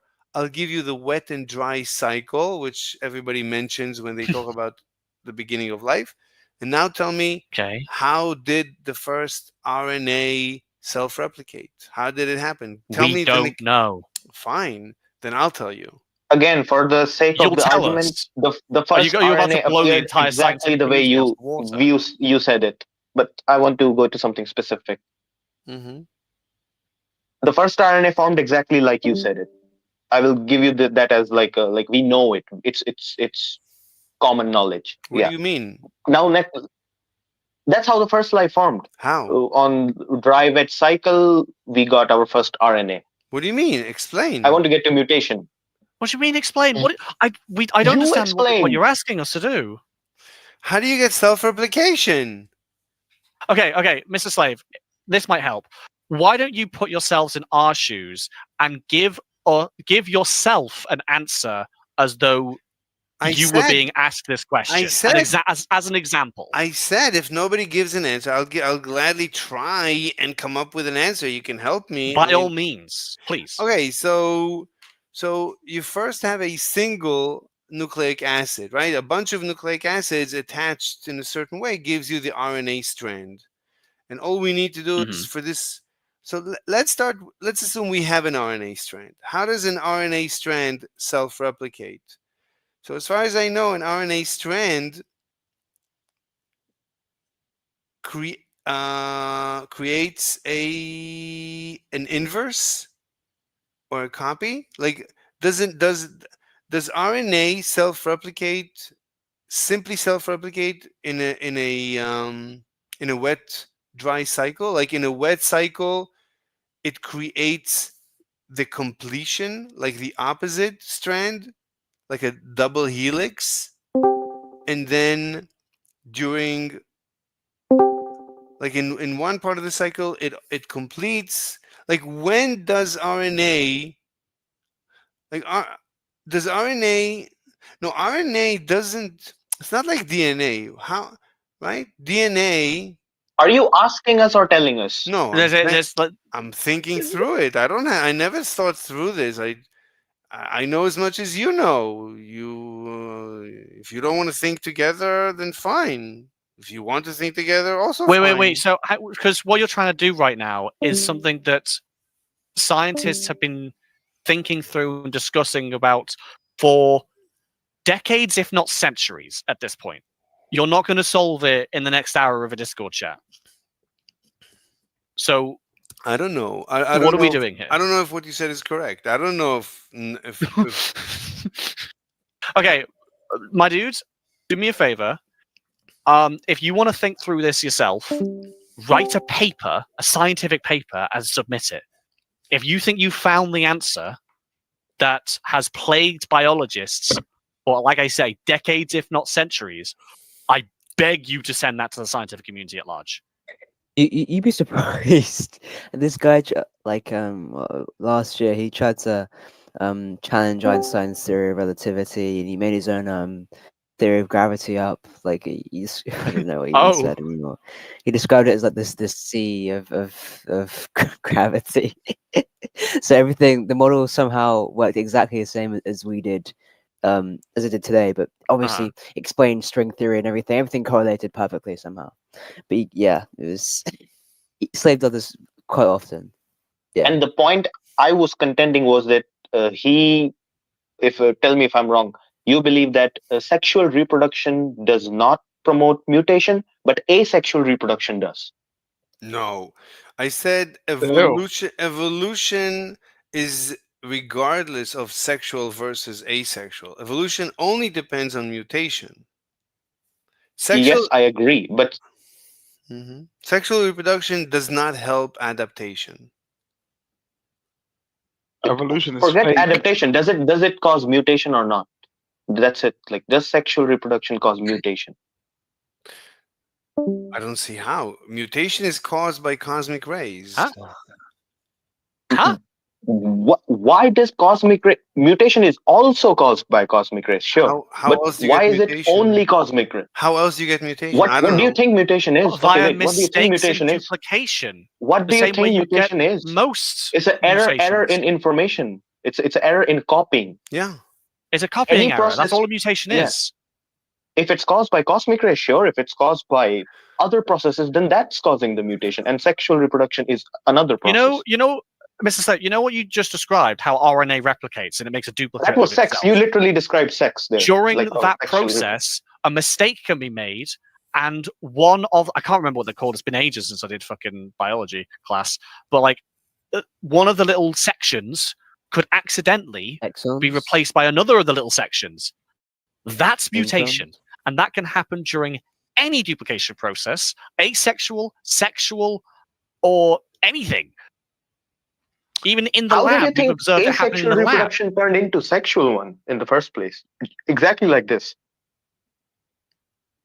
So of course, sexual reproduction can form mutation. Wait, what? Okay, so sexual reproduction. You're saying you can have mutation during the replication of the DNA? Yes. Yeah, from the mother and father when the genes split and then formed the copy. Mr. Slave, I'm going to blow your mind. That's how all mutation occurs during the No. replication process. No. That thing you described with cosmic rays, that causes errors in the duplication process to be more likely. Wait. Yes, That's the what it cosmic ray was does. a trigger. There's a problem. Look, if there's a problem with the duplication, then that's during the embryological state. That's during the development. No! A mutation could occur in your skin right now and give you a condition known as skin cancer. Cancer. Yes. In fact, you've probably had several mutations over the course of your life. It's just that most of them were caught by your immune system and killed before they could develop into a cancer. What forms a cancer is when a mutation occurs that both reads as still your DNA and also rapidly self-replicates to form a tumor. That's what cancer is, or a mutation that went out of control. Okay. You've just had multiple mutations, not caused by rays, just caused by duplication errors. Hold on. Throughout your entire life, Hold that have been on. killed by your immune system. Okay, hold on. So let's try to recreate a giraffe. So in the beginning, they had short necks. This has become Build a Bear. I love it. Go on. So in the beginning, there was a short neck. Now we're going to try and elongate the neck. So so you have a sperm and an egg. Right. And the sperm injects its part of the payload, the DNA, into the egg, and there is some sort of there is natural variation between where is the mutation? Where can a mutation now occur? Right. Oh, that's not mutation. That's just natural variation. Right. So natural variation is not going to give you a longer neck. Yes, it is. It can't. Right. Your Why not? Your population has. Putting it in real simple terms, the mummy giraffe has several genes that will contribute to a longer neck. It also has several genes that will contribute to a shorter neck, and these genes fight it out. When the mummy giraffe makes an egg, she takes half of her DNA and puts it into that egg. Sometimes she might grab more long neck genes than short neck genes. Hold on. And the egg has more long neck genes than the mummy giraffe. And then the sperm does the same thing with the daddy giraffe, making a longer necked giraffe. Great talks. Please, when I ask you to stop, please stop. Like I'm not listening. You gotta stop doing that. Like you're. Why? Because I have to finish my analogy. No, you don't have to finish. Because you're not listening. You need to stop. When I ask you to stop, you need to be there's no point. Like if you're giving a monologue, then we're not having a conversation. It's not. I'm answering. I'm telling you how it works. But I'm not listening. If I'm asking why you wanted to know how it works. But if I'm asking you to stop, that means I don't understand. You might as well stop and let me ask. Okay. All right. Fine. I'll remember that in the future. I apologize. What didn't you understand? So what don't you understand? Okay, so look, you have a population with a normal distribution. Natural variation. First, there's a normal distribution of the population in the length of the neck. Right. Now, let's assume a population with no mutations, just sexual reproduction. And let's take the tallest two, male and female, and let's breed them. And let's do that again and again and again and again. You're not going to get a giraffe this way. Agree or disagree?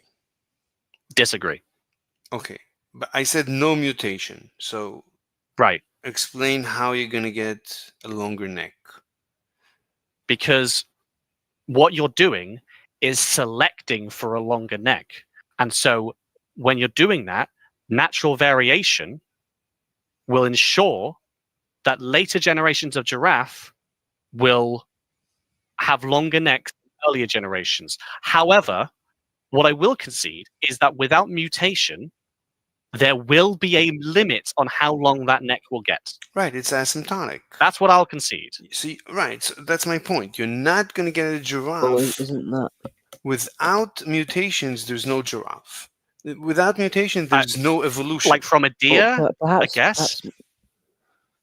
well, to an extent, sure, but there still will be something perhaps similar to the giraffe's longer neck, but there'll be a No. limit to it. It's called genetic engineering, I think, right? No. Farmers do it all the time. They take No. the cows with the biggest muscle mass, breed it with the cows with the biggest muscle mass, produce cows with bigger muscle mass. That's how they do it. I mean, Yeah, it's not even there'll be a limit to engineering, it. it's just selective breeding we've been doing for Oh, centuries. sorry. Yeah, that's millennia. Yeah. That's how we get all these dogs. Yep.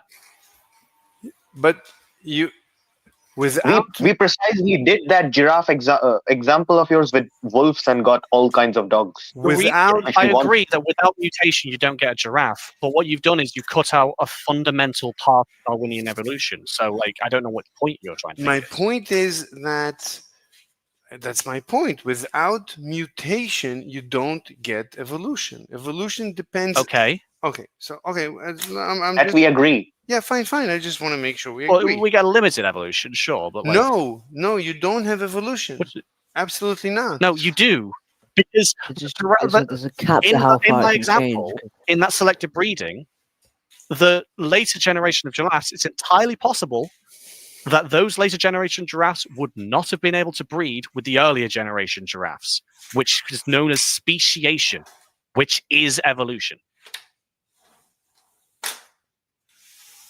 Do you see?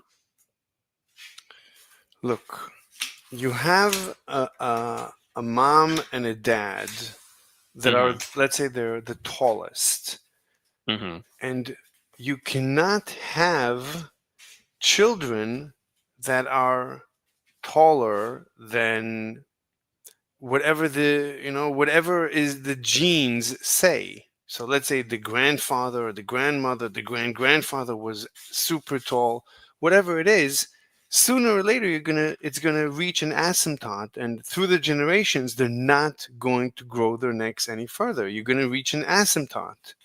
You're gonna always take the tallest male and female, breed children, and not get. And you're gonna reach an asymptote, and actually it's gonna go without up mutation, I guess. This is my point. I don't know any mechanic that would be able to push them further aside from mutation. I guess. Exactly. But again, I still don't see. No. Why are you saying that? No. First of all, this is a revelation that no one ever. First of all, it's my revelation. No one ever pointed this out to me. No one ever mentioned this to me. So I had to think about this myself. I said, just breeding. Have you taken like A-level biology? I can't disclose any information about my personal life, unfortunately. It's not important. Including your education level? Yeah, I don't I try not to disclose any information. I don't want to. Like, I'll disclose mine. Like, I'm a university dropout. Yeah, I'm edgy. I say edgy things. People threaten my life all the time. I mean, I take it. Okay, but like, no. Okay, just it's good that you're cagey about being doxxed. That's fine, but your own education level is never going to lead to anyone to find you. Every bit of information about me can be used to cross-reference at the end who I am. Any bit of information. Granted, but I'll be honest with you, and I genuinely don't mean this as an insult, you're not that interesting. Neither am I, neither is Aviator, neither is Roni. Mr. Popo is very interesting, but that's beside the point. Thank you, but when they come to murder me, I'll quote you to them and tell them that you promised that I'm no not one's that going to come to murder you. And if they do, you'll pay me, of course, or you'll pay my inheritors, of course. Even if you say the edgiest stuff possible, even if you're a raging Nazi, no one on this server is going to come and kill you. And of course you're gonna. I can guarantee you're gonna put money in escrow until I die. On that. Of course. Anyway, let's continue. We're all gonna die slowly. What? I think that's beside the point. We'll die you have eventually, similar but viewpoints on physics as well, Mr. Slave? Yeah, everything I say he's is got some very completely interesting views on revolutionary. physics. Go on to MrSlave.com. Contrarian. I can't say revolutionary. I don't try to be contrarian. If I disagree with everyone on something, I'm not gonna back away because I disagree with everyone on something. I don't care. I Yeah, mean, but we can't you call it deny climate revolutionary. change Call it exists. whatever you want. Okay, Because let's hear Aviator. Yes, So I'm Aviator. Wait, I'm just gonna say two things Aviator is completely unrelated. Aviator is trying to speak. Paranoia It's and not. delusion of grandeur. That's all. Continue, Mr. Slave. No, it's Aviator's turn to speak. Come on, everybody, quiet. Oh, sorry, continue, Aviator. I mean, for one, I mean, you deny climate change for the most for some of the most Does absurd he? reasons I've ever heard in my entire life. I mean, what did you say? You said we can measure the the lengths of beaches and see Wait, that okay, that this beach hasn't receded, so there's no climate change. The Is that sea true, levels Mr. aren't Slave? You rising. deny climate change? It's amongst actually a other little things, bit but dangerous to speak on YouTube about it. They might take down the no. video. So. Well, no. That's not what I asked. Do you deny climate change? Yeah, it is what you're asking, and I wish I could. It's not even healthy for you to keep saying those words. So I'm not. I'm just What? gonna. It's too dangerous. It's too dangerous for you. What's too? We are Again on with your YouTube. paranoia. We're on YouTube. He does. Can I give you some genuine advice, Mr. Slave? No. No, Great. Okay, I would then. That's Great. fine. I'm too he close. denied it anyway. I'm I too don't know why close he's to so mute. cagey about it right now. I'm too close to muting you because you're being very hurtful and dangerous. So please cut down your intensity, please. Uh-huh. So we can't push back to your ideas, Mr. Slave. That's You what can you're trying to push say? back on everything, but there's certain topics that are very politicized. I think I was getting a bit personal, to be fair. Yeah. So it's like there's certain topics that are politicized that YouTube is very sensitive to that we cannot discuss. That they'll just take down the video. So is this recording right now? Yeah, this is Yeah. Oh, I see. hours of my work will go down the drain. That's very sad for me. That would be a shame, yeah. Yeah. Because Slave, I'm curious. Didn't you? Do you remember our conversation about climate change a couple months back? Let's not talk about politicized topics like that. So we can talk about You anything. had something to talk about quantum mechanics, right? Yeah, quantum mechanics, sure. So, can you explain to me what happens when an electron orbits a proton? Can you tell me how you understand it? Well, they don't literally orbit. Like the diagrams you've seen where like the electrons are going around in little circles, it's not quite how it works. Okay. Before answering that, I'll have to ask you, what are you trying to imagine the electron is doing around the proton when you say orbiting? You tell me. Let's forget about my belief. You tell me how you envision or visualize, imagine. At any given moment, an atom could have more or less electrons than it should have. One electron. There's a proton. I'll give you. I'll give you let's imagine a one hydrogen proton and one electron.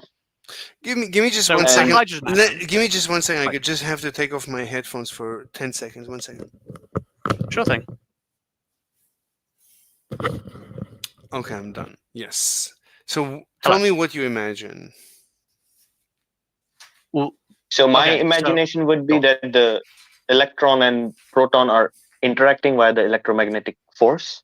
What are you imagining? Like what the proton, let's say, is a dot at the center. What is the electron? It's not a dot. Fine. You tell me. You tell me what it is. What is the proton? Okay. It's more like a massive energy.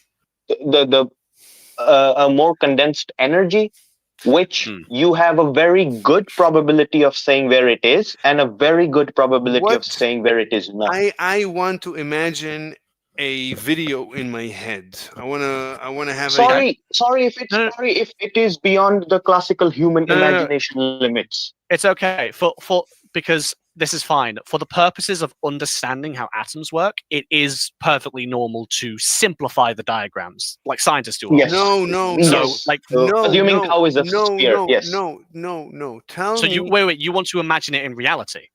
No, he wants how an actual proton looks like. That's what he wants to hear from you. I'm not even asking about the proton. I'm just saying, tell me at least the electron. I told you I'm conceding the proton is whatever you want. I'll forgo the proton. I'll say the same thing about the electron. I'll say Yeah, exactly the same thing about the electron. Just I'll change the properties of What do you- electron. I'll say what do you exactly mean- the same thing about What do you electron. mean you'll say the same as what? The electron, because the electron is. It's also a condensed energy, which you have a very good probability of seeing where it is. I don't know. And a very good probability of where it is not. No. I'm asking you. Tell me what to imagine. I want to create a video in my That's mind. That's I'm telling you, and I'm answering. That's what you imagine. So, Mr. What you have to understand, Mr. Slave, Wait. Great is when you're Tux. dealing with. Great Tux, Sorry. You don't have to patronize me about quantum mechanics. No. I'm not patronizing you. It's really I don't fully understand it. No one does. Okay, so we're here to understand it. We're trying our best to. We're probably not going to reach a conclusion, but we don't know that. Right? We don't know. Let's give it a shot. Maybe we'll finally crack the code. What's going on? As the scientific community understands it, when you're dealing with things this small, terms like orbiting and moving and forcing I'm and not pushing, interested. they don't. I'm not. I've made countless videos. I've listened to countless videos. I've done months of research into quantum mechanics. So you don't. You don't have to introduce me to the to how much everyone is still struggling to even imagine it. I know the struggles. I've gone through the struggles. I've heard everyone and every. Okay, so you don't. That's what I'm saying. You don't have to patronize me. I know that no one claims to actually know what it even looks So like. you want to Then why? But then know why are you how asking the electron for a orbits video? So you want to specifically know how the electron orbits the nucleus or the proton or Well, whatever. what do you imagine? But it doesn't.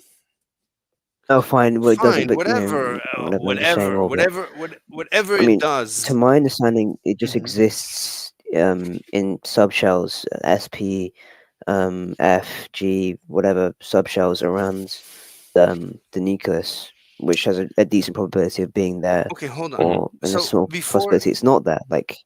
So before answering, Mr. Slave, what is an answer that is satisfactory to you? Because I think we're struggling to convey to you. So I agree, right? We all agree that if we look at a hydrogen atom from a distance, we see a dot. Right? From a certain distance, it's a dot.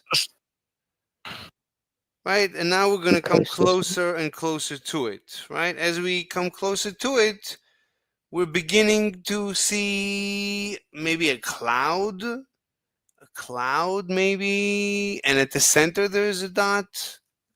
Now this issue. So what do you mean by seeing here? What do you mean by seeing? Because all you can, in all We practical can't sense, perceive do light at this scale. is what the hydrogen atom will do to its surrounding and categorize it as hydrogen. That's all you can do. I don't know if you can. There is such powerful eyes which can show you what the hydrogen like. You have to tell me what you mean by show. So what I mean is that in my imagination, right? We're creating a simulation. What I want to do is create a simulation that can make predictions about the behavior of an actual hydrogen atom. Then visual. A visual model won't help you there. You need maths. It's just maths at this level. Okay, but I still. As Roni said, it's just probabilities and physical model is not there, but there are. You can't have a. There's the closest description to what it's phenomenologically doing. So I think which is precisely what you want. You want a model, a simulation model, which explains what the hydrogen atom does. That is there. Okay, so you can have representations, but they're not models. Okay, so I'm not interested in the word math for this discussion. Right. Well, you're asking Again, the what wrong question. you're looking for, like, nobody can show you the hydrogen atom At the end like of the apple. Like, we the all end, have a perception of apple in our head. okay. Nobody has a You can't perception of answer hydrogen the atom. question Okay. and expect an answer without maths being involved. So look, for today, I'm not interested in the word math. I'm not interested in a mathematical representation. I'm interested in a visual. Then I can tell you anything, and you will have to believe that to be the hydrogen atom. I can tell you it's a spell from Harry Potter and the Prisoner of Azkaban, and that is the hydrogen atom. Because the maths is precisely what will quantify it as from hydrogen to not hydrogen. How will you differentiate?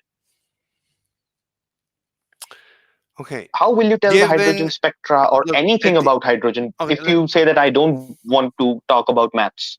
Then a horse is a hydrogen. There you go. And you have a pretty clear image of horse, and that's a hydrogen. Okay, you gotta let me input a few words here and there. That you keep cutting me off all the time. It's really, I'm not enjoying this. So please let me speak a little bit. So I'm not interested in any mathematical representation for this discussion. What I want is to be right at the end of the day. We all agree that there is something there. There is something physical there. There's something mechanical there. And I want to be able to imagine it. Now you could say that I'm wrong, that there is nothing mechanical there, which is to me bizarre. Then I would have to ask you, okay, if there's nothing mechanically there, then what is there? At the end of the day, there is something. Energy. No, we all agree that from a distance. Hold on. We all agree that from a distance, it's a dot. I don't agree. From a distance, you don't think it's a dot? Okay, hold on. It's invisible. It's the thing I can agree on. The thing I can agree on is that hold on. At a distance. Wait, hold on. The thing I can agree on is that at a distance, a light particle could reflect off an atom and into some sort of measuring instrument. Therefore, we have detected the atom. Okay. So if that's the dot you're talking about, then yes, it's a dot. Okay. That's fine. Like, you will take that as a, I don't know, is that the dot physical description about the atom? It's not like I'm Mr. Weird asking for something no one has asked for before. I mean, that's right. Obviously, right? Bohr and Einstein and Schrödinger and de Broglie, they were all trying to figure out what the heck it looks like. But they all use maths. Yeah, please. I said no math today. Stop. I know, but that's the weird part. That's what I'm trying to say. The weird part you were asking about is that. I didn't ask for the weird part. I told you I'm aware of the struggles. I'm aware of how I'm. Trust me, I'm aware. No, you specifically asked that it seems like I am the weird guy, and then you said that I'm making perfect sense, and that's where you are not. Is that this mathematical part? So, here's the thing.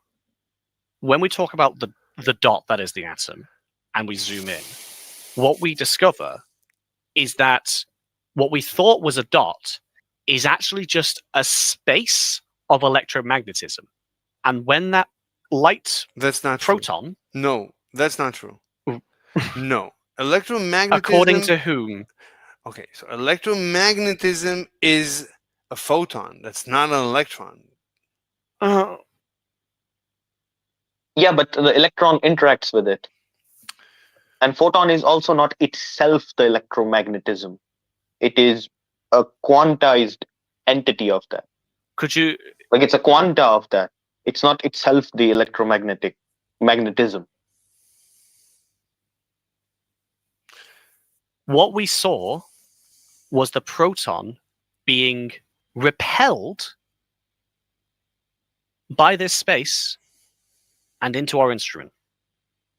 So it was never a dot at all. The proton was repelled? What? No, the light particle. The photon? The photon, yeah. Okay, I mean, you don't see a photon. A photon is just an electromagnetic wave, right? And your detector, your camera, at the end of the day, is composed of tiny detectors. Each detector, at the end of the day, is an atom in itself, and that atom has electrons in it. And when a photon comes into the camera, it just excites one of those electrons. Right. And that's what he's referring to as seeing the photon. And that's why when you say we all see a dot, that makes no sense. And like, for example, if it happens in the eye, that a rod, right, in the rod, there is actually a reaction that, right, that the electron. It's kind of very similar. Your eye does kind of very similar thing to a photon detector does. Yeah, the eye, right. That's a photon. The eye is composed of tiny photon detectors, right? So, okay, so we fired. So you will take that as seeing the photon. It's not me. It's just not. hang on, it's Brony, not. let him It's think. not. It's not. You will take it. We're describing what we hope is physics. It's not what I'll take. I'm not here to take anything. I'm asking you. I'm trying to imagine. I'm trying to imagine what an atom is, what a hydrogen atom is. Just the electron orbiting, schmorbiting around the proton. What am I supposed to imagine? That's all. And like it depends what model you're trying to pursue. No, at the end of the because day, if it's a physical model, you can imagine a very very tiny sphere. okay, you but can imagine right now, I wanna, in my imagination, I wanna imagine it the size of my room, size of my office. That's what I want to imagine something big. Okay. Right? They say that the proton. In that case, what you're seeing is. They say the proton can be imagined as the size of a grain of sand at the center of a baseball or basketball stadium, and the electron is orbiting inside the stadium. So. So the electron is a tiny thing bouncing around or orbiting around, or who knows what it's doing. And the proton is 2,000 times heavier, and it's at the center. And it's also moving around, but its wiggling is tinier. Its wobbling is tinier because it's 2,000 times heavier than the electron. And the electron, we don't know what it's doing. We don't know what it is. All kinds of things. we do know that we can test electrons, and we can get a single electron to pass through two slits as a wave. So we know an electron behaves under certain conditions like a wave.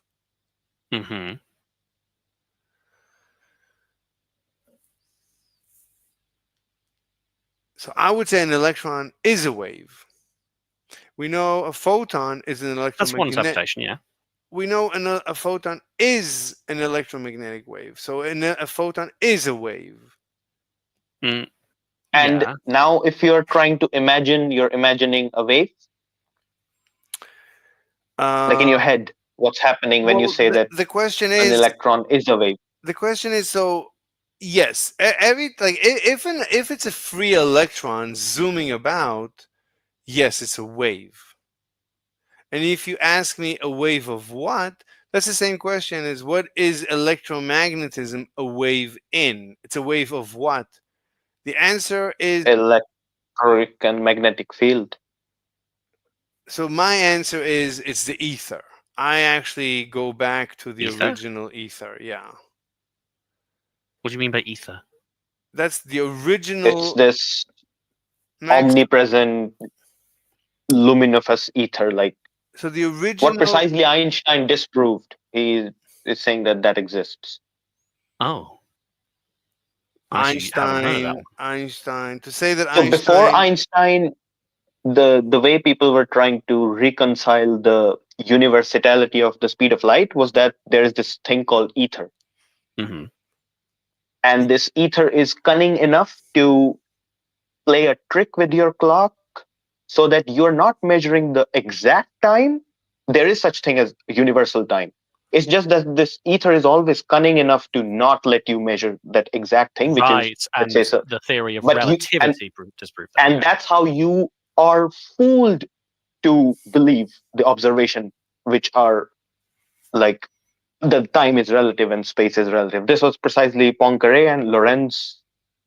I see. They had all the mathematics, but they could not make out of it, and they were believing on this ether. Einstein flipped it over and say, let me put the speed of light's universality itself as an axiom, and then I get rid of all those tricks you are playing, and I can get a self-consistent theory. And but he's saying, I believe that ether exists.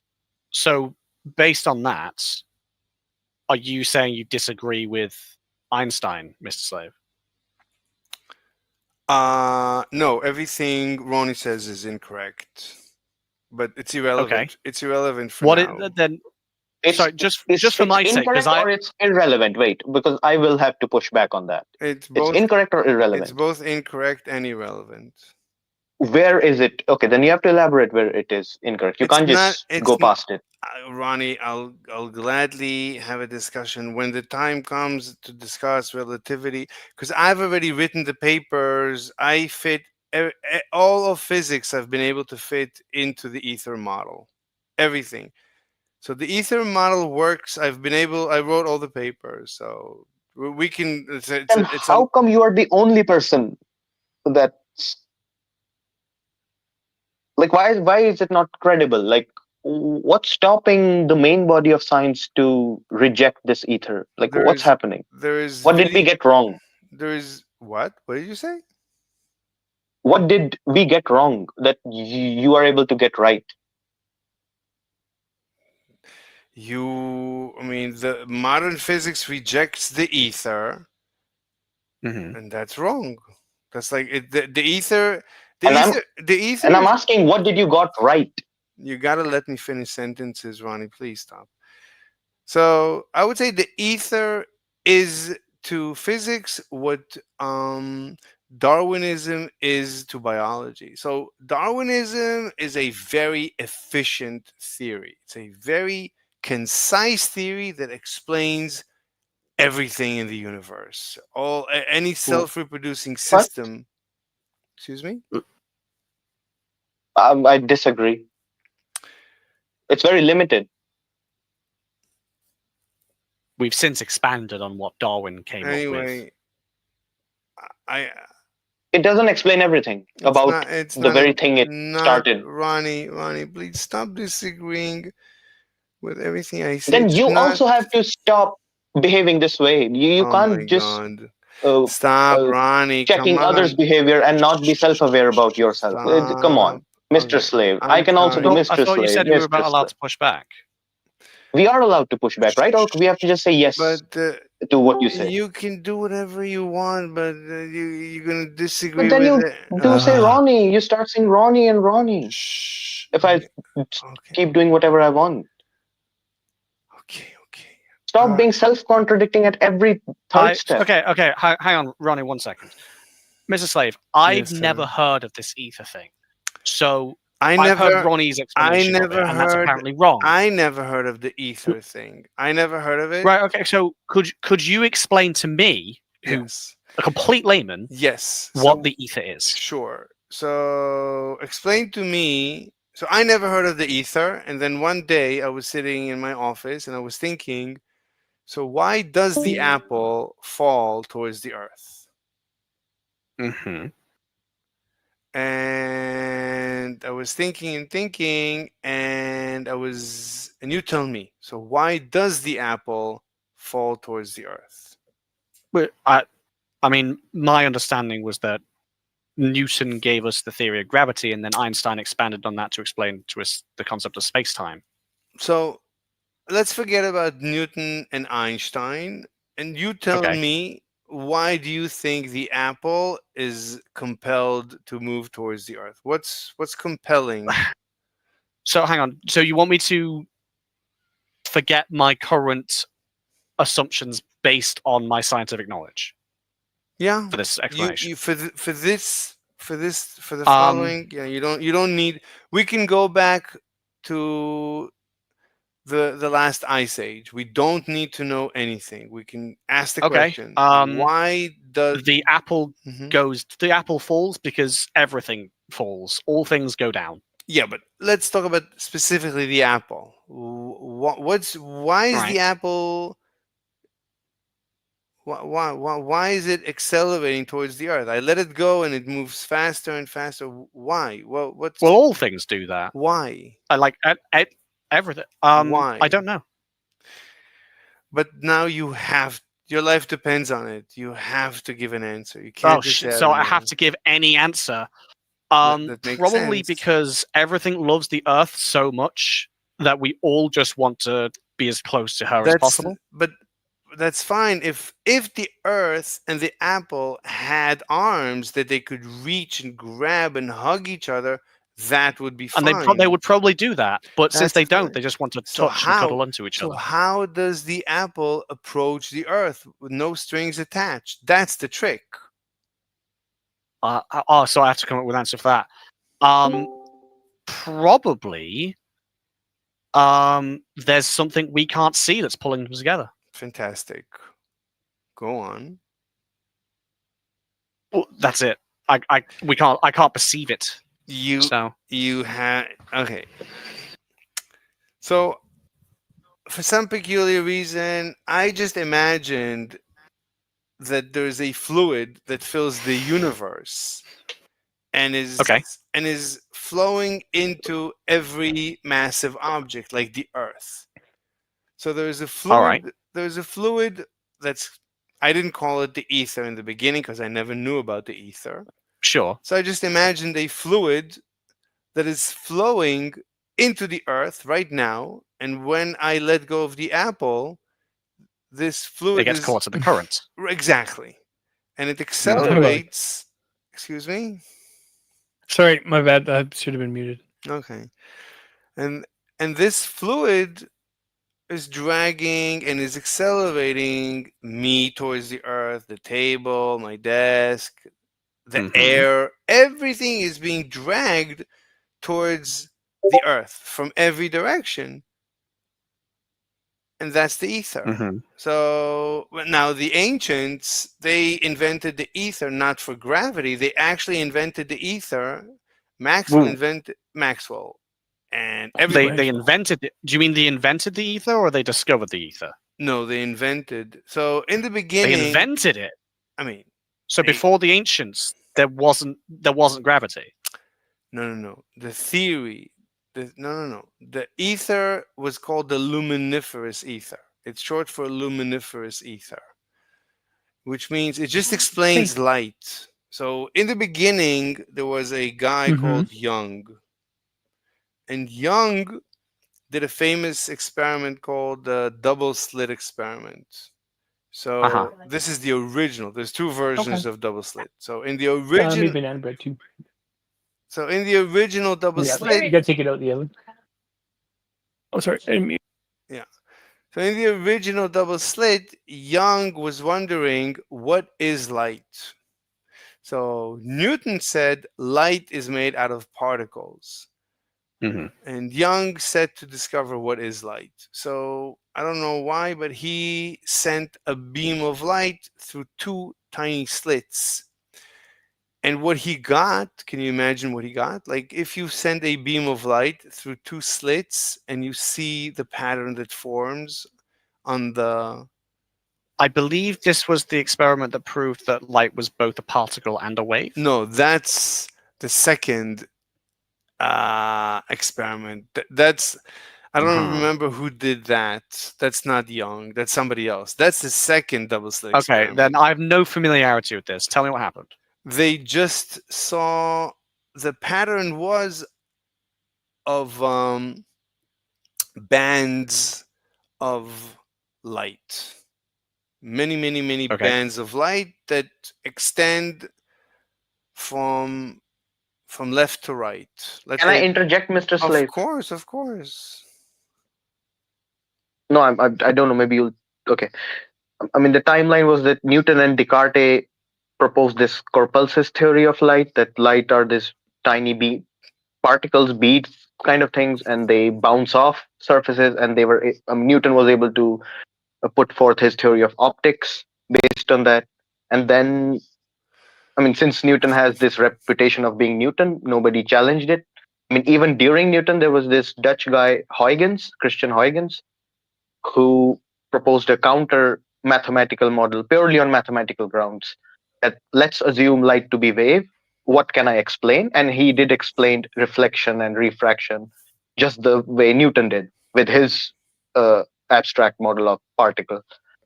200 years down the line comes this guy Young, and he just plans to do this experiment, which Mr. Slave just said, and it's you pass a beam of light through two slits, and what do you observe? If it's particle, you should just see two bands, because it either goes from one of them or it goes from the other side, and you'll just get two shiny bands. If you actually do it, you see a strip, a black and bright strip across the screen. But I don't know if which Great. I is think this is like too much information. Greatox, are you following? I don't think he's not Following, able to. don't worry. You know great. you're able. Stop me whenever you feel that it. No, by all means. I'm not making I'm sense. following Yeah. along. The explanation is excellent. Yeah. And then Young's immediate analogy was a still water in a pond. And if you take two stones side by side, like separated by a distance, and you wiggle them on that pond simultaneously, you will see a similar pattern at a distance, because both will kind of radiate this circular waves of water wave, but then they will intermix and they will cancel each other out at some points. They will kind of amplify each other out at certain points, and you will get this kind of high peak and still water high peak kind of pattern. And he immediately analogized that to light and said that, well, there is the first experimental verification of the wave hypothesis, and then further down the generation, like Fresnel and Foucault, all of them, until Maxwell himself solidified upon this wave theory of light, until Maxwell gave a theoretical model of what these waves are of. The wave particle duality is then the next like twist on top of this, when Einstein proposes photon. Like, no, let's bring back the particle picture, because there are certain phenomena where only that can explain it. So I'm able to explain everything. I'm able to explain everything as a wave. Literally everything. I don't have a problem with anything. Like every experiment Even I've gone me? through, literally every experiment, every detail, everything is much better explained as a wave. Even Einstein's photoelectric effect, for which he got the Nobel Prize, I can easily explain it as a wave. No problem. Anyway, but these are Go all. ahead. Excuse me? Would you like to explain? Would you like to give like a conceptual picture of that explanation of photoelectric effect with your wave model? I mean, the question is how can a photon, right? A photon. I mean, the question is, I don't know what Greatux knows. Anyway, so you have right. So you're okay, but the question, I don't know if we should be all over the place that much. No, I mean, I can keep up. Trust me. no, but the question is like, look, Young proved light is a wave. That was his proof, because Newton didn't really give a proof. He just conjectured it's a particle. but Young proved. No, Newton did give proof. I mean, you have reflection as a proof. But reflection is true for both a particle and a wave. You could Sure, say but you could say that it's a beam, and we've never seen a beam, a straight beam of waves. I could have Young made sworn the I might be proposition of wave misremembering. stronger. Sure, at that point of history, yes. So Young, look, there's no proofs. Young tilted the belief that light is a wave, and then came Maxwell. And Maxwell wrote the equations of electricity and magnetism, and then if you tinker with the equations, you can derive an electromagnetic wave. And this electromagnetic wave, Maxwell discovered, must move at the speed of light. And then Maxwell said, wait a minute, so maybe light is an electromagnetic wave. Well, we all know light is a wave. Anyway, but the ether was basically created because of Young. So once Young said light is a wave, everybody said, okay, fine, light is a wave, but a wave in what? You can't have a wave unless there's a medium. And then everybody said, the entire physics community consensus was light is a wave in the luminiferous ether. And since we can see galaxies, well, they didn't have galaxies then, but they saw stars, they said, well, the light from the stars must be traveling through a medium. Otherwise, how could it reach us? Therefore, the luminiferous ether medium must be everywhere, must be ubiquitous all over the universe. In order, wherever light travels, there must be this medium. So this medium must fill the vacuum of space. Therefore, there is no vacuum of space. There is this ether. And that's the ether. I didn't know about this ether. Never heard of it. And then... Yeah, and you're correct. About the history? About what you just explained about ether. Right, the history. Yeah, I never knew this. It never... I never looked into it. Anyway, so I was thinking, okay, how is the apple compelled to fall towards the earth, to accelerate towards the earth? And I said, okay, it must be a fluid of sort, or a gas, either a fluid or a gas that is flowing. Let me ask you a question. Yes, sir.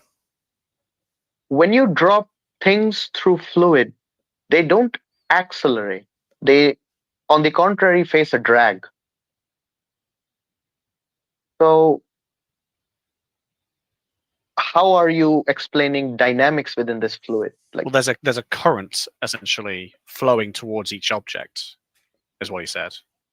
Right. Yeah, sure, but then I should observe some form of drag purely by gravity. I mean, remove everything. Like if gravity is, as I suppose you're trying to say, is within this fluid ether, its motion, then comparing it with motion in other fluids, bodies in other fluids, it should experience some form of drag. On the contrary, it just keeps accelerating, getting sped up, and sped up. That is a good point, Mr. Slave. If you took an apple and you threw it like across the width of a flowing river, it would change direction in the direction of the river, but it would also slow down in the river. I'm not sure. But gravity doesn't do that. I'm not sure what you're asking. Maybe one of you. I'm asking why gravity doesn't do that. Do what? So because you said gravity is like a fluid, right? Gravity is, it's a fluid. So it's a fluid. So the way I'm imagining it in my head, is like, let's imagine there's a big river that's flowing towards the earth at all times. Exactly. Right? Over your head. Okay. Into the floor. Absolutely. It's dragging you. It's dragging you down. Earth. Yes.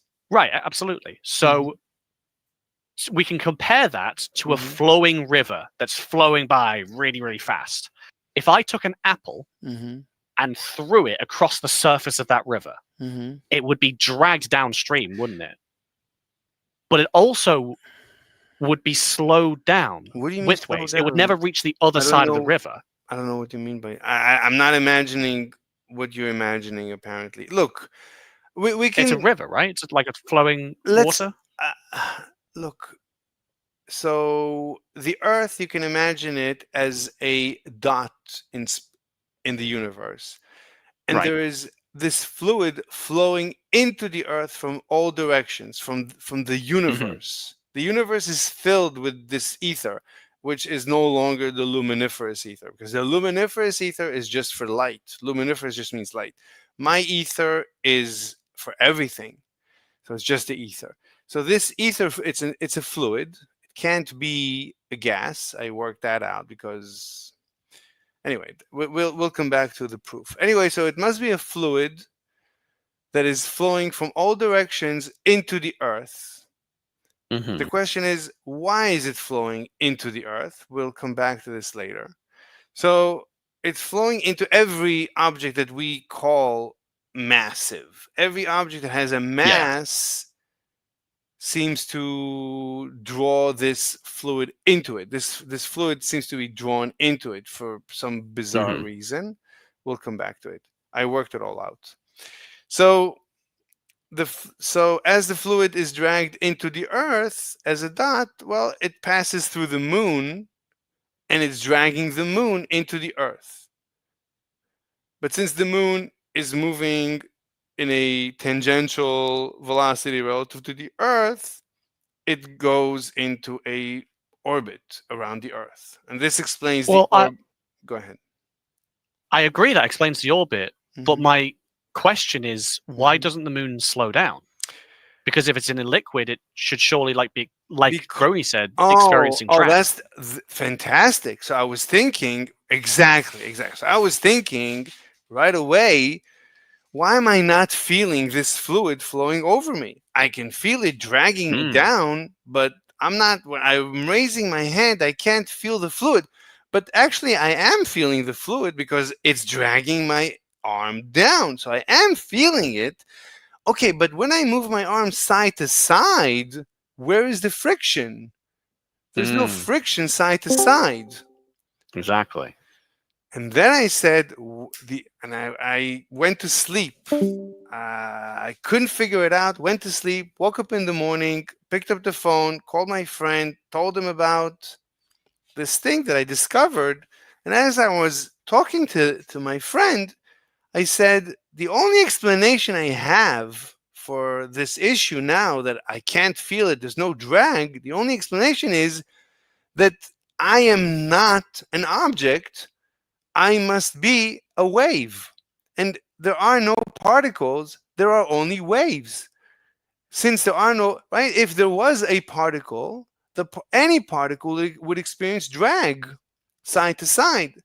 But if everything is a wave, if every particle is just a wave in the fluid, there are no particles. These are waves of the fluid. Everything is a wave of ether. The electron is a wave of ether. That's why there's no drag. There's no drag side to side, but there is drag down. There's drag downwards, but not side to side. Side to side, it's a wave, but downwards, it's affected. Go ahead. If you are a wave of that ether in that ether, yes. So are you also present everywhere like this fluid, not just at your location? No, I'm composed of particles, but these particles are waves. The electron, right? I'm composed of electrons and protons and such. The electron is a wave in ether. Everything, there is no substance in the universe except for ether. Ether is the fabric of reality. Yeah, I get it. But so let's consider a bed sheet. It's made of fabric, right? But it's three-dimensional. It's an ocean. Okay, I'll grant you. The universe. Ocean. You can imagine the universe. We can also describe the Big Bang. But the universe is an ocean filled with a fluid that is the ether. And every star and every dust particle, the dust particle is made out of molecules, which are atoms, and the atom there is an electron, but the electron is a wave of ether. Everything is just but this ether is the fluid across this ocean. The fluid is the ocean. I'm failing to see how it is the ocean. I'm failing to see how something is now also a wave inside that ether, made of that very ether, but also not spread everywhere. Oh, because these are wave packets. I agree. I don't know. This I don't know. So these are wave packets. For some reason, the electron. Okay, the moment you wave them a wave packet, you land in the same problem of dynamics as you land in a pebble. How does a wave packet not then experience the slushy everything through that fluid? I don't know. I don't know. I didn't work out. I stopped working on physics. Once I got to Bell, I figured everything out. I can. What's incredible is that this theory of ether predicts dark energy exactly as it works. I am the only one in the world. I'm literally the only person in the world. Not true. Excuse me? Yeah, but I don't. But I don't buy it. What do you have to see that. If you don't buy it, you're also not the only person in the world that's thought that. Given the fact that you're basing ether off other people's ether theories, right? Oh, there might be. Oh, yeah. Oh, I don't know. I mean, Well, where'd you get the idea from ether from? I invented it by myself. I came up with it. No, you didn't. No. Wait, you're talking about the ether theory, right?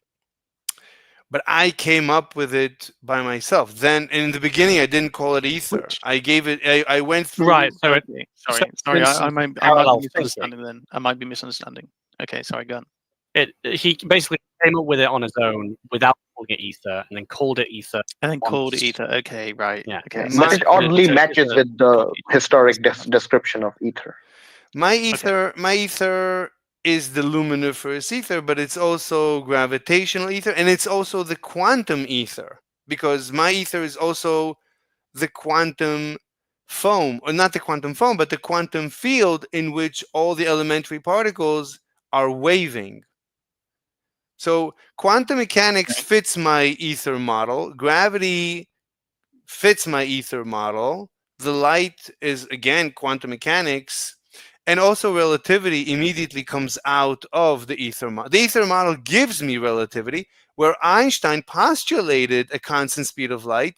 My ether model gives me the constant speed of light. Once I have the constant speed of light, I have relativity. Can you argue for that? Like, can you at least that was my give some arguments about why the light speed will be constant for every observer in your ether model? That's my first paper. My Okay, very first paper, and that's actually the most revolutionary paper, because in this. Can you give a gist of the argument in that, or it's just so revolutionary that we can't understand it here? If you speak to me in such a demeaning voice, we'll end the conversation. I was actually sort of. If you present yourself in such a high regard, then I have to challenge that. And if that comes as demeaning, I'm sorry. You can leave if you're gonna be so upsetting. Then you can link leave. it? We want to see the study because it's revolutionary.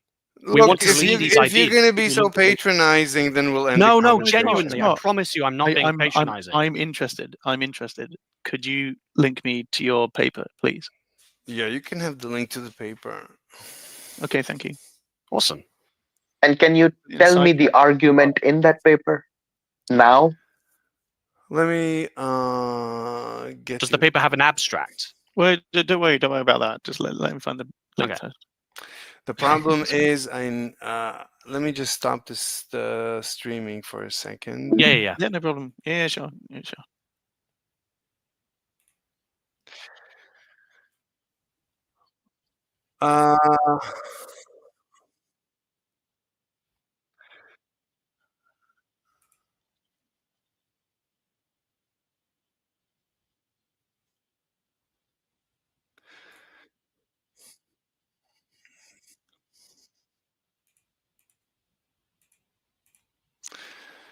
Okay. I need to go to bed, but I really want to see this paper. Like, genuinely. Yeah, same. That's so funny. I mean, there's many YouTube videos during which I did all this research. No. Where's the paper? I followed the link to your YouTube channel, but it's only got 4 videos in it. Does one of these explain the theory or like have the paper in it? You have to go to the live streams. Everything is there. No, okay. Oh, the no, live. Oh, live. Okay, Ah. there's a paper though. You said there's a paper. Do you have the paper? Yeah. Ready Okay, cool. papers. So ready Link it papers. in the side chat.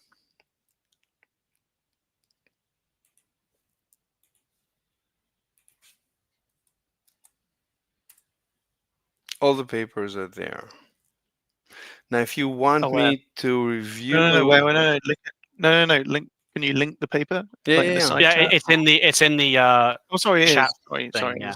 Okay, sorry. So if you Have want these me published? to, Have they been published anywhere?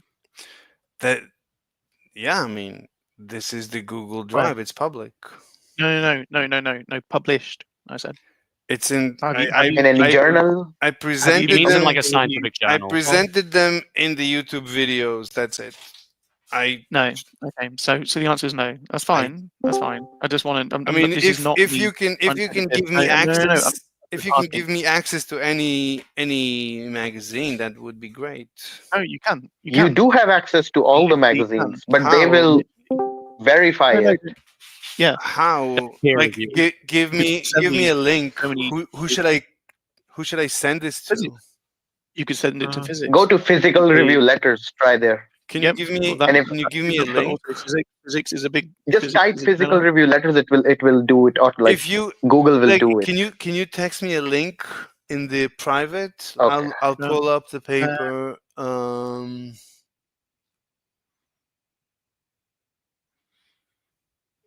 So you just want to see the constant speed of light? No, I just want to know where your papers were published. But if you're saying they're not published, that's fine. I'm not. No, but somebody I wanted. personally want to know the argument. I personally want the argument in that paper, like Okay, how it's working. So here's the paper. Could you explain it yourself rather than us reading it? No, of course. I mean, Yeah, since you're the author, yeah. Yeah, I'm the author, Mr. Slave. Does this fail to load? Wait, can you see my screen? You should be able to see. Are my you screen. actually the author? That's crazy. What?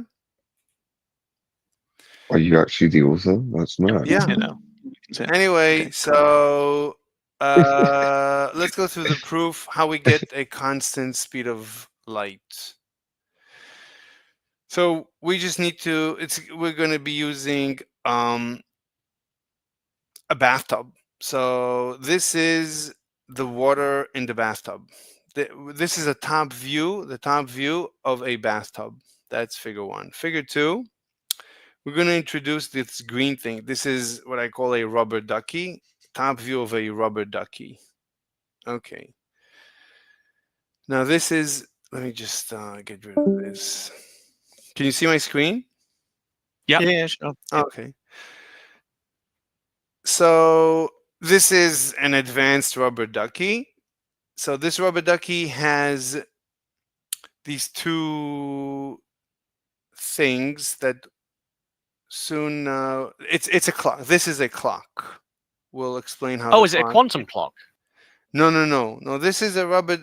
So I wrote this paper for people to be able to build this rubber ducky and produce it and sell it, so that we can demonstrate how the speed of light is a constant to a 1-day-old baby. So like, if a baby. Okay, well, just carry on. Yeah, sure. Okay. So this is going to be the clock, and we need to define the quantity length L. This is the length L between these two things. Now this is going to be the famous Einstein light clock, but in a bathtub. So again, top view of a bathtub and the initiated wave. So this is the tick initiator. So this thing is going to initiate a tick, and what you see here is a wave coming out of this thing.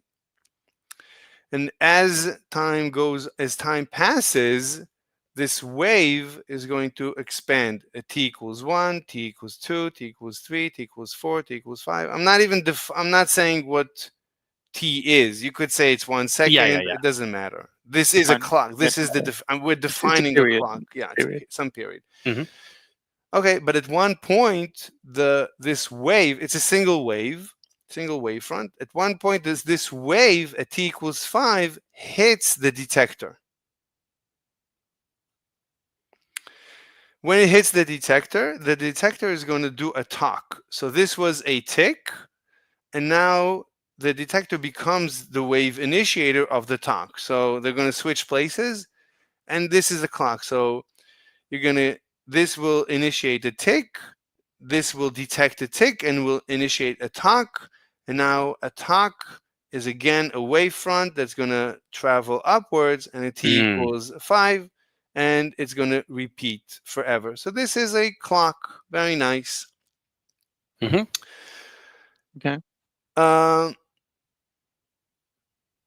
Yeah, this is just okay. The next step, this is so up until now, this was figures 1.1 through 1.8.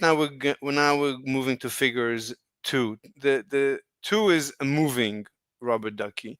So we're going to now be moving the rubber ducky. The velocity of the rubber ducky relative to the water is towards the right. Okay, as we're moving the rubber ducky to the right, again, we're repeating the same experiment. We're activating the clock, so there's going to be a ticking while moving. So, as right, this is the rubber ducky in the previous shot. Now it moved over here. Yep. But right, the gray is the previous time, and the green is the current time. So when the rubber ducky, when we initiated the tick, the wavefront started moving, but instead of reaching it as before at t equals 5, because the duck is no longer here, the ducky is here. Therefore, you need. That was 4. It looks like 4. Whatever in the 4 or 5. Anyway, it's gonna take more time, and basically you could say that the clock's ticking is slowed down by the motion, which is already beginning to hint at the slowing down of the clock for. It depends on the speed of the ducky, right? Because Yes. if the ducky is moving the same speed as the waveform's moving, then it would hit at the same time. But the water is not moving. The water is stationary. No, but the wave. What? Yeah. If the waves are moving out, as you can see in your graphic there, then they could hit at the same time still, depending on the speed of the rubber ducky, right? Wait, what are you asking? I just made sure that we're recording. What's the question? You'd have to record. That's fine. What? But anyway. What do you mean I don't have to record? I record everything. Everything is recorded. Sure. Everything He I makes do. YouTube videos from these. I can hear myself back through. You can mute. Nice. You can mute the stream. There's like a right fair. click, and you can mute the stream. No, I've done it. Yeah, I've done it. That's fair. Okay. Okay. So What's all your I'm saying is that question? the question is that if you look at the waves that you've described them as, they could still hit at the same point in the same amount of time, depending on how fast the rubber ducky's going, right? Right, but the faster That's it's the point. moving, the slower it's going to take. Right, the faster the ducky is moving in the water, the slower the ticking. Right. Oh, hitting the middle parts. Yeah. Okay. Sure. You can even imagine that the duck is moving at the speed of the propagation of the wavefronts, and then the clock is going to stop ticking, just as. Okay. Yeah. Okay. Again, That's what I was asking. Yeah, Right. this is very reminiscent of Einstein's special relativity. Sure. Well, sort of. Yeah.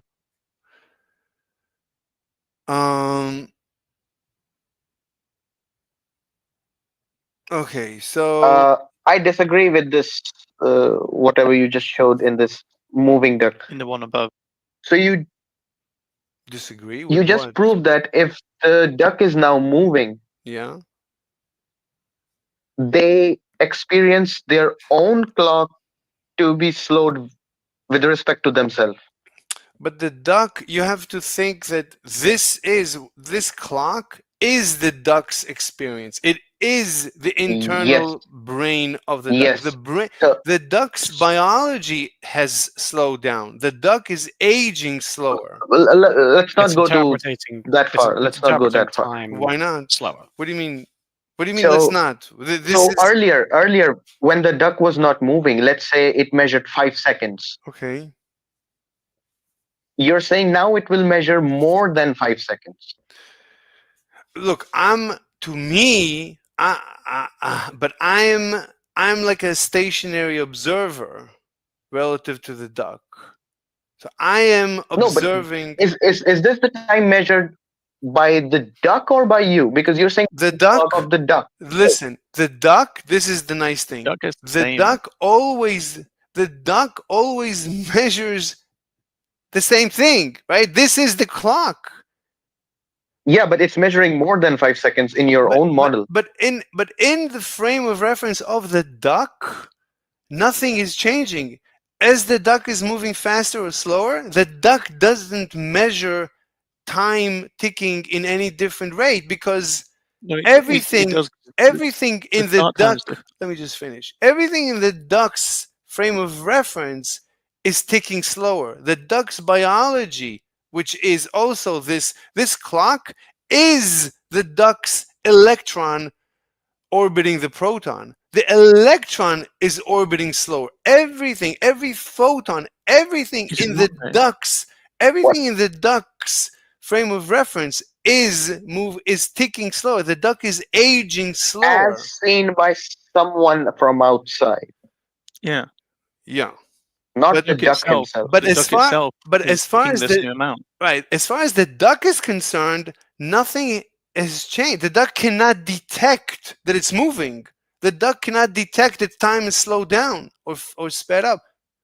For the duck, everything is normal. It's just another day. Even as the duck. Now I'm clear.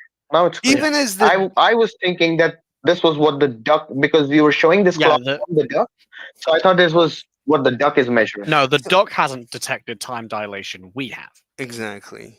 Which is perfect because I can never detect my own time dilation. I can be traveling at warp 1 million. I cannot detect it. But this assumes something. Mhm.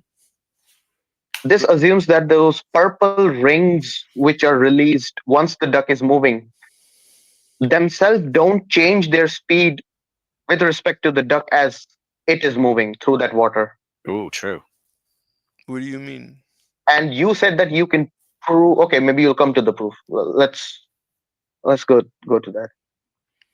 I mean, I'm assuming a constant speed of Those waves. purple rings. Mhm. My objection is that why are their speed same as in the previous slide? Because these rings are relative to the water. Yeah, but the water is moving, or the duck is moving in the water, Exactly. or the duck is moving in the water. Yes. So why is not the duck seeing those rings? I don't know, squished or stretched, depends on which direction it's moving. The same as if you. There's no rings. It's a single ring. It's a different tease. It's a single wavefront. It's not multiple wavefronts. Okay.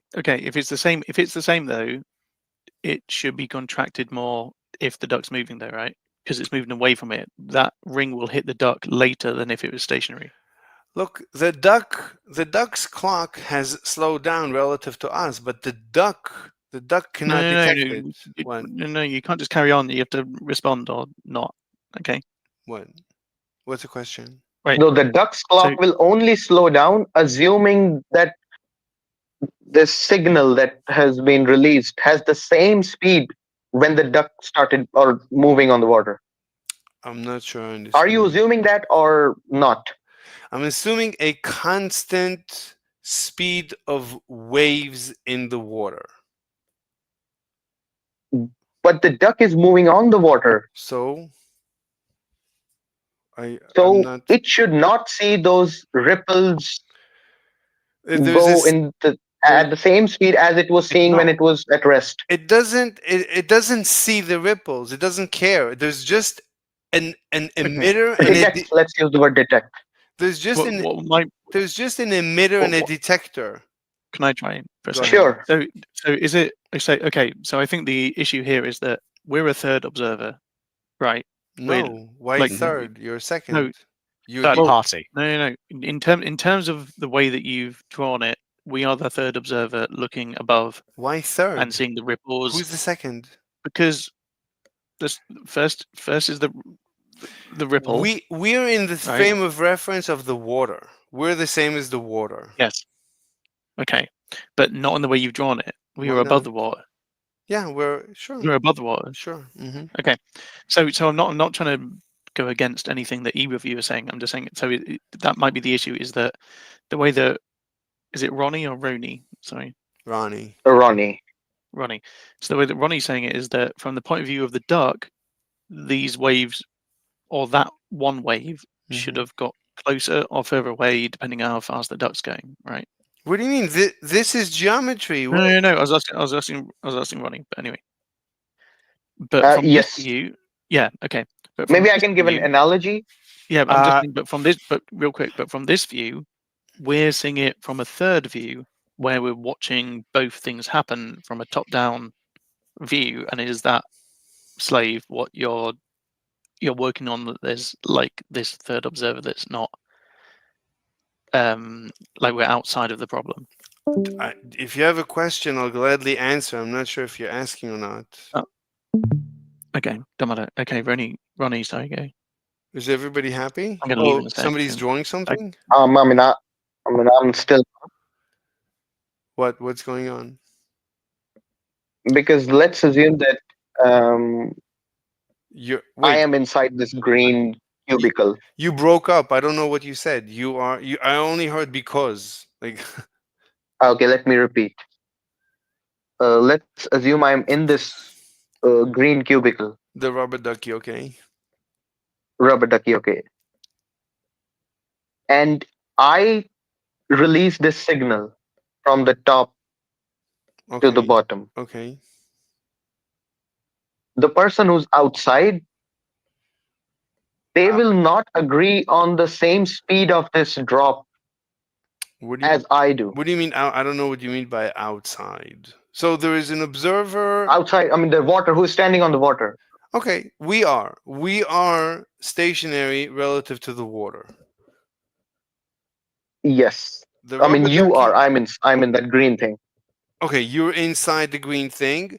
Then all of your biology is represented by the emitter receiver.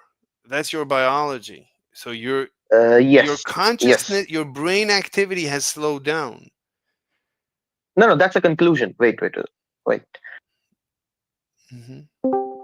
They will slow down if you will detect a different time. If what? If I'll detect in time? What? No, if there's a change in time between what I measure and you measure, then that will be true. But I'm critiquing that. There's no such thing as time. Let's forget the word time in the English dictionary. Let's just use ticking, right? there is a tick-tock. Instead of using, let's say clock. The clock is ticking slower relative to us. That's a conclusion. That's a conclusion. Yeah, it is. What do you mean it's the conclusion? Well, so let me finish the example. I'm inside and you're outside. Okay. And the signal starts. And it ripples down through a speed. Both me and you are watching this happen. I am saying that the speeds should be different for this ripple to go from the top to bottom. I don't know what that means. I'm showing you. I'm showing you like a diagram. Like this is reality. What? And that diagram assumes something, which is that the speed is same. I don't know what you mean. Honestly, I don't know what you mean. I don't know what to tell you.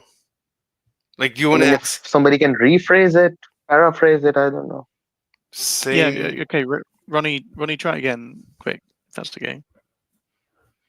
Yeah, sure. So again, I'm inside and you're outside. Can you go to the previous page? Yeah. Where it's not moving.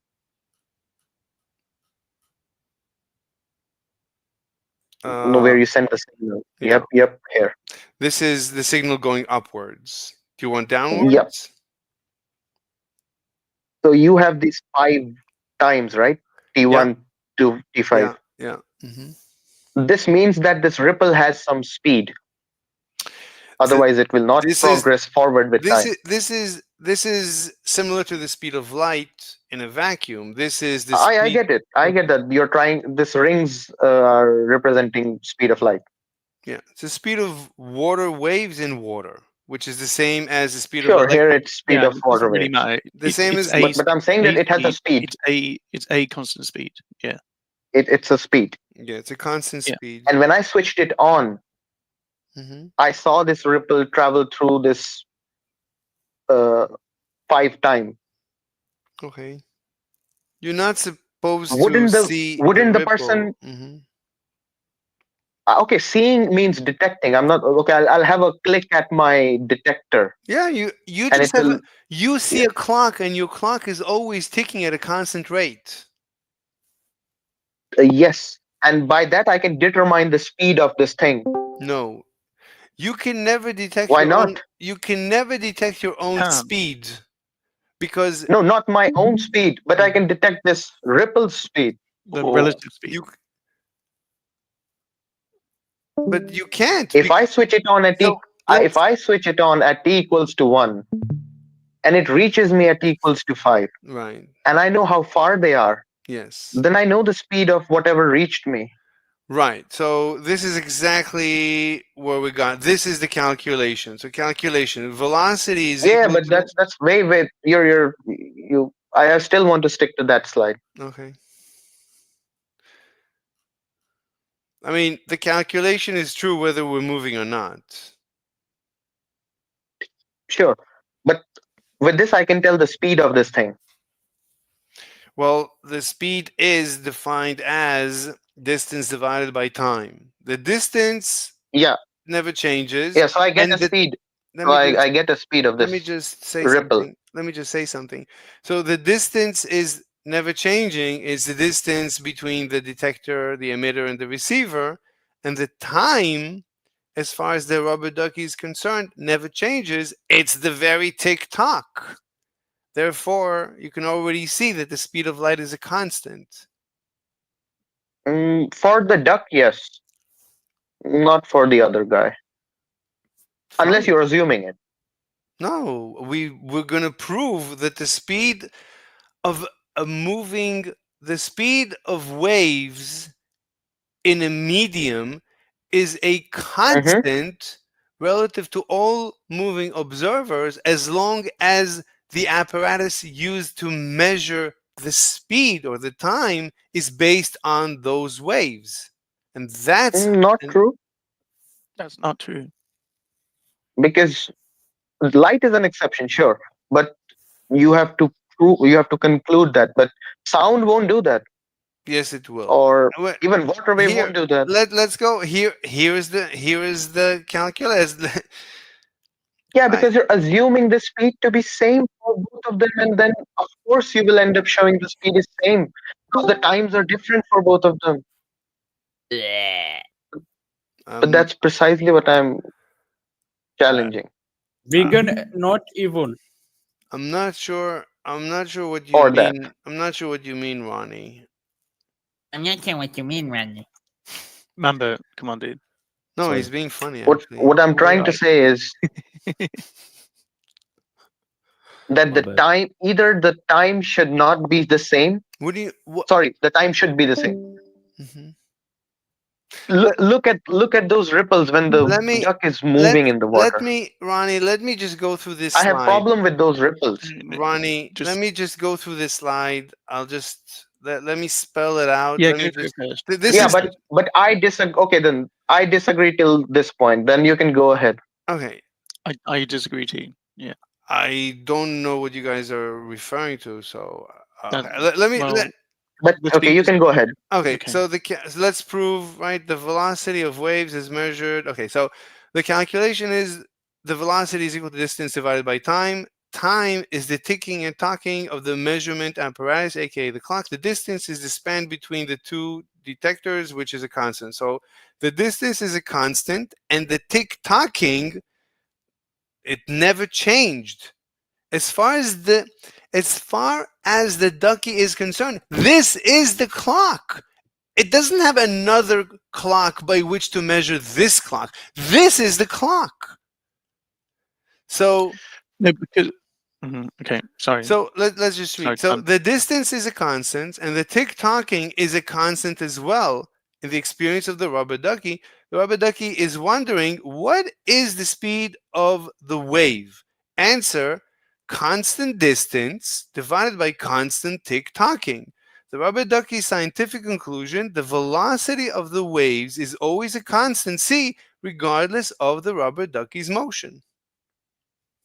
That's not true, because Why? it depends how fast the rubber ducky's moving. But the faster it's moving, the slower the clock ticks. But the rubber ducky doesn't know this. It doesn't have another reference clock. This is the only clock it has.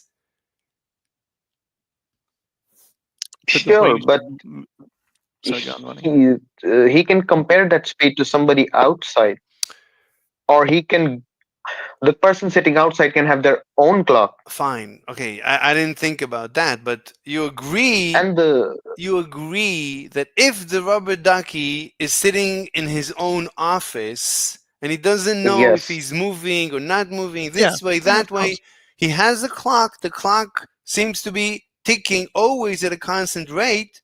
The distance he's measuring the same. So he's measuring a constant speed of light. But now we know why, and the ether explains it. The ether. So I agree with everything.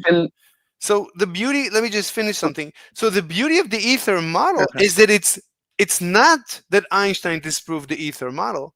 Einstein's paper is not even scientific. Einstein is not science, because Einstein assumed a constant speed of light. That's like magical thinking. That doesn't mean anything. That makes no sense. I don't know what. You assumed ether. That's magical thinking. That's fine.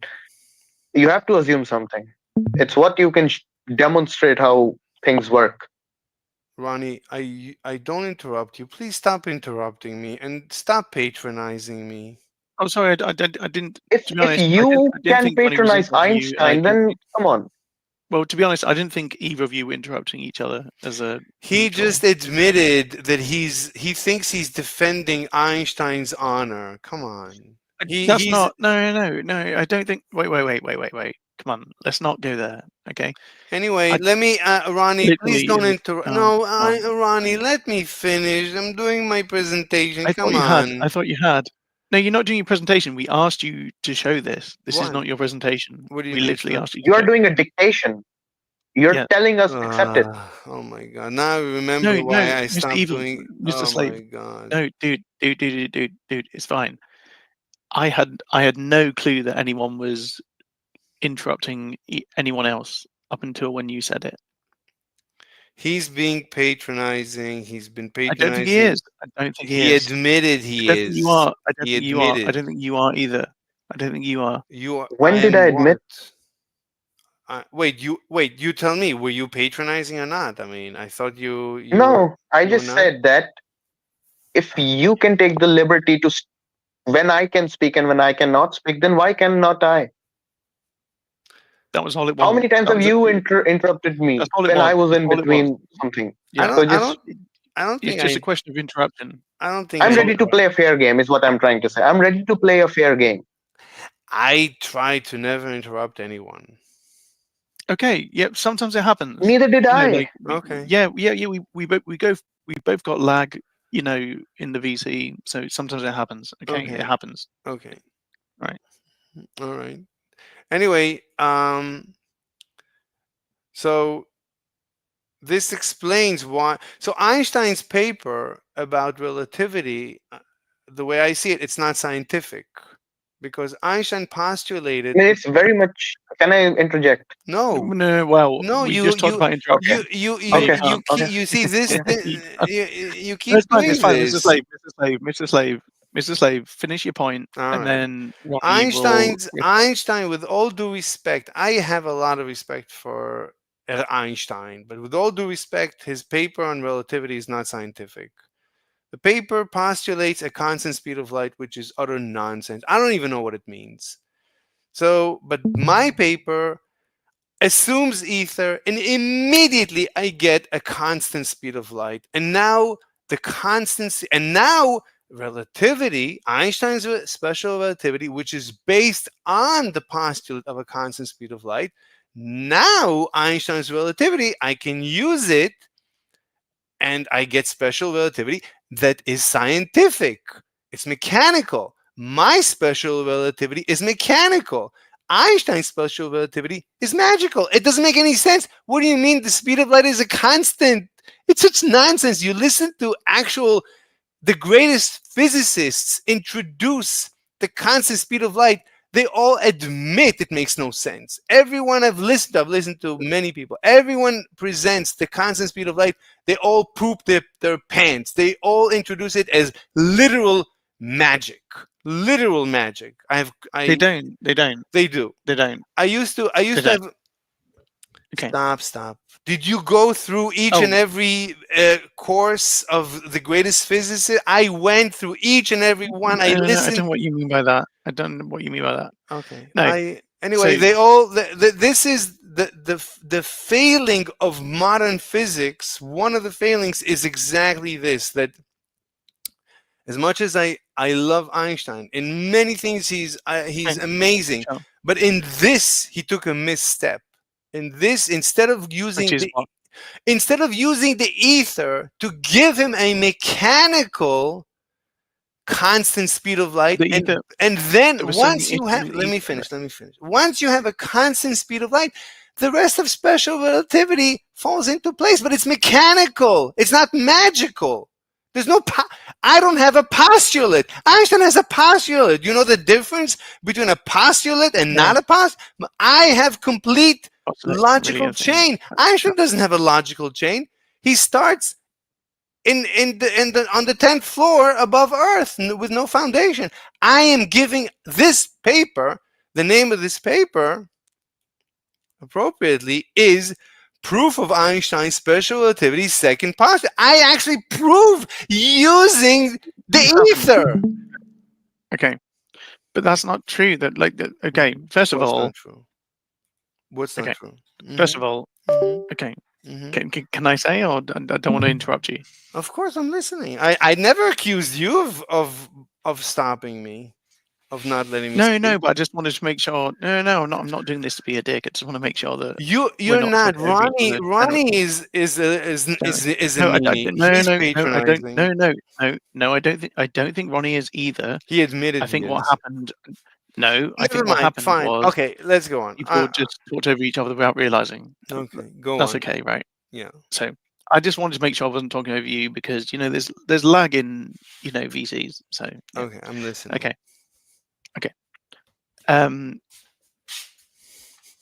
Your position is that using the speed of light as a constant is a problem, right? Einstein postulated a constant speed of light. Postulation is an assumption. An assumption is garbage. His entire theory of special garbage. relativity is based on an assumption. No. Okay. What? Go on. No, all I'm saying is using a constant is not absolutely an issue if you can prove many different things based on that constant. But it becomes an empirical, like you can prove it, that you can say, yeah, it fits the data, but why is the speed of light a constant? You're just assuming it. It's the best guess. It's the best guess we have. Fine, it's a guess, but I'm proving it. Yeah, I'm best giving guess, you. best I'm guess. giving you a You're not. proof. What? Yours isn't a proof. It hasn't been so far. What do you mean? What you've shown so far is not a proof. Go on. Where's the issue? Well, the issue is the fact that the mover or the one observing the mover, you've not changed the ways that they experience the TikTok. That's the proof. the It's not rubber the proof. You haven't moved them. What? No, the rubber ducky should experience them differently. No. The rubber ducky should not. Ducky should not be aware. This is literally Galilean relativity. I should not be aware of moving. If I'm at the bottom of a moving ship, I should not be aware of it. This fits the data perfectly. There's no experiment I can conduct to verify that I'm moving. If I'm assuming ether, then this statement is correct. The assumption of ether gives you Galilean relativity. Einstein just postulated the constant speed of light out of the blue. It's like ridiculous. Why are you defending Galilean relativity on the first place? What do you mean? Galilean relativity just says that if you're sitting at the bottom of a ship, there's no experiment you can conduct to reveal if you're moving or not moving or moving one way or the other. As long as you're moving in a constant It says, yeah, sure, but it says one more thing. That the time is universal. I don't know what that means. Look. What that means? Well, okay, then what that means is that the rubber ducky, if sees a 5-second or whatever tick, exactly, then the person standing outside. No, exactly. Wait. Let me finish now. The person outside also sees a 5-second tick, or 5 time units tick, according to Galilean relativity. And that's precisely why, due to this universality of time, they both disagree on the speed of any object, not just light, but any object. I lost. I don't know what you're trying to say. All right, good night, guys. Bye. All right, bye. Then I don't know. What are you trying to say? I lost you. Well, if you lost me, then I think we have.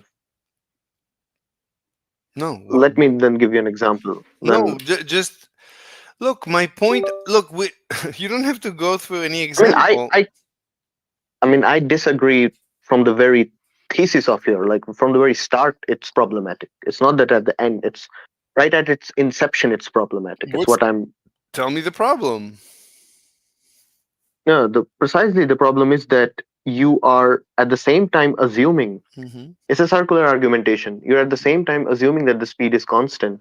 What speed? Which leads to. What do you mean? What am I assuming? The speed of the tick.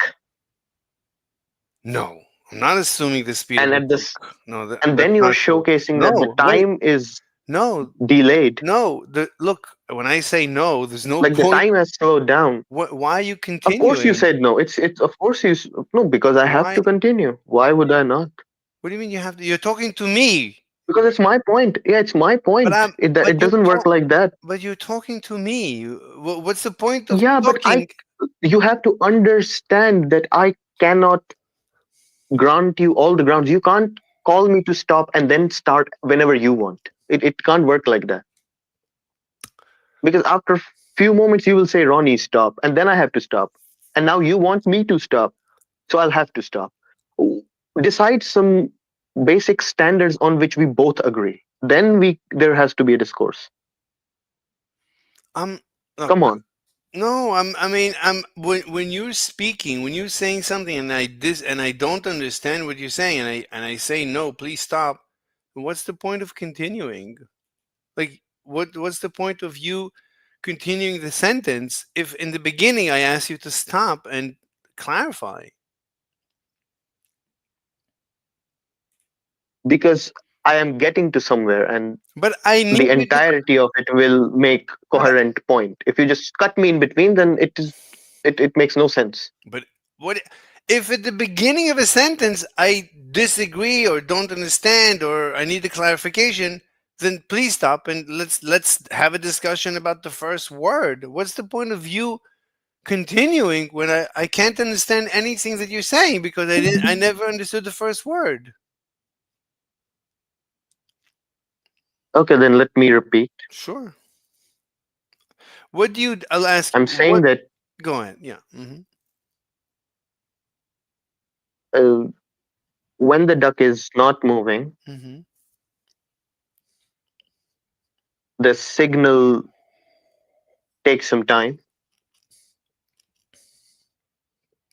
Forget about the And word. when the duck is moving, There is no time. Time doesn't exist. There's only measurement of time. There's only ticking and talking. There's only a clock. and that's what I'm calling time.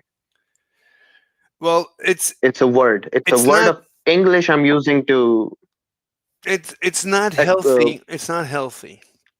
It's going to confuse because. So instead of saying the ticking of all that, I'm just saying time. It's for my own. It's not good because we're talking. Why? Because we're creating right now. We're defining time. So you're using time. Yeah, but you are also doing that. What do you mean? You just said tick. Yeah. That is inventing thing. No, I'm saying time. No, tick is an experiment. The rubber ducky is conducting an experiment. Forget about the word and time. takes time is an experiment. Look, you want to use the word time? Be my guest. You're just going to confuse yourself and confuse me. But fine, go ahead. I'll give it a shot. Say whatever you want. I'll try to follow. So when the duck is not moving, it takes some time for that tick to happen. Okay. When that duck is moving, it takes the same amount of tick Right. to happen. Which shows that the duck measures the same tick, whether it's moving or not moving. I mean, by definition, the tick. Yeah, I mean. No. I'm not asking your comment. I'm saying that. Let me build on it. Okay. Now I want to bring in a person who is standing outside on the water. Okay. And they have similarly their own device, just like this duck, where the sticks happen. Okay. And only when that tick happens, that other guy measures his own time, just like the duck. Okay. The speed of that tick in that other person who is standing outside should be different than the speed of the tick which that duck was happening when it was moving. Right. So if or it can be the same, then the time it took for the tick in that moving duck has to be different than the time outside. Okay, look. So again, this paper, it's designed. It's one of its primary missions is to describe a toy for babies, and the purpose of the toy is so that babies. Because I was challenged. I claimed that my theory of special relativity is understandable to a 1-day-old baby. And people laughed at me. So I said, let me write that paper. This paper explains how to build that toy. It's a simple toy. It's okay. And using this toy, a baby can move a rubber ducky in the water and can see the clock slowing down. As the rubber ducky speeds up, its internal clock slows down. But how does it see it slow down? You see the tick-tocking. Let's say it either sends a light signal every time there's a tick and a tock, or it makes a sound, or both, or you can see the waves. Yeah, that's fine for the duck. Fine for the duck, but how does the baby see the tick-tock? Let's say there's lights. Let's say each tick and each tock, it gives a light. And you can see the clock slowing down. You can see the ticking, talking slowing down as the baby moves the duck around. I don't see that.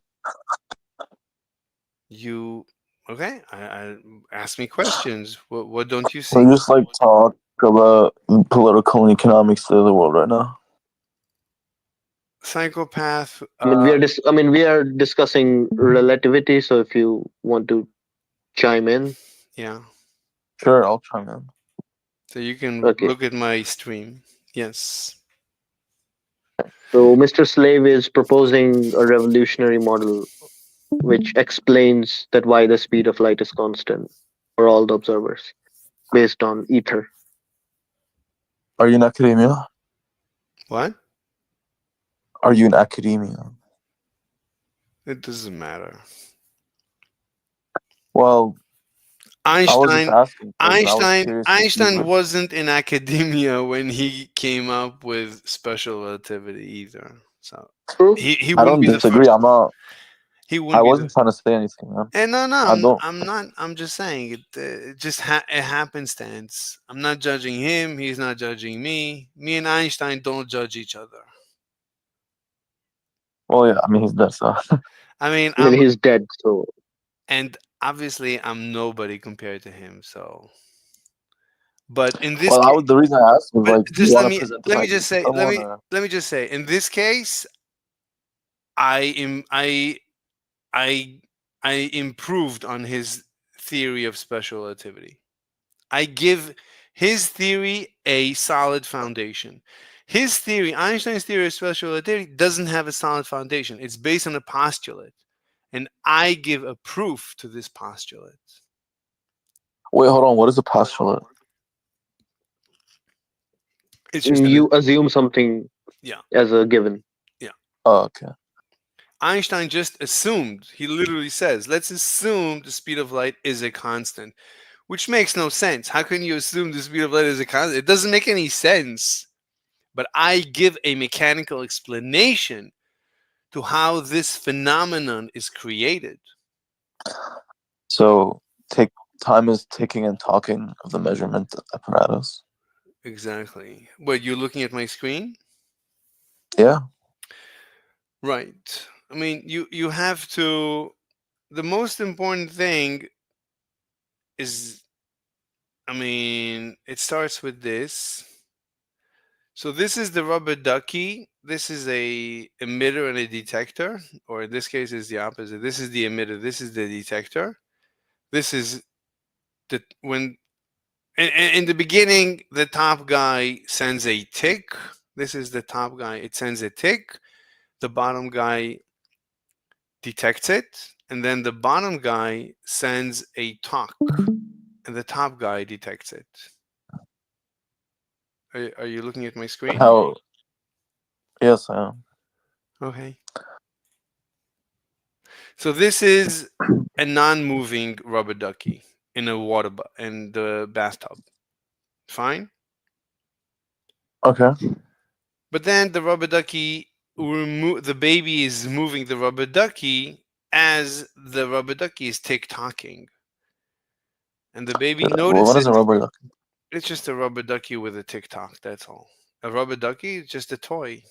This paper describes how to build this toy so that a baby can learn about special relativity. How special relativity arises. Oh. If you assume that the universe is filled with the ether. So the ether is the foundation for Einstein's special relativity.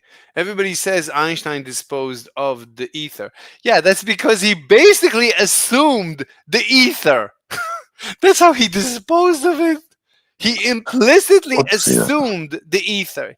He assumed the ether. And once what's what? The ether? What is the ether? The ether is so Young discovered that light behaves like a wave, that light is a wave. So if you assume light is a wave and there is light coming from the stars, you have to assume it has to be a wave in something. So they assumed that it's a wave in the ether. The ether was this fluid in which light waves propagate. Light is a wave in the ether. So therefore the universe must be filled. Since we have light coming from distant stars, it must be that the entire universe is an ocean of ether. We are immersed in an ocean of ether. Right now, you are immersed in an ocean of ether, of a fluid. Otherwise, you should not be able to see light. The only way you're able to see light is because you're immersed in this ocean. Once you assume this how's it different ocean, from water? it's not. It's very similar to water. But why can't we why is it when that we go to the beach, it's not connected? No, I mean it's not water. It's a fluid. In that respect, it's like water. Water is a fluid and ether is a fluid, but it's a different fluid. Right now you're inhaling. Right now you're inhaling this fluid, but you're not drowning. Yeah, I mean there's yeah, go ahead. You ask me questions. I'm presenting to you the way the world used to, the way the ancients until Einstein, everyone, all the physicists believed the world is as I'm describing it to you now. The world is an ocean of this fluid, and we live in this ocean. The Earth is moving in this ocean. The star is moving in this ocean. The galaxy is in this ocean. The universe is in this ocean. That's what everybody assumed. So how come you're not drowning in this ocean? How come you can't feel it?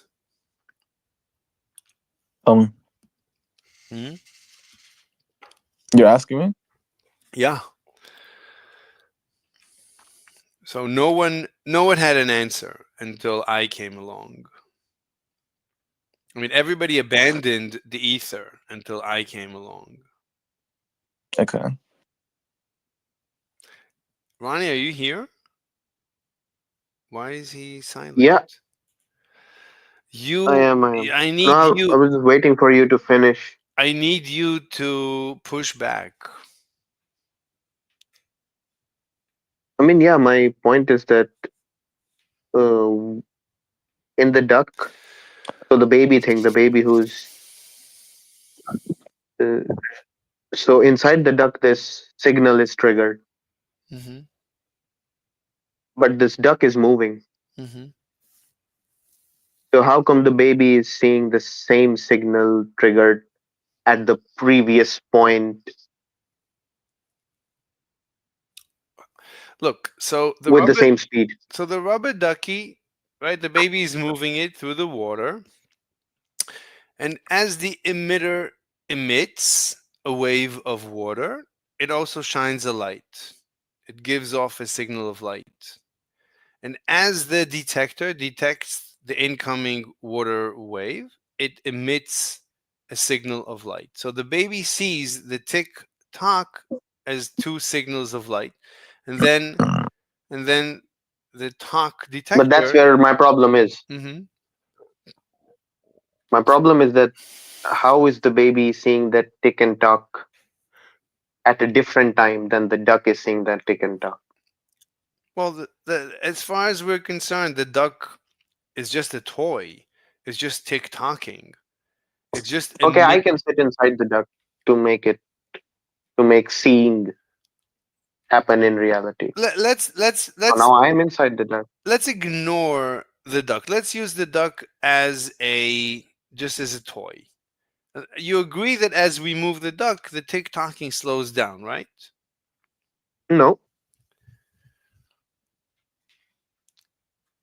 Explain. I mean, yeah. I mean, given my knowledge, yeah. But as of now, no. Assuming that I don't know anything, no. No. Or assuming Galilean relativity, no. No. Let's assume we built this toy. Yes. We give it to a baby in the bathtub, and the baby is moving Yes. the toy in the bathtub as it's tick-tocking. So you agree that Yes. as the toy is stationary relative to the water, it's tick-tocking in one frequency, and as the baby moves it faster and faster through the water, it's slowing down the frequency of the tick-tocking. Do you agree? I do not. Really? Why not? Really. Why not? I mean, you have Because it. that Yeah, because the device of TikToking is moving with the duck. It's not left behind as the baby moves it. but you see that before the baby, right? Before the baby moved the rubber ducky, we had one, two, three, four. At the fifth water, at what we call the fifth T, the detector detected the incoming tick. But now that the rubber ducky has moved to here, so this is Yeah, 5, this but is so has the 6. tick. What do you mean? So Yeah, but so has the tick. what do you mean? In your drawing, you have left the tick behind with But the the tick, duck. But I am saying that shouldn't be the case. but the tick is no longer relevant. The tick made the baby saw the tick ticking when it was here. It gave off. Wait a second. Baby saw the tick is a different thing than the person inside the duck saw the tick. These are two different. Let's ignore the rubber ducky's experience for now. Let's just make sure that we're aligned that as we move the rubber ducky faster and faster through the water, the tick tocking slows down more and more until it stops. Agree or disagree? Uh, if we ignore the, what did you tell me to ignore? We just have a toy. It's just a toy. No, no. Mhm. Yeah, but you told me to ignore the duck's perspective. I mean, I'm saying it's a toy. We have a toy. Let's Okay, I can imagine. sit inside the toy.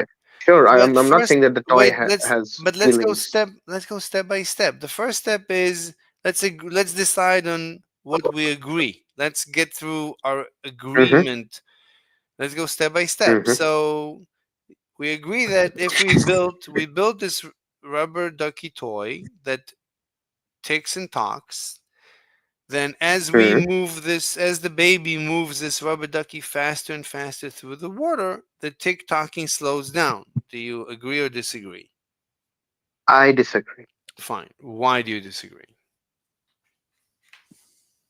Uh, because you have not given me a mechanism through which this decrease can happen, like this reduction can happen. Okay, but okay, you see it in front of your eyes, right? So as when the Yeah, I see a drawing. Of course, I see a drawing. But I'm saying that the drawing is inconsistent unless you force it that way, the way which you have drawn. I'm not following. I mean, So this drawing is exactly what we would see in the bathtub. You could say that this is a snapshot of the bathtub. The gray is one snapshot when the rubber ducky was here, and the green is another snapshot when the rubber ducky is here, as the baby is moving the rubber ducky through the water. so here's what I would change in your drawings for me to agree upon, or at least for me. So for me, the baby for the baby to see the tick and talk will not be the same as the duck will be seeing the tick and talk. Yeah, That's where I will first yeah, start. okay, but I asked you, in order to go through this experiment, I need to go step by step. The first step is, let's just assume it's a toy. Let's ignore. We assumed it's a toy, yes. So we're ignoring the perspective of the duck. The duck doesn't have That I disagree. That no. I disagree. You disagree with what? Sorry, that's something I cannot grant you. You cannot grant me what? The neglection of the perspective of the duck. It's just a toy. It's an experiment. Let's conduct. Okay, now I can sit on the duck, and you can move me as the duck moves. But let's. I'm saying you. But You're still on the duck. What? Go for it. What? Nothing. You go for it. So, right, I'm saying let's imagine the following experiment. I want you to agree or disagree with me on the results, on the predicted results of the following experiment. I have a rubber ducky toy that ticks, that ticks and talks and ticks and talks, right? And as I move it faster and faster. Not okay. Not okay for me. Okay. Because now I have to be extremely precise. Mm-hmm. You have a rubber duck toy which ticks and talks, Mm-hmm. ticks and talks. Mm-hmm. How are you able to detect this tick and talk? Like, what's this tick and talk for you? It Because sends a light signal as it ticks and a light signal as it talks. yeah, sure, for the duck, yes, sure. But for you, who's holding the duck, What do you how's mean? the tick and talk defined for you? I said it sends off a light signal. Sure, again. For me, I need two different sets of ticks and talks. One for you, who's holding the duck, and one on the duck, as you have in your picture. It's just a toy. And It's just a toy. What? I don't understand. sure, it can be just a toy, or sure, I'm not denying it. It's not just, but what you, in my opinion, are confusing is that the moment the tick and talk happens for the duck is exactly the moment you tell what its biological time is. There's no And that I deny. biological time. There's no. It's just a toy. I went to the store. I Yes. bought this toy. Yeah, you bought a toy and the tick and talk happens in toy, but this tick and talk is not what you will call tick and talk, is what I'm trying to say. I don't know what you just said. Yeah, which is why it's a bad example. You need a human being instead of a toy. I'm asking Because you. then you I'm truly get asking true you. perspective. I'm And asking you. I'm asking you a hypothetical. Let's pretend. Let's imagine. I went to the store and bought this toy, and as I move the toy faster, it ticks slower. Do you disagree? Yes. Why? Because you're not defining what it means to tick slower. How are you able to tell that it's ticking slower?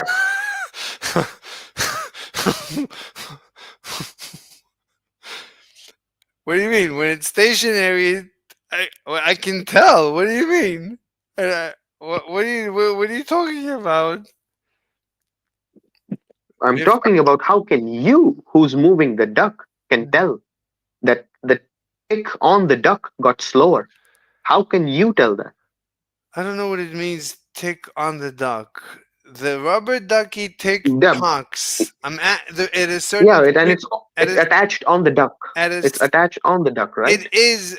It tick tocks at a certain frequency when it's stationary. Sure. As I'm moving it faster through the water, what happens? It doesn't slow down. What happens? Tell me what happens to the tick tocking as it moves faster. I mean, for that, I need more ingredients.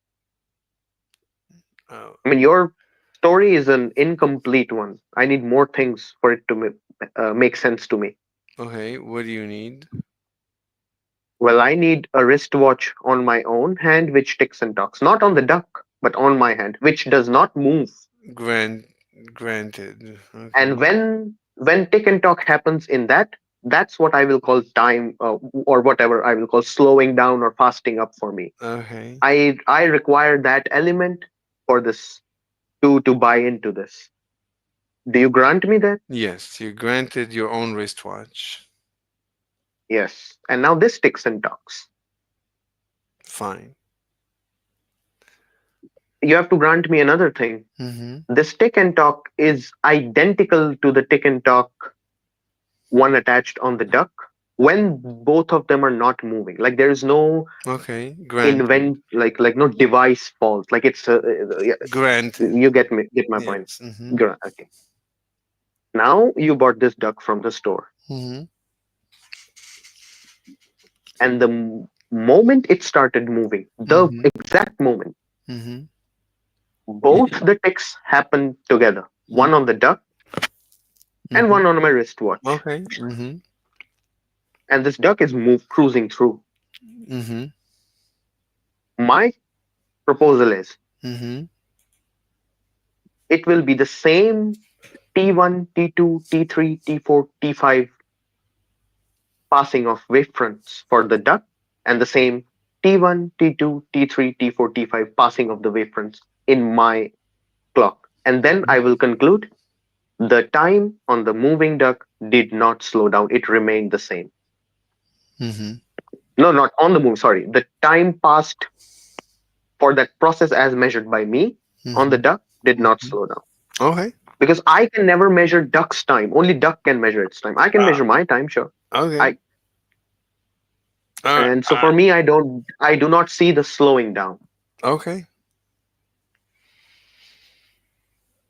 Now I can make up. I can conclude the slowing down, but for that I need extra ingredient. What do you mean you can conclude? I can make this. So now I can do something. I mean, now I can assume something, and then I can show something else. So this was based on an assumption. What I just asked you, all of this was assuming that Galilean relativity, basically. And the other thing is to ditch that, and then I will assume that the speed of light is constant, and then I will show that indeed it's not the case. The ticks and talks in my wristwatch would be smaller, than compared to the ticks and talks on the ducks. And from there, I will say, that's why I see the ducks slow down. I see the ducks time slow down because my own wristwatch is not aligning to the wristwatch of the duck. But for that, I need extra ingredients, one of which is the core of which is assuming that some speed is constant. I will not even go for light. I just need some random speed to be constant, which both of them agree upon. But your aim was that you were proving this, and that's where I said that I am not buying it on these premises. Mm-hmm. Yeah. Okay. All right. I honestly, to me it sounds like obviously there's nothing I can say that will convince you. So like you have predetermined that you will not concede that I proved Einstein's second postulate, and you will give me. I will if you will. I will if you did, but I have. Let me just finish. I can't accept it. I can't accept it. Let me Is just what finish. I'm trying to say. Let me just finish before psychopath. I take your question. So, I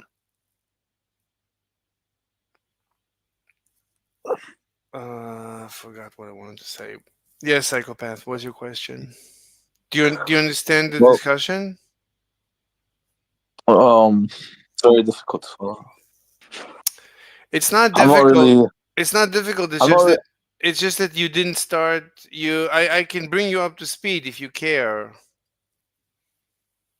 Are you familiar with Einstein's with the notion of the constancy of the speed of light? No, that's the thing is that I'm not really that much into physics at all, actually. Okay.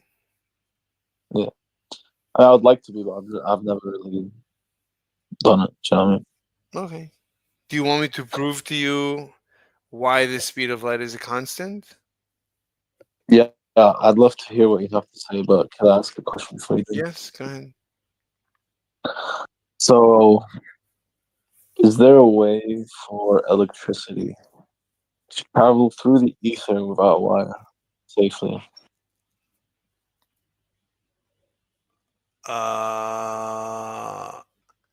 So electricity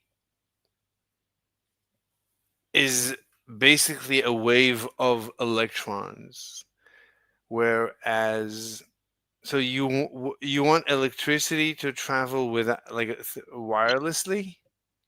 Yes. You could say that that's like, I mean, I mean, sure, but it travels as an electromagnetic wave. But so it's traveling is physically not, or it's necessarily physical. Like you can imagine, right, when you have a solar cell. Do you know what a solar cell is? No, no. You know how they have like solar energy? Have you ever heard of solar energy? Yes. So they convert the sunlight into electricity. Yep. That's because the sunlight is electromagnetic wave. It's electric. The sun Yep. actually emits electricity. Mm. And it travels, so light is electricity traveling through the air. Mm. Sunlight is electricity through the air. Actually, it doesn't even need air, it's through the vacuum. But it's traveling, according to me, through the ether, but it's not critical. Anyway, but what did you want to discuss? I mean, we can let me take let me make you a I just friend. use the bathroom very quickly. Okay. Oh, I'll be there's back. no way. Okay. Look, Ronnie, I just feel that you're upset that like I'm like I have something original and revolutionary and like I'm smarter than Einstein, at least in this one specific thing. I'm not smarter than Einstein, obviously, in many other things, but in this specific thing, I'm smarter than Einstein. And I mean, yeah, you are entitled to feel that, but I'm not. Like, I need proof for that. Like, I need to see that match with stuff around what you're saying, but if I don't you see that. So, if you don't, I don't believe you when you say you don't see it. I don't believe you, because what you're giving me is a word salad, and you're refusing to answer simple questions about a toy.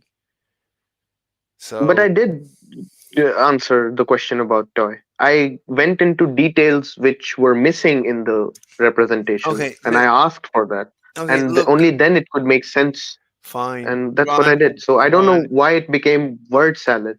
To me, I don't understand what you said. I don't know what ingredients you added, wristwatch and nonsense. Anyway, But it's when I explained them, you were following through like you were interested in. So I don't know what happened suddenly. Once I went through all of that, you suddenly decided I it to be I word didn't salad. I didn't think you were serious. I thought you were joking. I thought you were pretending. I don't believe that you honestly don't understand that the rubber ducky's clock slows down. I cannot imagine that someone who's as smart as you cannot imagine that the clock slows down, the ticking slows down. So I mean, given that I understand how much different perspectives are important when you're talking about any measurement, once you understand that, then you can easily see why you would need to do all those extra steps to make the picture complete. give me I give mean, me I will not take an 1 second. incomplete Let me just picture and then go with it. okay, If okay, one that's what you I want, just I cannot I simply just do need that. I just need to take off my headset for 1 second. 1 second. All right. I'm back. Look, I don't know what to tell you. I don't want to waste your time. I mean, we Oh no, no time wasted. I would have logged off if my time was being wasted. Anyway, so that's it. I don't have. I don't feel that you're being honest. So I don't see the point in talking to you. Like you're dishonest. I can't believe. I cannot imagine that you cannot imagine this toy is ticking, slowing down. So it's too much. I can't believe. Like it can't be.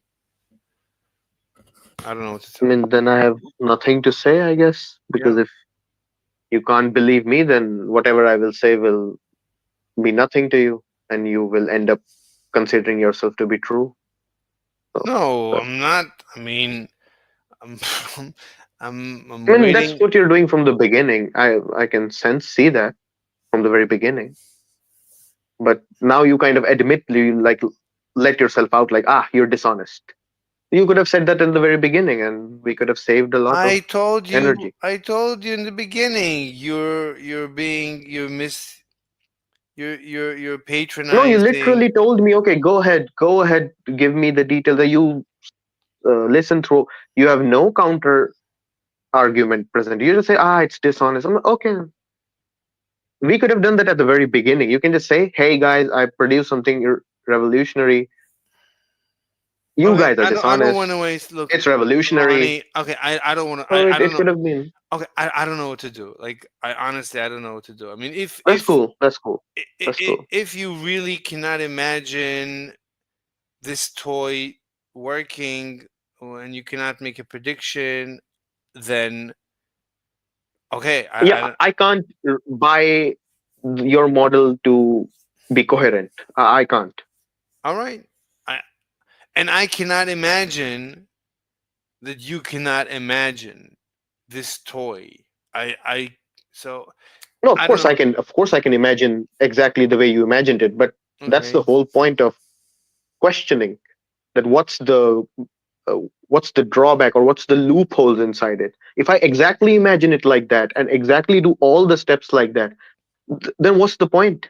Let me show What you. exactly is the point? Let me show you. If you wanna, if you have time, I'll show you a video My by. point is to deconstruct all of what you did and see that, okay, this is not working because this.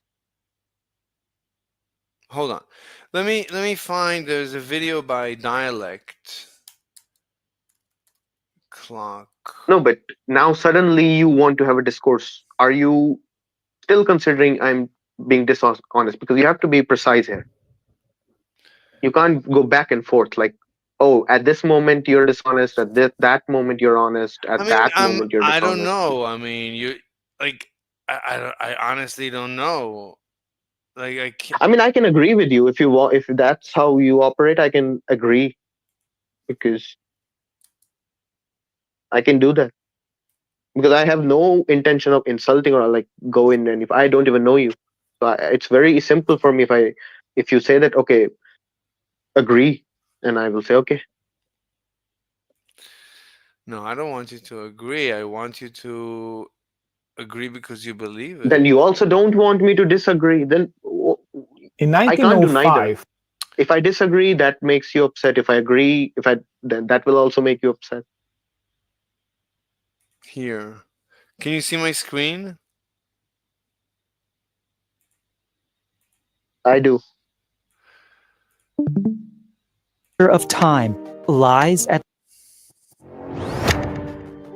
it's So my video is based on this video. I mean, my experiment is based on this video by. Do you know Dialect? Do you know this channel? No, but that experiment, what you showed, is very popular. So it's very common. That's how relativity is introduced. So I know very well about that experiment. That's why I added the ingredients because I know what's missing. Relativity is introduced using water. No, the ticking of the clocks on and the duck moving. The duck. Not water. Okay. Okay, duck. Not a duck, but in usual case, it's a train. not a duck. Okay. Yeah. And then okay, so my clock, my experiment is based on this video. I've never seen anyone. Yeah, and this video is based on. How do you think this? What do you think this video is based on? Like he invented this? I don't remember if he mentioned the papers. I don't. I think he. Okay, you can go to 1970 before the invent of internet and this guy was born. You can pick a physics textbook. Mhm. I can link you. Okay, maybe I'll link you, and the description on relativity will have exactly the model you presented, minus the water and the duck. So, but Instead, the that's like motion is done through a train. fine. But then you have to assume, you have to postulate the constancy of the speed of light. Yeah, sure. Okay, but I'm not assuming it. I'm deriving it. This is the paper. I mean, you did not derive, but you assumed something else. What did I say? That there is ether. Also, you assume that in that ether, the speed of light is kind of constant. No. Yeah, because you did the time thing, and you missed the signal behind, and you didn't consider that the duck stick doesn't mean what you measure as your tick from outside. Ugh. So of course, minus these elements, No. you think that you did what you did. No. As far as I know, I'm the first person in the visible universe to have proved the speed of light is a constant. I have to check into it because I'm assuming that even this approach has been taken before, but this is an assumption. I don't. What I said previously about the duck model is I'm very confident. So even this video that introduces this notion, they actually use a sound clock instead of. Okay, let's look at their Said video. The nature of the clock is irrelevant. You can use duck sound. You can use I don't know, pulse of your body, anything. Okay, there's Follow no the way principle. you're being honest. There's no way you're being honest. Okay, I'm done. There's no way you're honest. There's no way you're honest. I mean, if that's how you deal with I'm done. disagreement and critique, then okay. Yeah, I don't want to waste my time. Look, let's be in touch. Okay. Let's be in touch. I'll tell you why.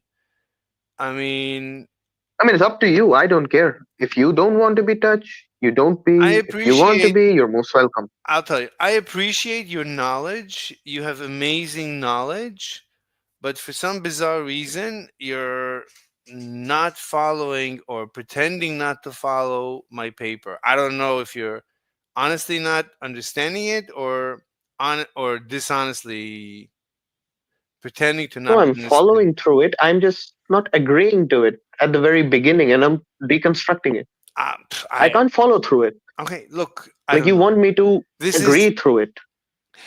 I can't. I can't do that. I can't believe. Like I have a friend with whom I wrote this paper. Did I mention him? I don't even know if I mentioned. That's irrelevant. No, because he understood it. So.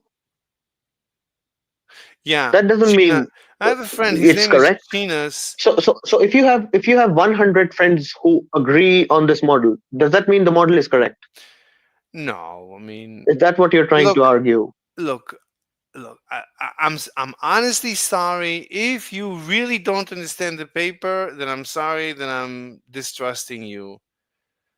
Okay, you can try this with somebody else, and if I am the only one, I'll tell you the truth. Who is not in consensus? I'll tell you the truth. Then okay. I presented this already to 2 professors, and they both did not understand it. So maybe, maybe I'm this super duper uber genius.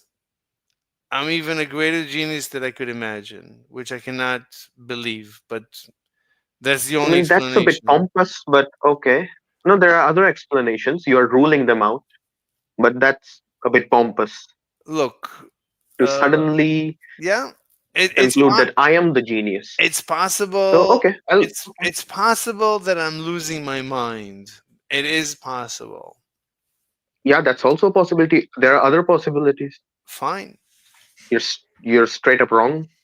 Fine. Look, That's one of the possibilities. this fine. I don't know. Look, I No, appreciate but it's interesting that you present only the possibility where you are correct. Like even while judging yourself, you're very comfortable saying, "Oh, I am the genius." I I didn't wouldn't jump. I didn't think of the other option. You brought it up, then I'm saying, oh, there are other Yeah, options. exactly. It didn't even cross your mind about the other options. You were like, "Oh, two professors disagreed. Definitely, I would be this remarkable genius." That's the conclusion to go for. Anyway, it Hello. doesn't matter. And okay, Hey, psychopath, what's up? I admire your confidence. Okay, psychopath, what do you got? Did you poop? Are you guys okay with Did me? you Like, poop your guts? why are you saying that? It took you an hour. Well, I was doing some other things. Oh. Yeah. I mean, come on, this I is just reasonable wanna. time to shit, even if it's shitting. Come on. Come on, guys. Let's not use. Let's be formal. You know. Let's be formal. Yeah. Anyway, let's try it on this guy. Let's try it on this guy, okay? Ronnie? Yeah, I'm following. Okay, Ronnie, Mr. Psychopath, nice name. You found? Sure. Are you watching my screen? Yes, I am. Okay. So this is going to be nothing about light, which I'm just going to test this paper on you. All right. So Yeah. this is a top view of a bathtub. Yeah. In this bathtub, the blue is the bathtub. In this bathtub, from the top view, I'm placing what I'm going to call a rubber ducky. The green is going to be a rubber ducky. It's in the water. So this is a top view of a bathtub. And here is the rubber ducky sitting in the water. This rubber ducky is going to have this thing. This is going to be the clock. These two things. Sounds good. That's going to be the clock. And I'm going to activate the clock. When I activate the clock, it's going to give off a wave. It's going to tap the water, and a water ripple. A wave is going to ripple out from the top. This is called the tick initiator. So the tick initiator, there's a water coming out of it, and as this wavefront expands, you can imagine that at time equals 1, it's a small wavefront. At time equals 2, it's already grown to here. Time equals 3, it's grown. Time equals 4. At time equals 5, it's grown even further. And then it also hits the bottom detector, which is called the tick detector. Okay. Yeah. And once the tick detector has detected a tick, it's going to initiate. Wait. Go ahead. I'll literally be back in 5 minutes. Yeah. You're gonna leave? I have to go. You have to go? I have to. Okay. But I'll be. It's very quick though. Okay. Bye. Oh my god.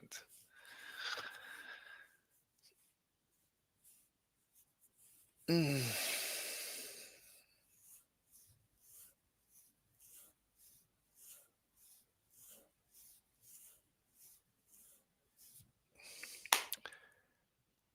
I don't know. I don't know if we should do this. Like this could go on forever, and maybe I should go go kill myself. I haven't killed myself in a very long time. I mean, it will come always to this foundation. So yeah, if you can't resolve it, then I can't get past of it. No, I was thinking, let's just show it. But you're saying that I was gonna show you this video. Do you want me to show you this video? You don't want to. You don't want to see this video. Yeah, I'm pretty confident that this video will agree with what I was saying. They're gonna show you that as the clock moves faster, it's gonna tick slower. But there's a reason why. What? What's the reason? But you can play the video. What's the reason? The reason is that there's the other clock which is ticking. You can't observe the slowing down of that same clock. Fine. Unless you compare it to your own clock. Okay. There's no way to do that. You can do that. You can try to do that, but you won't be able to unless you have your own ticking clock. I don't know. I don't know. Okay, then let's see it in the video. Maybe. I'll play it. Okay. And counterintuitive nature of time lies at the heart I'm gonna play 2x, otherwise I'll kill myself. Sure. of our modern day theories. Clocks in different states of motion tick at different rates. Therefore, time is relative. But what if there were a completely different way of looking at things? One surprisingly more mechanistic and intuitive. Indeed, something remarkable emerges when we decide to treat relativity not as a theory about space, time, or kinematics, but rather as a theory about waves. This is dialect with what time dilation actually is.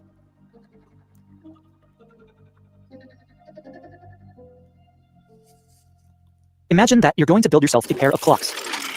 But these won't be any old clocks, rather special clocks, which tick using sound waves.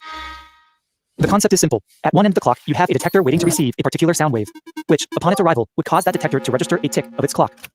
This detector would then reflect, or re-emit, that sound wave back towards a second detector at the other end of the clock, which would in turn receive it, register another tick, and once more re-emit the wave back. Thus, with a sound wave continually passing between the two detectors, you'd have constructed a viable instrument for measuring the passage of time. Now you make the following claim. Using these clocks, you can prove that time is relative. To do this, you keep one clock ticking at the same location, and proceed to fly the other clock around the world. Ideally, this phone clock should be as aerodynamic as possible. Pause. You see what he did? Yeah. He kept one clock in the platform and took the other clock on the drone. Okay. He's not measuring the sound waves on the drone clock just by itself from sitting in the train. He will measure his own clock which he has on the train and then compare it to the clock on the drone. And then you agree with the paper? No. Why not? Because you don't have that. But I don't. Let's assume I'll add a clock, a wristwatch. So you will add another clock. Yes. Then I will let you build on that. So you can change your drawings with another clock and be precise with both the ticks. Like how are both the clocks working? And then let I will dissect it again. So you're not gonna grant me even so even if we add another clock, you're not going to grant me that my paper is correct. I mean, I will grant you your paper is correct when your paper is correct according to me. What you can add and remove all the clocks. Why are you so bent over in me admitting that your paper is correct? Isn't that the whole point, that you can show that it's correct? I'm showing it to you, and you're refusing. Yeah, and there's a challenge, and there came a challenge. So now it should be interesting for you to resolve it instead of saying, "Okay, if I do what you say, will you agree?" No, make your argument airtight. But there's no such thing as airtight, right? You can always disagree with any proposition I make. You can just say, I disagree.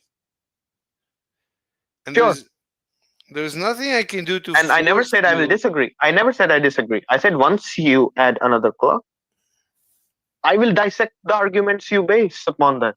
Look, I cannot force because now there are two vibrations. Okay. There are two vibrations now going, not just one. Okay, look. And you have to present both the drawings to me. Oh my God! Look. And then. Look, it doesn't. It doesn't matter. It doesn't matter. Okay. Let's keep watching. Additionally, it should not be enclosed in any structure, but rather exposed to. I mean, the open. already Now, when the clocks are we have a reunited, disagreement with your presentation. So It doesn't matter. You tell me if you agree that a moving clock is slower. They're going to demonstrate it. You tell me if their proposition is correct or wrong. okay, but okay, now play it from a bit behind, without, and I won't call you to pause. Yes. it's said that the enigmatic and counterintuitive nature of time lies at the heart of our modern day theories. Clocks in different states of motion tick at different rates. Therefore, time is relative. But what if there were a completely different way of looking at things? One surprisingly more mechanistic and intuitive. Indeed, something remarkable emerges when we decide to treat relativity not as a theory about space, time, or kinematics, but rather as a theory about waves. This is dialect with what time dilation actually is.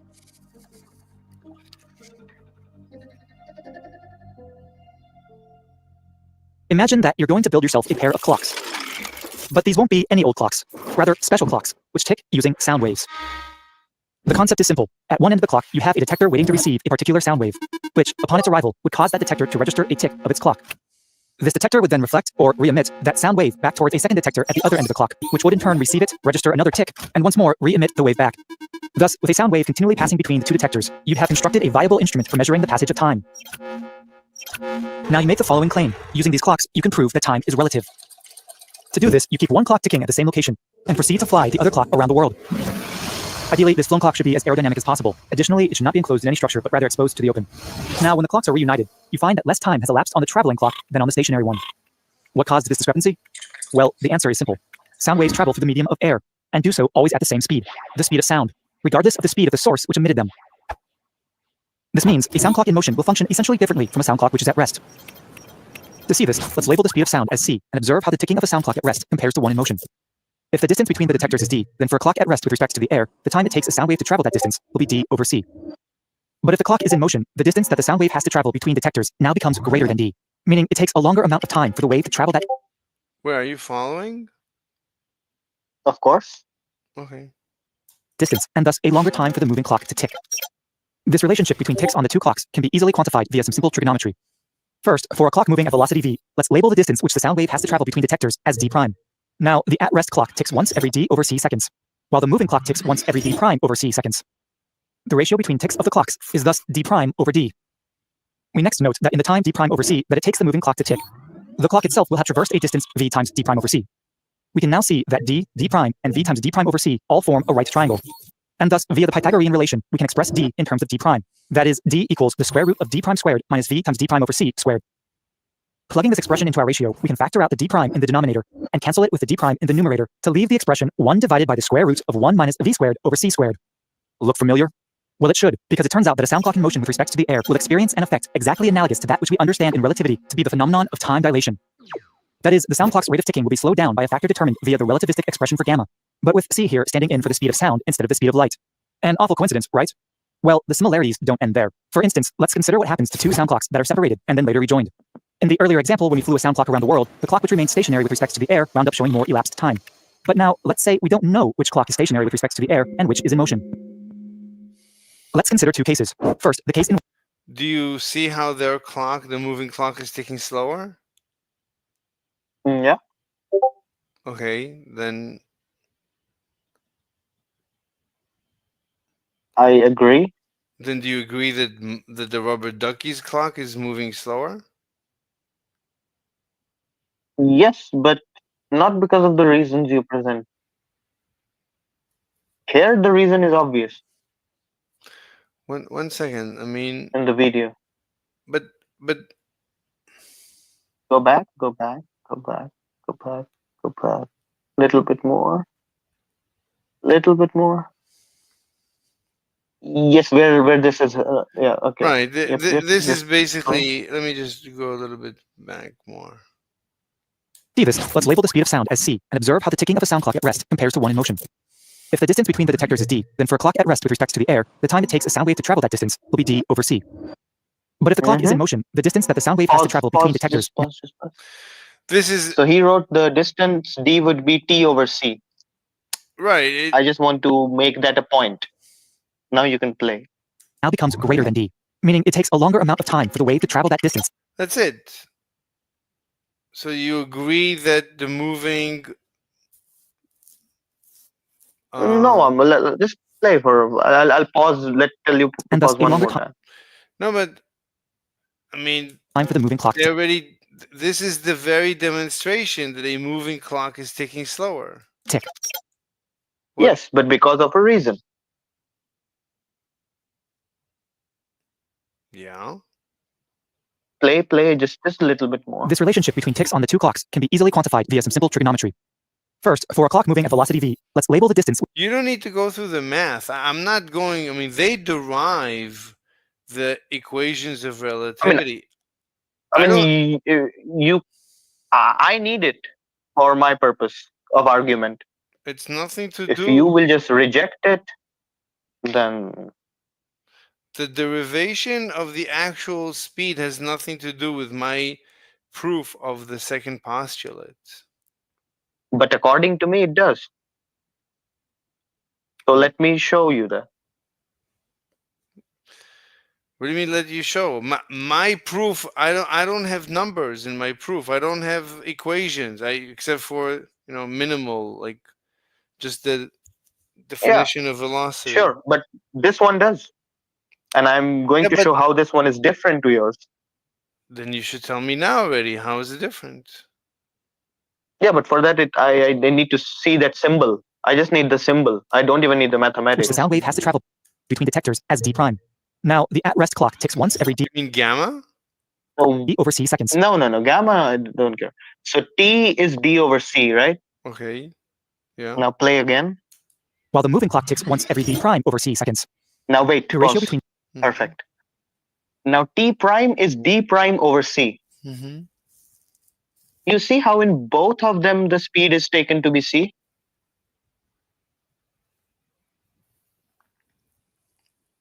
And that's precisely why the speed is the time is ticking slower. It's precisely because these two speeds are taken to be same.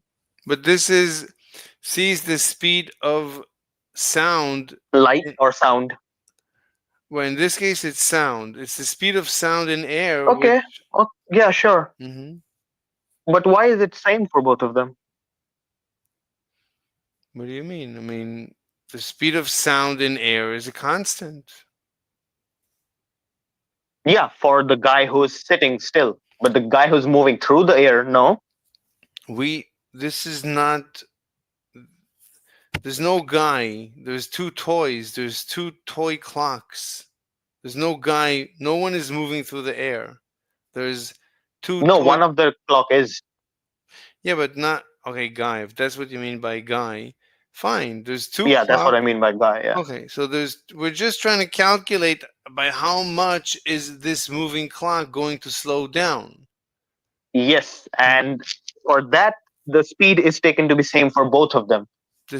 And that's why the time comes out to be slower for one than the other. Okay, but how is it different for the rubber ducky? You want me to already assume that it slows and then show me that the speed is same. No, you But don't. on what principles are you assuming the time is getting slowed?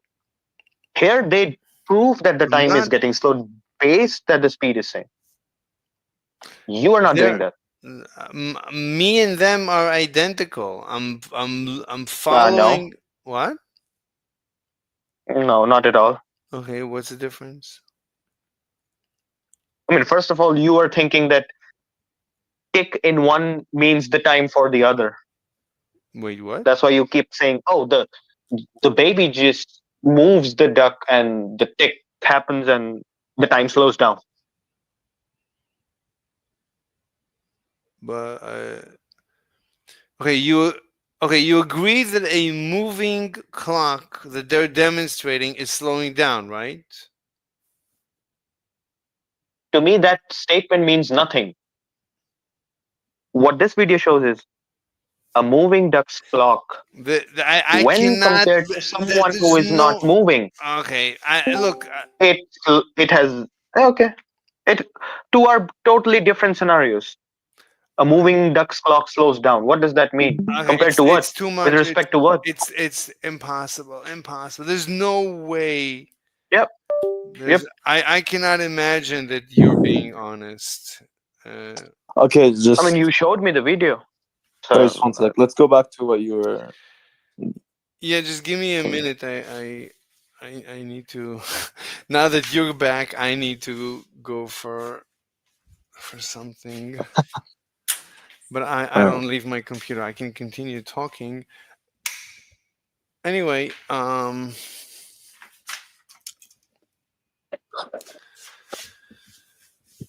mean, I think it's very interesting. What's interesting? This. I mean, it's just a toy. It's not the toy that's interesting in of itself. It's the whole. Well, you're saying you've proven. So you're saying something that Einstein took for granted. He kind of like believes it, or he presupposed it to be true. You're proving it, so that's interesting. If what you say is true. You are very smart. How did you understand that so quickly? I mean, are you joking?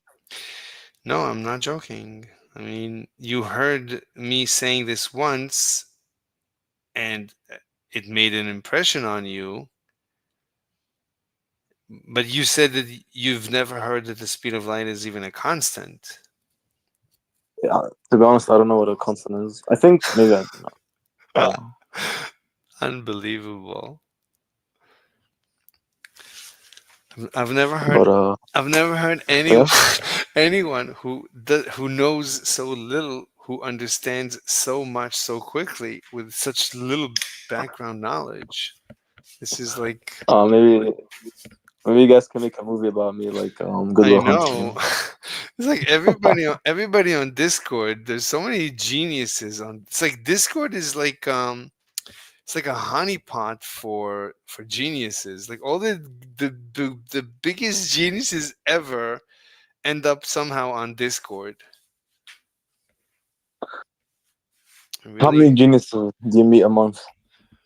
No, on Discord it's like it's per hour. It's measured per hour. It's like every hour.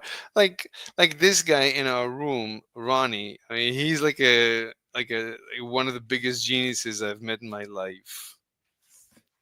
Like I disagree, but no, okay. you're brilliant. Are you kidding?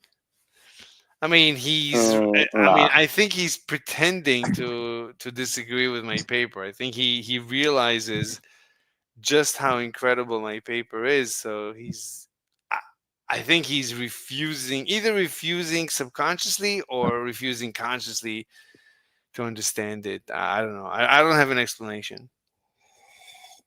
And I would say that when faced with utmost critique, that's the only option he can pick, that I am correct.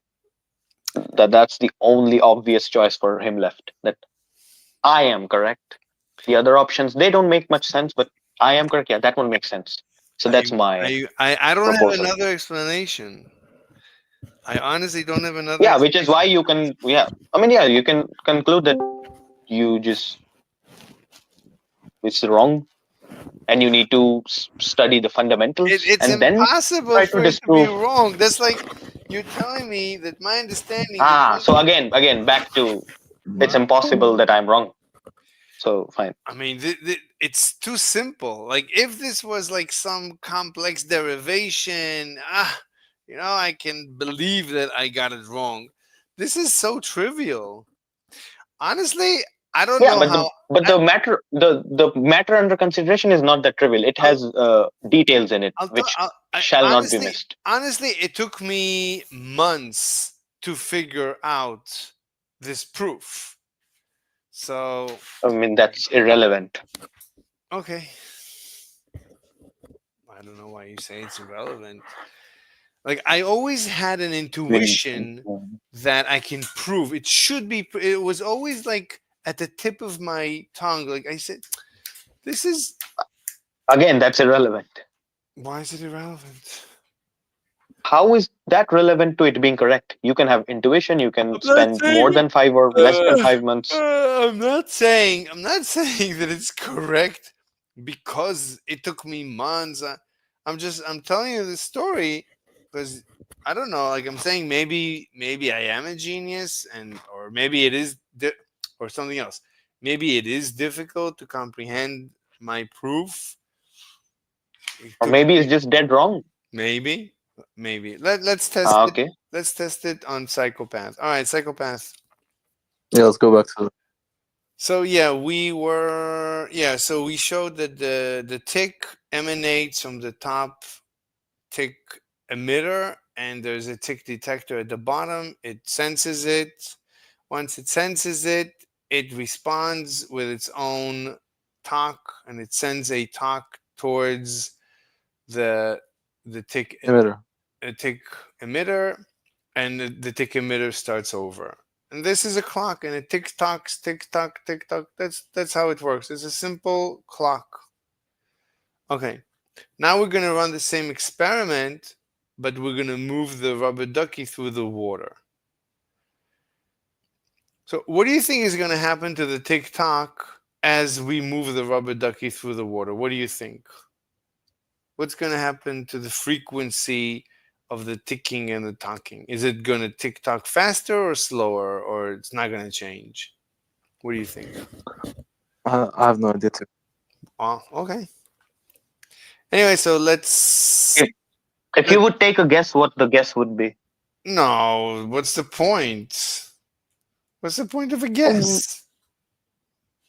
Let him say. Like, if you think just by intuition, it's then what? No, you also thought through intuition. Let it challenge with somebody else's intuition. Wait, so you're saying that according to you, it slows down, right? I'm not saying. You tell me what you. No, we are asking you, Psychopath. What? Okay, what no, but do I'm you just saying. I'm just saying that from what I gathered, you think it slows down, and the other guy thinks it doesn't, or maybe other way around. I don't remember. I just want to see which one it was. What do you think? No, but what do you think? Yeah, we need to Okay, know what I think is I have no reason to believe anything changes. Okay, fine, that's good. Okay, so here is. Why do you? And then can you bit argue? Can you argue a little bit? Like no, I don't have an argument. I'm just saying I have no reason to believe anything changes. Yeah. Okay. All right. So. Yep. See, so intuition is not a helpful tool. Well, it is, but I mean, like that's the no. I'm difference. saying to not to you. I'm saying to Mr. Slave. Like you can think intuitively, it's so true. How can it not be true? But see, the other guy says exactly the opposite. Okay. Let's continue. So, Mr. Psychopath. So the gray box now is going to be the rubber ducky at a certain snapshot, and then as it's moving through the water, and then the green it's going to be a second snapshot. Now, as it was in the gray location, it started ticking, and then you see the circles emanating from the top as before. But this time, by the time that the detector detects the incoming tick, the rubber ducky has moved to this location because the rubber ducky is moving through the water as it is tick-tocking. So you can see that before, the waterfront, the wavefront, it was 1, 2, 3, 4. The fifth one hit the detector. But this time, the fifth, it's not enough. The sixth is not enough. It's the seventh that set off the detector. Yeah. So as the rubber ducky is moving through the water, it takes a longer time for the signal to arrive, right? Imagine it's moving faster and faster and faster, right? This signal has to arrive, right? Imagine the rubber ducky moves to here, it has to arrive to here. It's going to take a very long time. So again, I'll ask you, what do you think happens to the frequency of the tick-tocking of the rubber ducky as it's moving faster and faster through the water? Can you explain the last part of what you said again? When you started talking about, I'm when, saying like when you put your mouse. you can see that as the let's stay here as the rubber ducky, right? It used to be gray. It used to be at the gray location, but now Yeah, and it needed more like thingies. exactly Like the lines. it needs more time. I mean, it's not that it needs more time. It takes longer for the wavefront to be detected by the detector. Yeah. So what do you think happens to the frequency of the tick-tocking as it moves faster through the water? You need to imagine it. You need to take your time and imagine it. Yeah.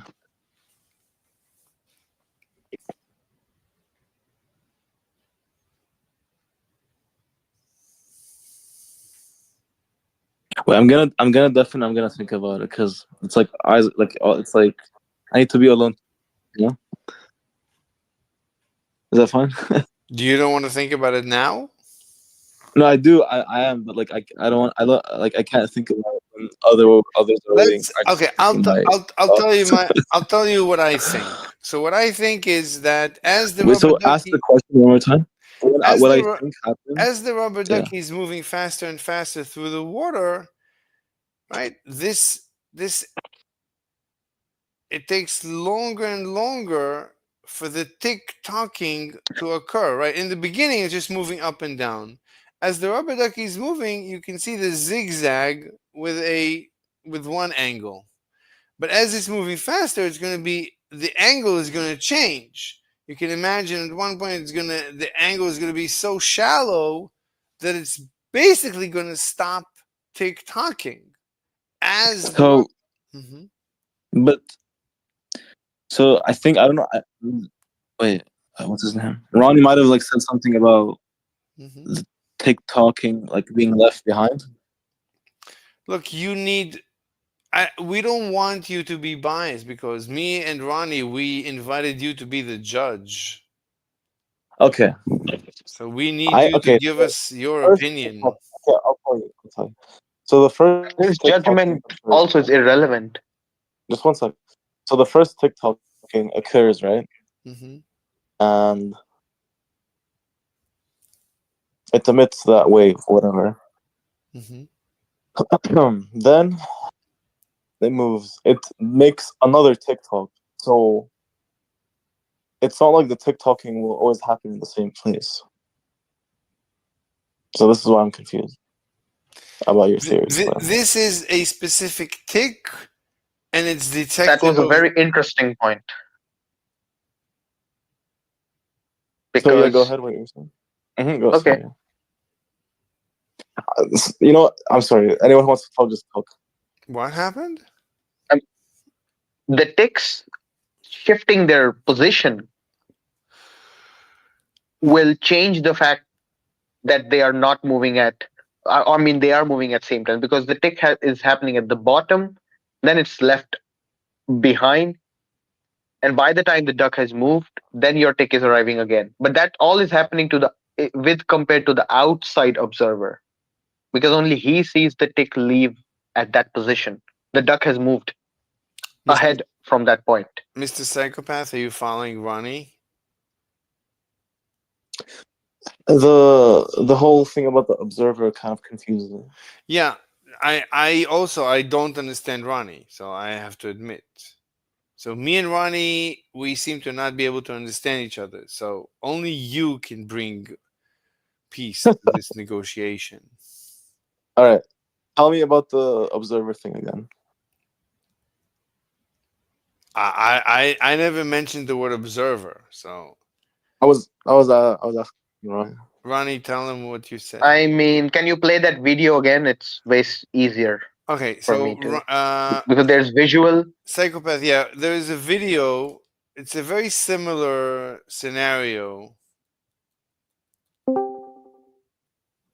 Sound waves travel through the medium of air, and do so always at the same speed, the speed of sound, regardless of the speed of the Whoever source. came new, do you have any input to give on relativity? I don't know what relativity is, so Hello, I couldn't give you an opinion. Hello, Mr. Slave. How we doing? Okay, so today I'm debating Ronnie, and it's about physics. It's about so I Oh, okay. Like yeah. Einstein's theory of relativity? Yes. Yes. So obviously Einstein was wrong, and No, you're completely wrong. Sorry. so Don't you think it's a bit egoistic to say obviously in front of that? well, she It's kind of knows. egoistic She to say that. knows. Noxie knows me from last night. She knows I disagree with everyone on everything, and she knows I'm a dummy. No, no, that's fine, but No, that's she fine. knows. But you're saying obviously it. Noxie knows I'm a dummy dum dum. So when I say that I'm not saying Einstein, this for Noxie. but I'm saying this for Noxie. you Not. and me. Let me finish. Let me finish. Please let me finish. So when I say to Noxie, obviously Einstein was wrong. In her, she right away said, obviously I'm wrong.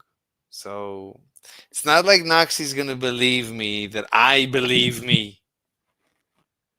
Anyway. So, wait, are you trying to take the position that Einstein's theory of relativity is wrong and that special relativity and all that kind of thing, space time and time dilation doesn't exist whatsoever? It's worse than No, that. no, no. Let me He just actually let me has. Uh, okay, let him I'll talk say about his work. it's worse than that. Einstein's special theory of relativity is not scientific. It's magical. It's magical thinking. So Einstein simply assumed the speed of light is a constant. He never provided a proof. He never provided, I mean, there's evidence, but he didn't explain why it's a constant.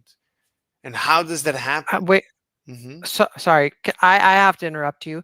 Have you actually read Einstein's theorem and like why he thinks speed of light is a constant? Have you actually studied any of these equations, or are you actually just talking out your ass from some YouTube video that you watched online? Well, I watched multiple YouTube. Yep, yeah, that's what I thought. I'm sorry. But you know that I'm a dummy dum dum. Well, what do you expect? Now, this is exactly what I expected. I know. No. I'm a complete. Are you trolling, Mr. Slave? No, I'm Was not. this an epic troll? No, I'm not trolling, but I am a slave. So when a beautiful woman shows up, I am a dummy dum dum. That's a given. Oh no. I already know she's beautiful. I'm assuming. Anyway. Oh. I was anti-relativity for about 15 years of my life. And trust me, I'm a smart cookie. And I thought that Einstein was wrong as well. But the more I've studied physics in the past few years and all that stuff, the more relativity actually seems to be correct. I do believe now that relativity is real and that time dilation is a thing. I think ask you, I think one of the things that people get confused that makes this whole thing confusing is that you're not exactly wrong, right?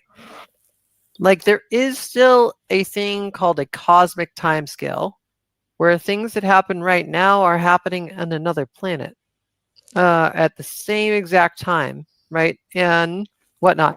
But if you're an object like on Earth and you're observing this thing that happens like way distant in the future or way distant in a distance away from us, it could be happening in the future or the past relative to our viewpoint and the expansion of the universe. Now, that doesn't mean that it's not happening at the same time. That's called cosmic time. But there is relative time too, where we observe the speed of like the light traveling to us at a different rate. So we see it like a movie that's being played that's been, streaming for a million years in the past or the future or something like that. And so by the time the light actually reaches us, it has experienced a significant amount of time. and that's what we're seeing is a reflection of the past or something. But that doesn't mean it didn't happen already at the exact same time that it happened to us. I think that's why people are so confused about relativity and Einstein stuff, because it's the observation factor that really throws people off. And my whole point is that his equations do make sense and they are correct. Like, and the Yes. time dilation does happen, but it Yes. looks really fucking wonky from our relative point of view. But it doesn't mean that it's not happening at the same time. And I think that's where people confuse it, because But let me you're ask you. right in a But sense that let me things are ask. happening at the exact same time But let me. right now that are happening, a Let me. billion light years away. Let me ask you. So you're saying time dilation. So like a moving clock is ticking slower, right? That's No, not exactly. I'm saying that the light that like approaches us but that's time dilation is is. showing us. But time dilation means if I'm looking at you as you're moving relative to me, and I'm looking at your watch, at your wristwatch, I can see it ticking slower because you're moving relative to me. No, that won't happen. No? No, because you're not looking at their clock. You're looking at your clock. I'm looking at her. And compared, I'm looking at Noxie. I'm looking. She's yeah, and very. it's not slowing in that way that you're thinking that the No, I ticks know are you're just wrong. pausing. You're completely wrong. What are you talking about? If you move fast enough towards the speed of light, and I'm an observer that's stationary, and I'm looking at you, time is moving faster for me than it is the person going faster around me. They're actually moving slower relatively. So their watch is ticking slower actually. Wait, a moving clock is ticking slower. That's Einstein's time dilation. Yes. So like compared if to you yours, move yes. faster, right? Like I'm only aging like 1 year, you're aging 10 years kind Right, of thing, you're. right? If I see you Okay, that moving, then you're aging there's That's a slower. real phenomenon. Yeah. Yes, but there are few steps which are missing there. There's a paradox in that which you have to resolve. Okay, what's the paradox? Well, let's say I am watching you move,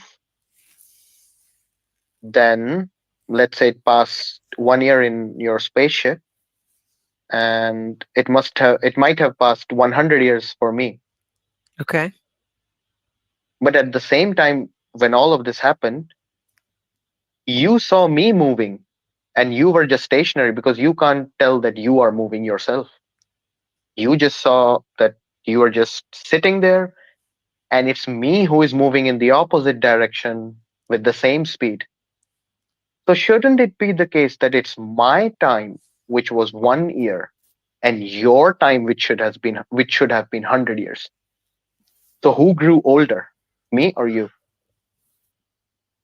Right, both can And that's argue why it's that. called the twin. Do you not That's why understand what it's velocity called and the twin acceleration are paradox. in physics variables? No, it's not a paradox. You just don't understand how physics It's variables work. precisely called a twin paradox, famously No, called no, a twin no. paradox. Like you cannot again, you can't exist at the same speed that I'm existing at. If I'm moving close to the speed of light and you're not, I am definitely moving at a different rate But than how do you you are. know? How do you So know you're who's trying to say moving? that we're moving at the If same rate, How do that you like know? we're relative to each Noxie, other. That's not how do true. you know who's moving? If you can tell that you are moving, then you have just broken. Then you have never understood relativity in the first place. If you can tell that you are moving, I will rest my case. That's it. Noxie, how do you know? I don't know what you studied in physics. Noxie, how do you know if you're moving or not? Like right now, you're sitting at Just home. Google twin paradox, and it will be obvious that it's why it's called a paradox. Okay. So Noxie, I agree with Vani. So there is a paradox that needs to be resolved. So right now, I'm sitting at home. As far as I'm concerned, I'm not moving. But actually, I'm on Earth, and Earth is rotating, so I am moving. and Earth is moving, so I'm also moving because of that. And the whole solar system moving, so and the whole galaxy is moving, and the whole galaxy is the universe is expanding. So really, I'm moving at an incredible speed. Or am I stationary? Which is it? So these things are actually not defined. Constant motion is actually not defined. Doesn't mean anything. The question is relative to what? So I'm not moving relative to the ground, but I am moving relative to the moon. I am moving relative to the sun. I am moving relative to. That's why it's called relativity. It's always you always have to express your emotion relative to. If you don't express your emotion relative to something, then you're held in contempt of the theory of relativity. It doesn't mean anything. So when you're looking at somebody moving, you could argue that you're moving and they're stationary, or that you're stationary and they're moving, or you're both moving. It, but if you're stationary and they're moving, then their clock should be ticking slower. But if they're stationary and you're moving, then your clock should be ticking slower. And when you're looking at their clock should be ticking faster. Anyway, it's a paradox. I mean, so which is it? I'm looking at you moving relative to me. I don't know who's moving. There's no definition of moving unless it's relative to. Well, I know I'm moving relative to you, or that you're maybe moving relative to me. Okay, but if I'm moving, if I'm How do you know that? You told me I don't know that I'm moving. So how do you know Exactly. you're moving? And that's the paradox. And I'm waiting for Mr. Yeah. Ronnie to resolve it. So if I'm stationary and you're No. moving, your No, but clock she should- doesn't agree. First of all, she doesn't even agree that That's correct. this is the case. You don't agree that there's a paradox? All right. If we see an object and it's changing positions, yes, is it moving? We don't know. Yes. We don't know. For us, yes. I mean, maybe No, it's yes, it is moving. relative to Now you. whether you're moving or whether the object is moving, something is moving. Yes. It's either For us, that object is moving. So Sure. it's either you could say the object is moving relative to me, or I'm moving relative to the object, or we're both moving relative to each other. All are correct. Just the same. If you tell me the object is moving, then I have to ask with respect to what?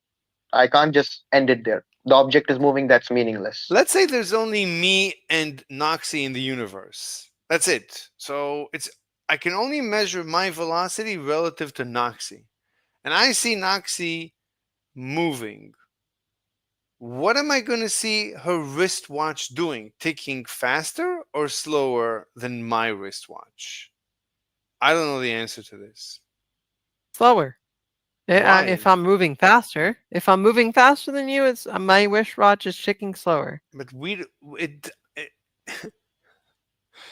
but both can argue. I can argue that you're moving relative to me, and you can argue, you're looking at me, you can argue that I'm moving relative to you. So you should argue that my wristwatch should tick slower. And I argue that your wristwatch should tick slower. Yeah. That's impossible. No, 'cause you are a slower moving object. You're not moving at the same velocity that I am. No, Yes, he is. We are the From only. your perspective, you're not. We are Noxie. He Listen. is. No, Noxie. Listen. This is the hypothetical. When you sit in a car, no, you see the other car. No. And Ronnie, better.